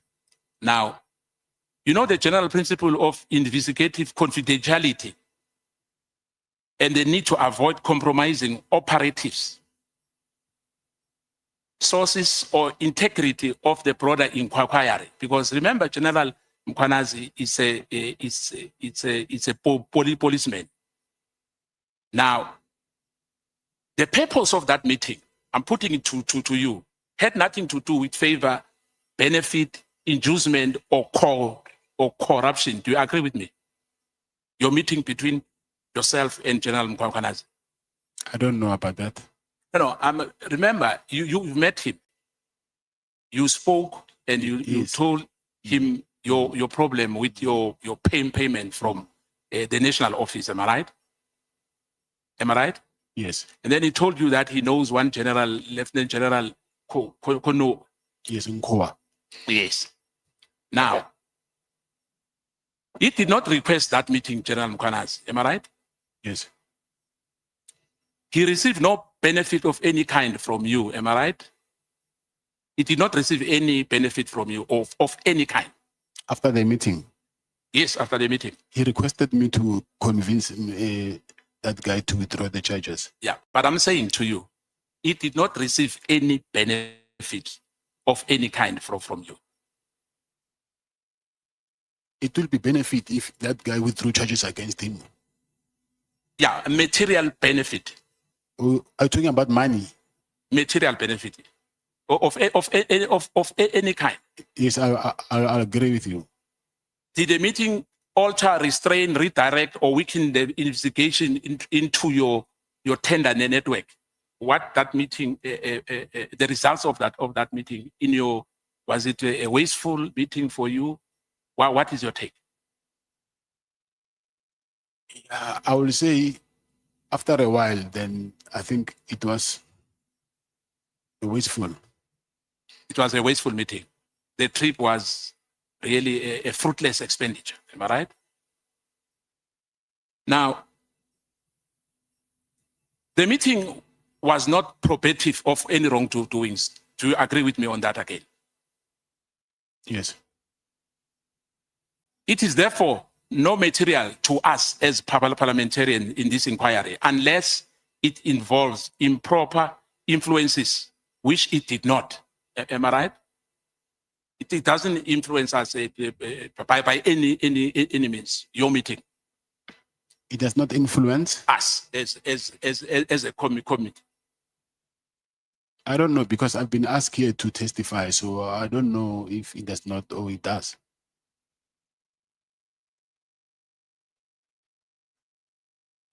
There might be a strongest factual defense by General Mkhwanazi when he appears before us again. Now, remember, General Mkhwanazi did not protected you for you not to be arrested. Am I right? Yes. The arrest occurred under the same investigative structure of Mkhwanazi, which he was overseeing. Am I right? Yes. The project leader, Lieutenant General Dumisani Khumalo, may have an operational led to the project, but the appellant was their executive authority and his unit carried out the arrest on you. Do you agree? I'm talking about Mkhwanazi because he's an appellant on this matter. Am I right? Yes. Hence, I'm saying to you that the trip to David and the meeting at Pels bear no fruit at all. Am I right? It was, as I said earlier, but we agreed on that. That it didn't benefit you. You know, am I right on that? Yes. Now we agreed that there was no result for that meeting. In fact, you were disappointed. Am I right? After I was arrested. Yeah, or after you were arrested. Are you aware that your payment? Because remember, I think you are doing the so-called medical assessment in that tender which was cancelled by SAPS. Am I right? They were supposed, in fact, not was supposed to. There were students who were supposed to go to college. Am I right? Who needed a medical assessment. Yes. And some service providers complained that they are not paid by you because SAPS did not pay you. Am I right? Yes. And the intervention by Minister Senzo Mkhunu was that he asked them to pay you for SAPS to be able to send those students to the different colleges. Am I right? I don't know about that. You didn't know about that? Yes. Yeah, let me put it to you. It was Senzo Mkhunu who intervened, but he said they must only pay because he wants those students to go to the college. It was nobody. It was not Minister Kele. It was Senzo Mkhunu himself who intervened to say they must pay you, otherwise we won't have anyone going to the college. In that meeting, let me put this to you, if that meeting had any improper purpose, the natural consequences would have been to shield you. Am I right? If that meeting. Yes, I will say that, but if there were some other interferences, people came and then you find out you end up getting a highest bid. I said, no, listen, it's either me or him, you choose. So I think I was less important. Yeah, I'll put it to you that the fact that arrest proceeded demonstrated that there was no favor exchange, no compromise, no improper influence, no corrupt relationship at all between yourself and General Mkhwanazi. Am I right?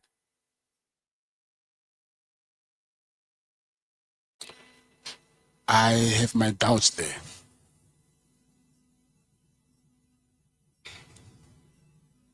Because he's going to come and argue here to say that it did not required for him to disclose of every meeting with suspects, because in his job, what he does is normal for senior police officials to meet investigative subjects without logging them as material disclosure, unless they raise conflict of interest or they create reasonable perception of impropriety.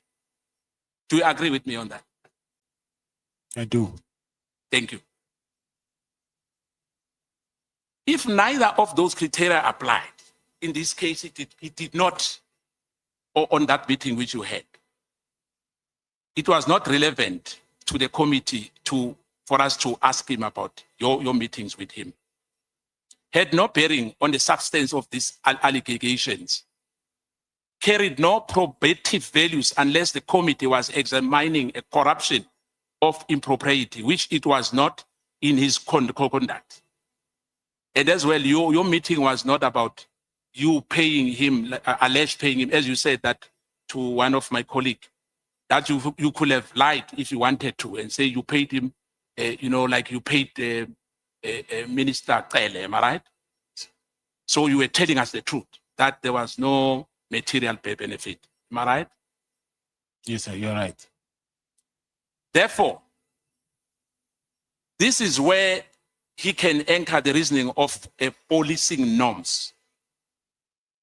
Police officials do not publicity catalogically every meeting that they have with suspect, routine investigative engagement, and covered by confidentiality, no political reporting. I think you know that. Hence, as well, I think you are not interested in politics.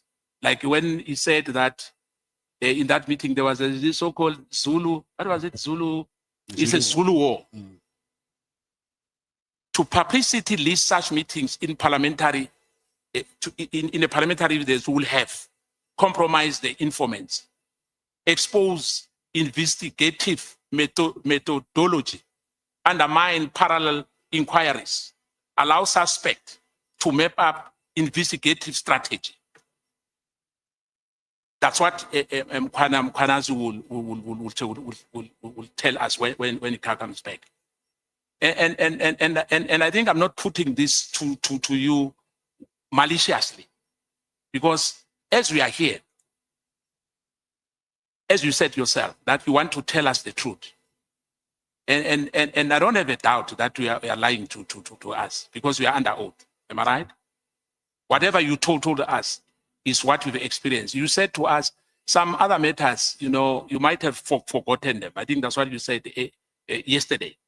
And we said, we understand, because you said you are in a solitary confinement, and your phone as well, and some of your gadgets are not with you. Am I right? Now, it is critical.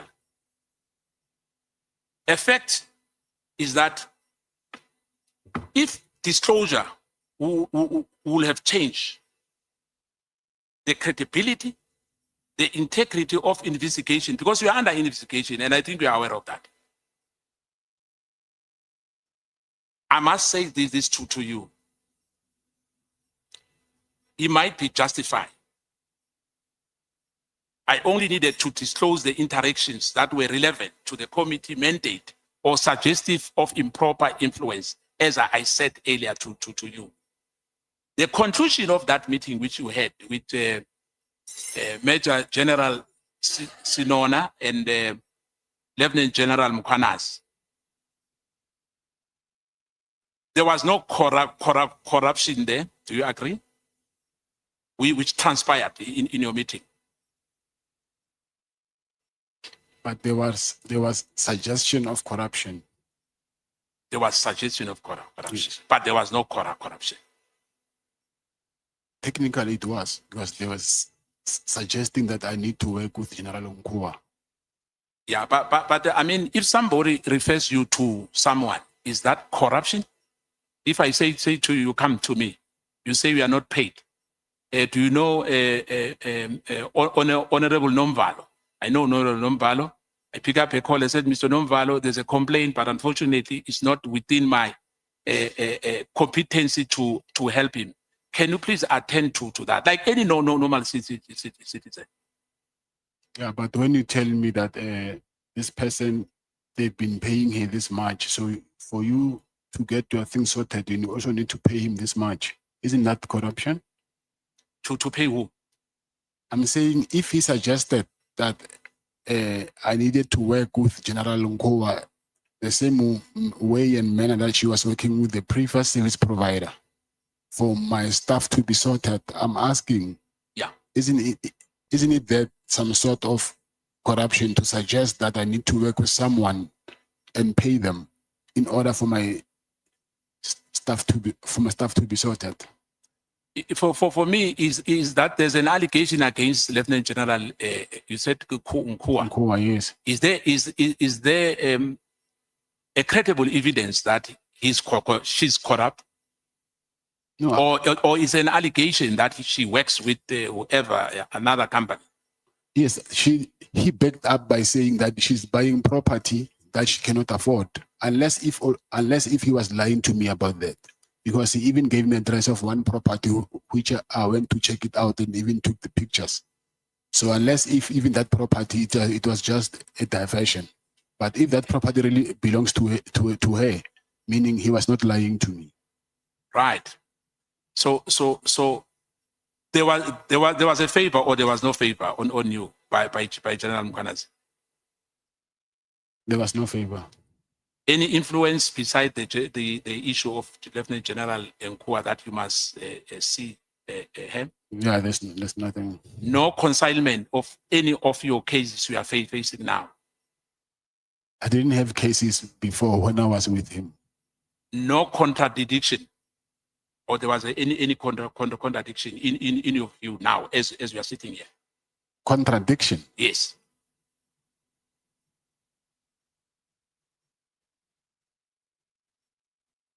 Contradiction meaning that we didn't agree on something. Yes.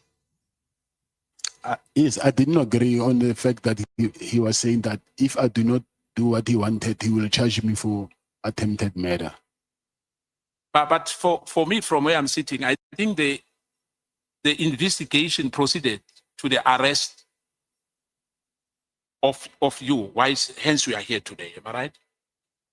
By the same man. Yes, but the reasons for that, I don't know what led him to do that. My last one will be, I think it will be like a follow-up because I didn't get it clear about, what is it, Jermaine? Jermaine? Yes. Who's Jermaine Brin? He's a guy who's been, he's been convicted for, but he paid fine for that conviction, convicted for impersonating people using voice manipulation technology. That I can take your voice and call someone and pretend to be you. And also identity manipulation. I can call someone using your phone number as if it's you, but it's not you, yes. And your historical relationship? I do not have a historical relationship with him. Do you know Paulo O'Sullivan? Yes, I know him. What's your relationship with him? I don't have a relationship. I know him as a forensic investigator. Did you ever had a meeting with him? I've never met him. Or you only know him as a forensic investigation? And do you have his number? No, I don't have. Brown Mukhotsi, is he your friend? No, he's not a friend. He's the one who I said that yesterday. He impersonated himself as one of the ministerial staff, am I right? Yes, yes. At Madlanga Commission, unfortunately, because we are arrested, you don't know what he said there. Yeah. Now, you said you paid him how much? I would say between 150 and 200,000. For the January ANC, January 8th. Yeah, yes. And as you said, you promised us that you even have the names as well of those who travel, which you paid for their traveling arrangements. Am I right? Yes. Already, you already sent it to us already. I think they are somewhere in the bundles. I saw them in the. I also have them, but I don't know if they already gave them to you. Okay. My last parting shot, there was on the media the issue. Do you know the Treasurer General of the African National Congress, Gwen Ramokgopa? Yes, I know her. Have you ever funded her? No. Nothing. No. There's a picture of you with President Ramaphosa. Is it fabricated or is he your friend? Where? No, I'm saying on the media. President Ramaphosa. You don't have? No, there's no picture of me, President Ramaphosa. I can show you. Show me. I'll show you. Thank you so much. Thank you, Chair. Thank you. I'll send the chair. Thank you so much. Honorable Skosana is busy with Photoshop here. Honorable members, thank you so much. Let me just check this with you. The grandmother in Swaziland, is it paternal or maternal grandmother? I don't have a grandmother in Swaziland.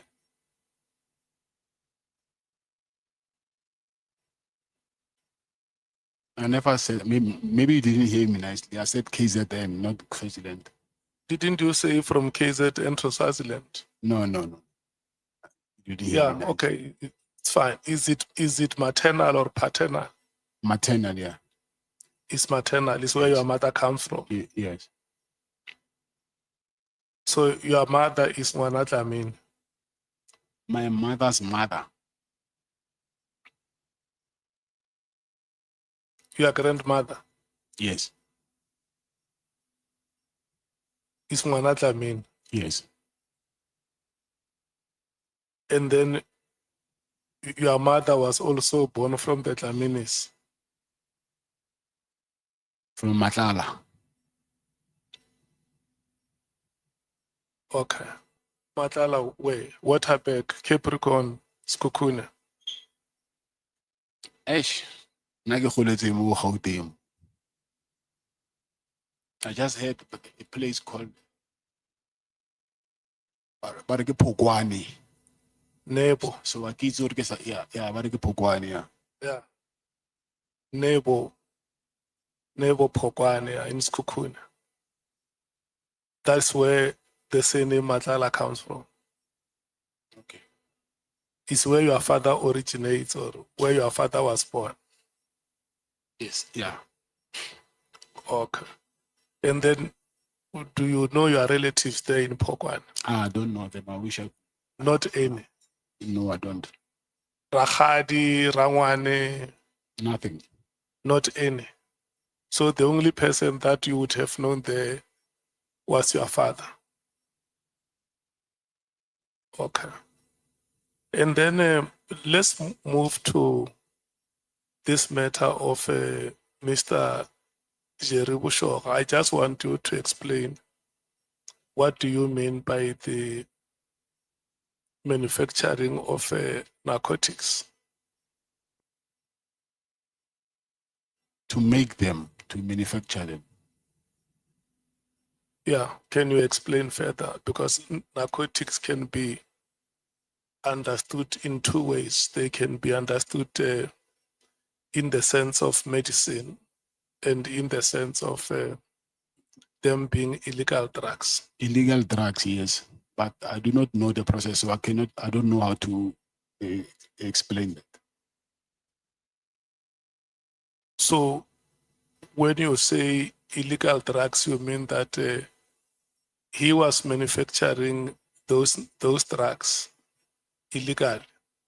Yes. And for how long have you known that,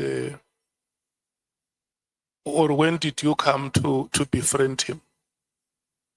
I've known him for a very long time, but we just became close. I think now it was 2 years, 2 or 3 years. But I've known him for a very long time. When did you come to know that he's manufacturing narcotics? He told me When was it? Is it 2 years ago, 3 years ago? Because maybe 2 years ago. and you lived with that information for the last 2 years. That's true, yes. Before you came to depose this information with us as the Committee of Parliament, have you ever shared it with any person to say, "Ish, you know, I have a friend who is, man, this friend, man." Yes, I did. You have shared that information with anybody. I did. Have you ever shared it with anybody in the authorities of the SAPS? No, I didn't. And then when General Cele, the former police minister, says, "I have been helping you and you are not doing anything," how did you understand his expectation? That he wanted money. And then when you started to give that money, were you describing it as a bribe or what? As a Or repayment. gratification or As a repayment, yeah. in legal terms or in illegal terms? I wouldn't phrase it as legal or illegal. Yeah, I'm just saying, for instance, I have assisted you and maybe you feel that indeed that assistance came. You can go to the bank and transfer straight to my bank account to carry stacks of money. That's basically why was it not possible for you to do a direct bank transfer? He didn't want any transfers. He wanted cash. And then what was your understanding within that context when a person doesn't want to be given money in a manner that is traceable? Or did you understand it to be legal or illegal? Illegal is. And then when you just that question which Honorable James has asked you about defeating the ends of justice with the meeting with General Mkwanas. When there is a case that has been opened with IPIT and the case is opened against General Mkwanas, and then he arranges a meeting with you or a meeting is arranged either way, whether by yourself or by him, you eventually meet. And then he says to you that I will try and help you, but I will also want you to talk to these people to withdraw their case. And you say there is a one of the victims who has lost his vocal cords, isn't it? Yes, that's true. Didn't you understand his action to be interfering with witnesses? Yeah, it is. It's interfering with witnesses. Yes, it is. And it's an illegal activity. I will say so. Did you, okay, after that, have you met, did any of those victims discuss with you, but to say, Matlala, this thing is defeating the ends of justice and we think must be reported to the authorities?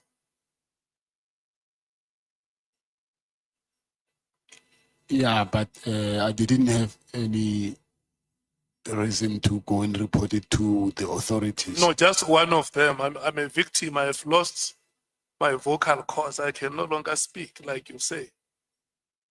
And then the person has now opened a case with the respective authority, which is IPIT. But then the alleged perpetrator comes and says, no, let's talk this matter out and withdraw it. I'm saying one of those victims, didn't they ever think of reporting the matter of interference with the witnesses to the authorities? No, they didn't. Let me go back to that question that Honorable Sangoni asked you and Honorable Julia about your honesty and integrity. Do you still hold to that pillar of honesty and integrity? Yes, I do. And how do you explain these activities that shroud your honesty and integrity, that put a dark cloud on your integrity and honesty, where you know about a person who manufactures drugs, which is illegal? You know about payments that are done which cannot be traceable. You know about activities of defeating the ends of justice. If you stand here as an honest man, how do you explain that within the context of this series of activities that appear to be attracted to you? Yes, I will say that I'm striving to be an honest man, but obviously there and there will be some challenges. So I'm not a perfect man. You want us to understand that you are not a perfect person. No, I'm not a perfect You will person. always have your own weaknesses. Yes. And then we must understand that No, I'm not saying. you are not an angel. That's what you are saying. Yes, I'm not perfect. Okay. And then you spoke about General Kua. And when you mentioned her name, you said, if people have a problem with me associating with these other characters, what do you say about this one who also attends an event of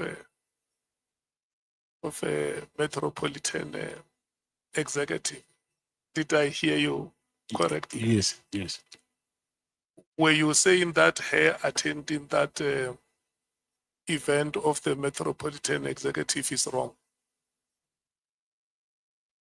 That is a client of SAPS, and she is the end user of that contract.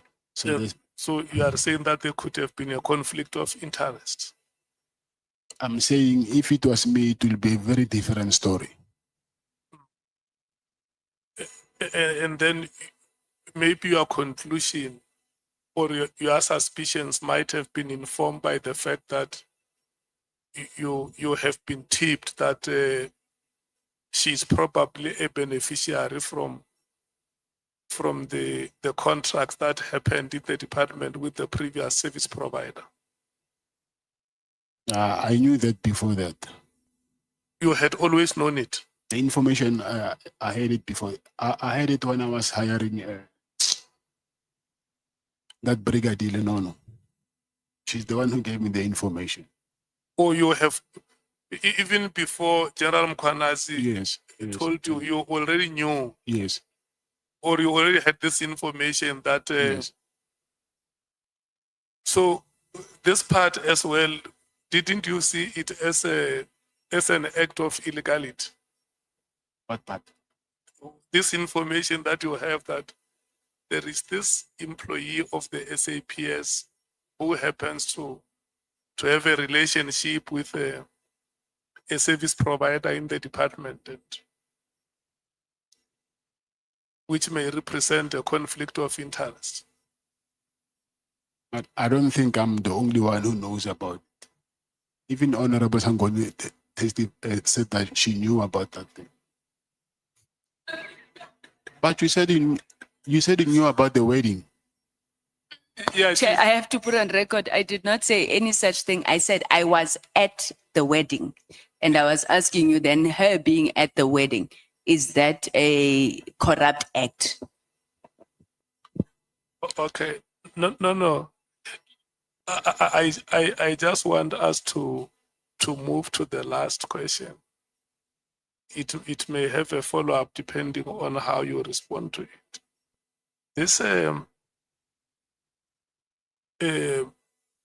case that you are dealing with now, your greatest conviction is that you are a victim of circumstances. Yes. And it emanates from you having refused to accede to certain demands. Yes, that's correct. And then the many other cases that you would have been charged previously, do you hold the same view that you could have been hounded? No, I'm not saying that. If those cases, if you were to be called to one day to say, there is this matter which was withdrawn, we think it must be brought back, we would want you to come and share with us what you know. Will you gladly welcome that? Yes, I will. Wouldn't you have a problem to say, but this is a matter of 15 years ago, why do you want to revive it now? If they have a reason, then Won't you think that it's a witch hunt if somebody wants to bring a matter of 2009? I wouldn't say that. It depends how what motivates that. Okay. The last question would be, if such cases were to be brought back, would you say, I have now been given an opportunity to clear my name? I've already cleared my name, hence they were withdrawn. No, yes, no, I'm saying to you, as Honorable Breitenbach was reading that list, it was a long list. For sure, some cases were in some cases you were acquitted. In some cases, they were withdrawn. Somebody says, no, these cases that have been withdrawn must be reinstated. What will be your reaction? Will you say, no, look, I'm very happy. I think I've been given a chance. I will clear my name. I don't have a choice. Yes, I will clear my name. Okay, SC or Advocate Zikalala, can I get parting shots from you if you have? Thank you, Chair. There's nothing further from me. I'm not sure if SC has anything that he wants to add. Yeah. Let me invite Mr. Tubahale and Mr. Koza to come to the front so that we officially hand over back their facility.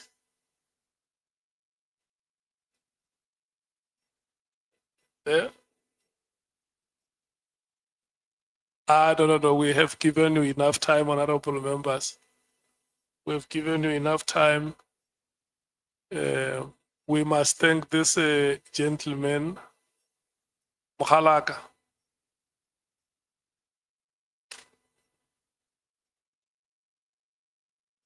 Sell out. Sell out. You can sit down. Yeah. I think on the part of Parliament before we close, we must just, first of all, we must thank you for having given us an opportunity to use your facilities and also having made Mr. Matlala available to come and have a conversation with us. Mokoni, we want to thank you so much for your time. It has not been easy. We had to ask you the questions that we asked you, and you had to give your answers to the best of your abilities. You will understand that we are doing our work as members of Parliament. We need to get our country right and give South Africans hope that the democracy that so many Goni, fought Goni, and before the time died for. the Scalabala mom said, Bale- Emma Payne, they Ekingam. are given Oh, they are given Kelebo. an opportunity to enjoy the fruits of this democracy. So ra go leboga mokone a ntše dikgolo mina tlhantlhagane Kelebo. ra go leboga kgoši yaka. Tubagale, we want to, and Mr. Khoza, we want to hand over this facility back to yourselves. The immunities, the privileges, and the powers that you enjoyed here, we are now taking them back to Cape Town. Once we leave here, nobody speaks about immunities or privileges. So I'm going to give you some few minutes just to give your remarks. And the last thing I'm going to say is that the meeting is adjourned.